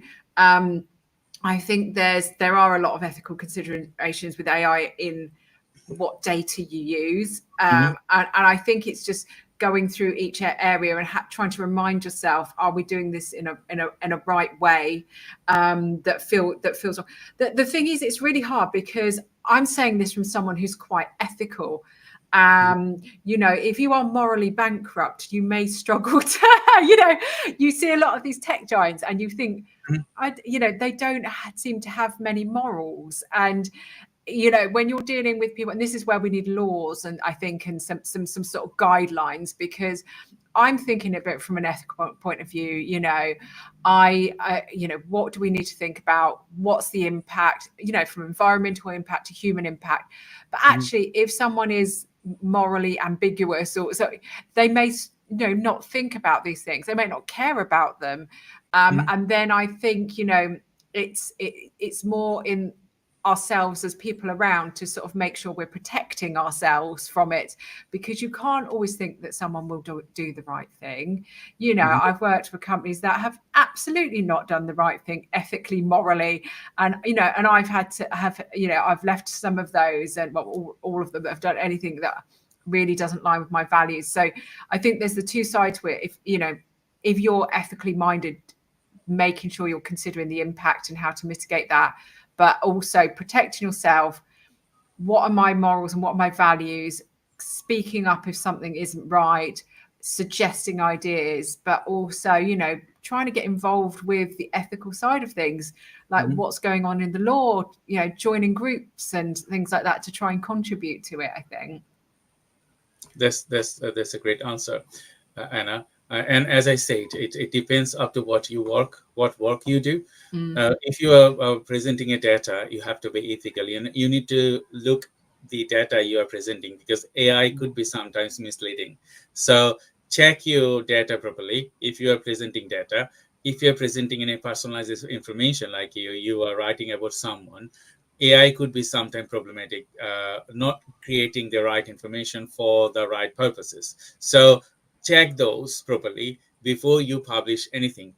Maybe you will publish something that wasn't really right at all. So you're going to be in trouble. So anything that you do, be honest, be mindful, and check what you are publishing. That will give you the next stage.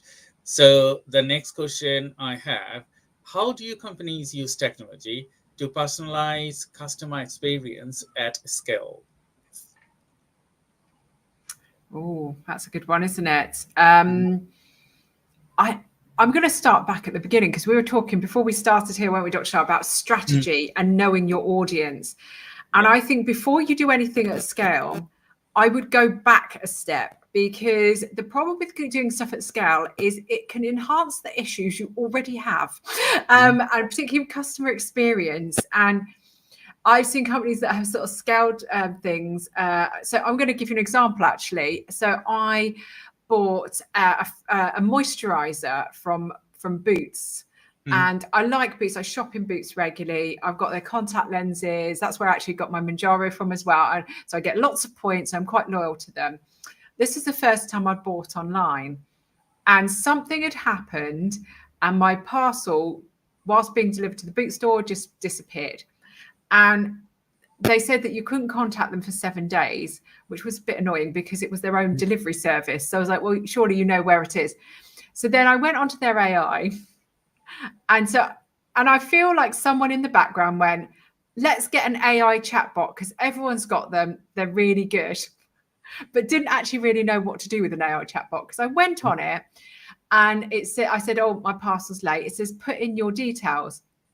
So I put in the order details, and the chatbot comes back with, oh, your parcel should be with you on or before the deadline. And I was like, my deadline's passed. So I wrote back to it and said, my deadline's passed. And at this point, it just sort of freaked out, couldn't comprehend this sort of thing. And I think this is a sort of reflection on companies that maybe don't understand, because Boots do a really good customer experience in store, but I found even their app a little bit clunky and not fabulous. And now they're starting to do AI, and they're going to, you know, and then they do another thing and another thing. And it's like, well, actually, I think you need to get a bit more tech savvy and understand what your customers want and how they need answering, because I know Boots demographic is generally older. And if you get something frustrating like that, where you get into a loop with a bot, I mean, I'm tech savvy, but even I couldn't really work out what to do next, or or where I was going. I just went down this hole. And, you know, take a step back. Would this benefit my customers? Who are my customers? What do they expect? Because that bot, I'm sorry, was absolutely no reason for it to exist at that point. Mm-hmm. You know, it wasn't clever. It didn't know where my parcel was. It just parroted me back something that was completely unintelligent. It's just frustrated me more. And to the point, I'm never going to order online with Boots ever again. I'll still go in store because I enjoy my local store, but I'm never going to, because it really put me off. It was so rubbish. I'm like, you've not thought about the experience here at all. And I could see this sort of compounding because, like I said, they didn't get some of the basics right on the website and the app already. And I'm like, if you don't get the basics right, how are you going to do an AI chatbot? So I would say go back and actually make sure you understand your customers, mm-hmm. you know, that you're not going to annoy them, that you know what you're doing and you actually know what experience you want to offer, because that should have been something fantastic and it put me off them for life. I totally agree with you, because it's just the purpose, isn't it? What purpose you want to utilize technology is similar every way. The purpose, internal purpose or your customer purpose. So when you think about your internal purpose, it's going to be you, if you are a slowpreneur, or your team, if you are a member of a team. So think about your purpose first, that the technology you wanted to embed, will they fulfill the needs of your internal purpose? And then think about, okay, what is my external purpose? Those technology you wanted to embed, will it help your clients? Will it help anyway to your community, to the purpose, I would say? Then you decide, as Anna said, purposeful. Boots, they have included a chatbot, but they didn't think about to include a link or embed their delivery mechanism with the bot, because AI is nothing until you get them the knowledge. AI is just knowledge. AI is like millions of data. So if it doesn't have the data that you're looking for, it can't produce things for you. So those people, they are building technology, AI-enabled system, or they are embedding AI bots and those things to their system. You have to know, like, okay, your customer journey. You need to know, like, okay, if and then rules. If it happens, what will happen? If it's not, what will happen? And I will understand it better, because when we develop software, or when you develop a process map, we say if yes, if no. If it's yes, what will happen? If it's no, what will happen? No could be an yes after you perform the task. Okay, it will go to the yes. And after yes, what is next? So there is a process map that you need to think about it. And if you can process it properly, it doesn't matter your software development, it doesn't matter your business process, it doesn't matter your customer satisfaction. You will get the right answer. So thank you everyone for joining today's live webinar. I'm Dr. Shah Siddiqui, and I have Anna Bromington with me. So someone written here, I'm just going to show his message. Thank you very much for your message here. We do not know your name, so we cannot tell what is your name. So he said, no one knows what can post using AI and the laws involved. And I agree with Anna on this one. I always second guess myself before I post. That's a good answer and remarks, I would say. We shouldn't depend totally on technology. We shouldn't depend totally on AI.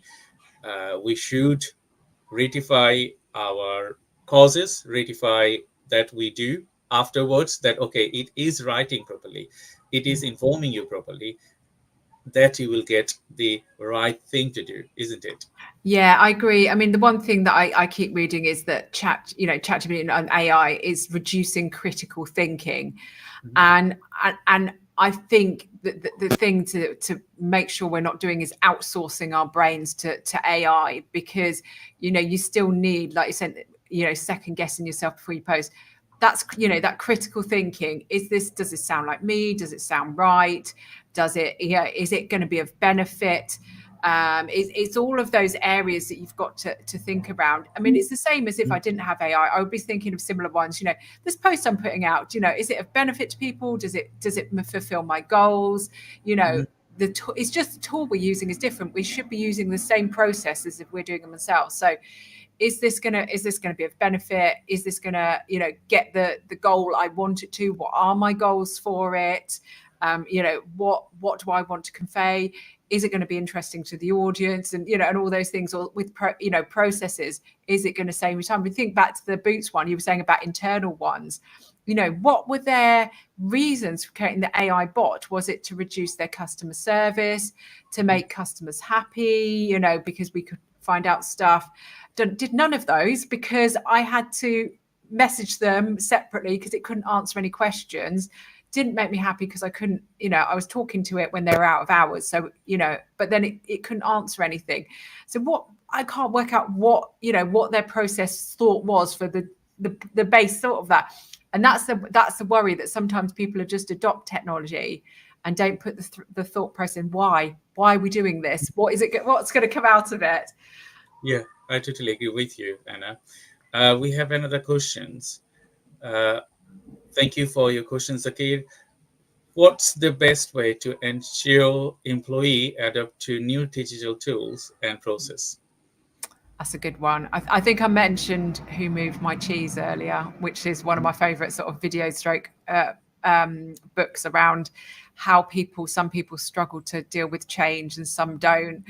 I think for me, it's bringing people on the journey and reassuring them. One of the biggest things I find as a hesitance to adoption is people thinking they're going to lose their job, because that is a risk. You know, we've already discussed it is a risk, but how could they, you know, reassure them?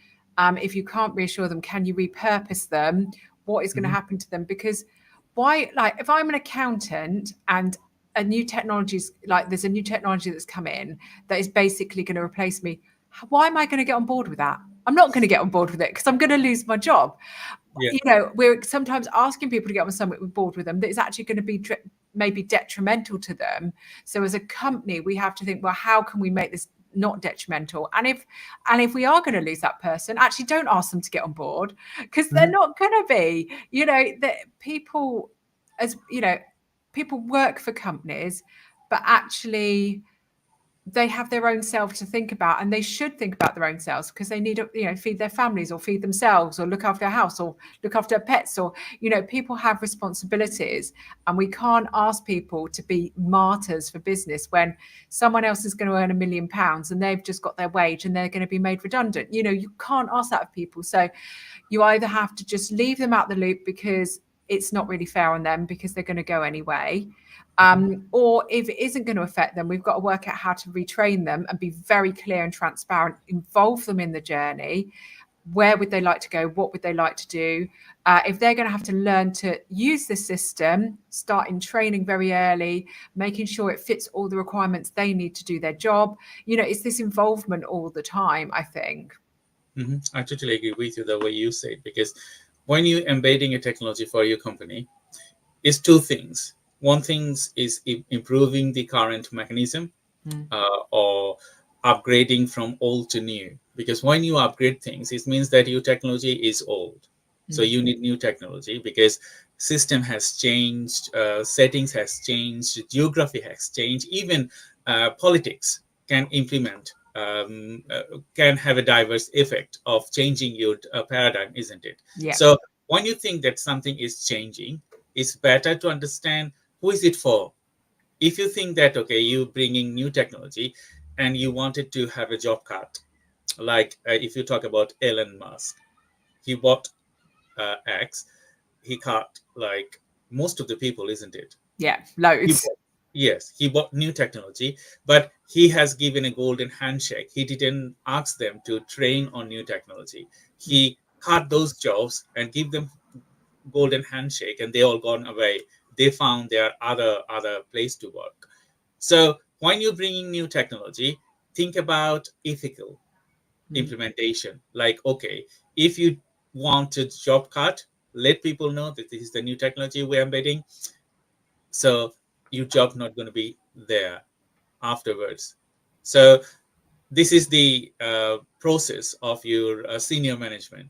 But if they say like, okay, you're not going to be there, but if you are a human, you have imagination, or you have excellent working power, you can turn it down to the different levels. Like, okay, you are thinking to lose these things, but I'm not on that category. I can improve, and I can contribute more than the digital tools you are embedding.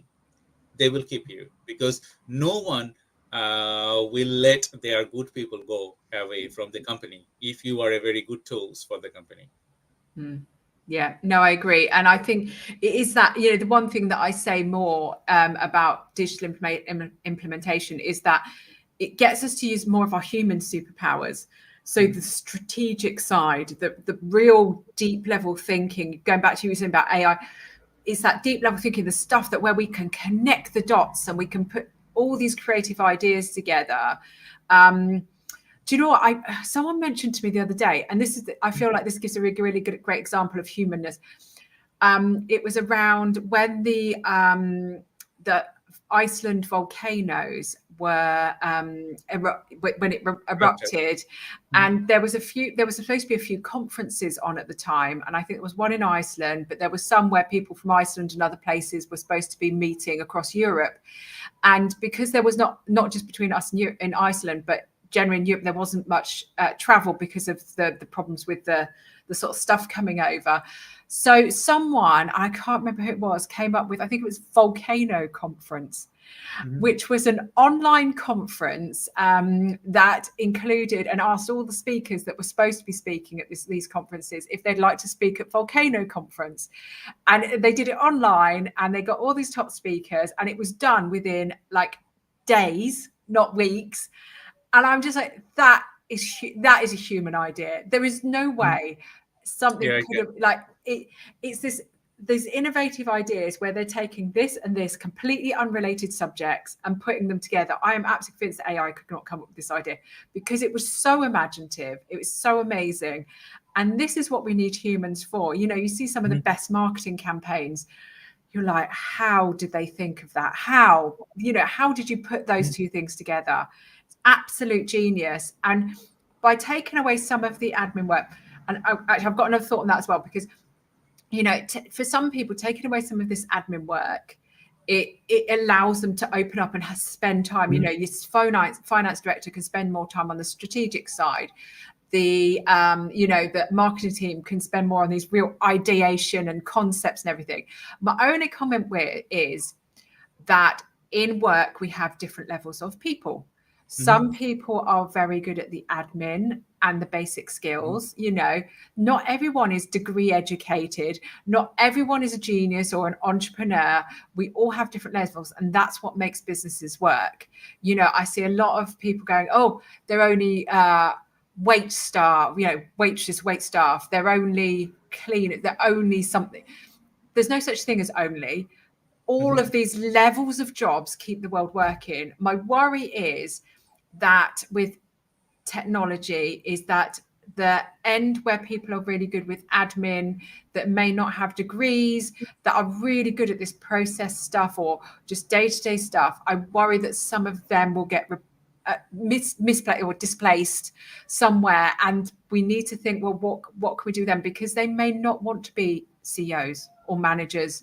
They're quite happy day-to-day in a job. So going back a bit to ethics, you know, of how we can make sure that people aren't displaced, because people need jobs. So those ones that are being displaced, but maybe starting to be displaced everywhere, what can they do that maybe means that they've still got a job somewhere? So that's my only worry at the moment, because we're getting at AI to do a lot of admin jobs, and everyone's not everyone's strategic. So I think, you know, when you're talking AI is doing the admin jobs, I think it's a myth.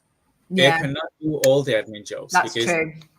Administrator, they are human, because they know if someone is off sick, you can't tell AI that I'm off sick, isn't it? If someone administrator, they knows who is clever, who is not. And AI cannot point it out who is not doing their job correctly. Yeah, AI is for improvements. Admin can utilize AI to make their time, like you said, maybe they are doing a work in 10 hours, they can reduce it to 2 hours, and that 2 hours they can think about it strategically, they can think about those things they could not do without help of AI. But in a way, those things like, okay, software developers, will they replaced with AI? No, I don't think so, because the way they think, AI cannot think way. But what AI can do, maybe there's a problem in their code, AI can find that code for you, so make their work swift. If you think designer, AI will replace them, in a way, as we discussed, like, okay, slow runners, they don't have money, so they will utilize AI, you cannot stop them anyway. But if you need improve great ideas, combine things, as we discussed on our previous lives, that yes, we use AI, but we use human and AI work together to make it extraordinary. Because some of the things you can do it AI very well. Some of the things AI will never can do that and human can. So in that space, I would say technology is your helping hands, maybe a buddy that you utilize them for your good purposes, not for anything else. Yeah, absolutely. And I think it's really essential that everyone in every business gets trained on AI as well. I feel like it's another of those jobs that people expect people just to be able to use it straight away.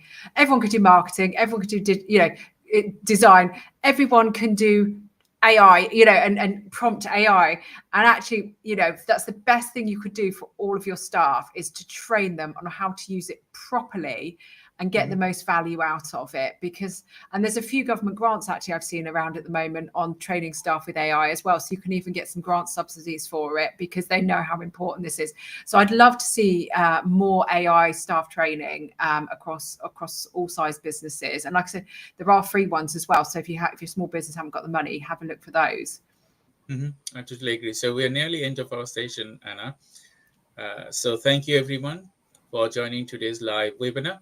So few takeaways we can talk about in embedding technology, current technology. It doesn't matter, it's AI or anything else. Few takeaways. Can you give maybe 3 takeaways? Yeah, I think I'm definitely on the ethical side of it. The ethical consideration, the impact on humans, and how you're sort of perceive yourself. Back to what you're saying, Dr. Shah, about are you putting statistically right facts out, make sure there's no misinformation, but also from a staff point of view, making sure they are trained. I think from a technology point of view, making sure that you're doing them for the right reasons, and you have a strategy behind it, because technology without a strategy can just be like the Boots AI bot, completely unhelpful and actually detrimental. And I think the third one is I'm very much into trying and experimentation. And so, just trying things out and giving it a go, not being afraid of things, because you don't know how things are going to work unless you give them a try. So, give them a little go and do it on a project, then try another. And, if you've got your goals of what you want to achieve, you can just keep trialing things. That's great takeaways. And for me, as I said, think before you impose something to your employee, because they have grown your business before AI was kicked in. Be ethical, think about that, be human first, because if you're not human, if you wanted to earn lots of money, not valuing your colleagues, not valuing the environment, not valuing the lot of other things that you should do, that will maybe give you money, but not really can give you your actual growth. So be human first, and then utilize knowledge to extend your knowledge to the next levels. Value everyone that you're working with. So thank you everyone for joining today's live webinar. I'm Dr.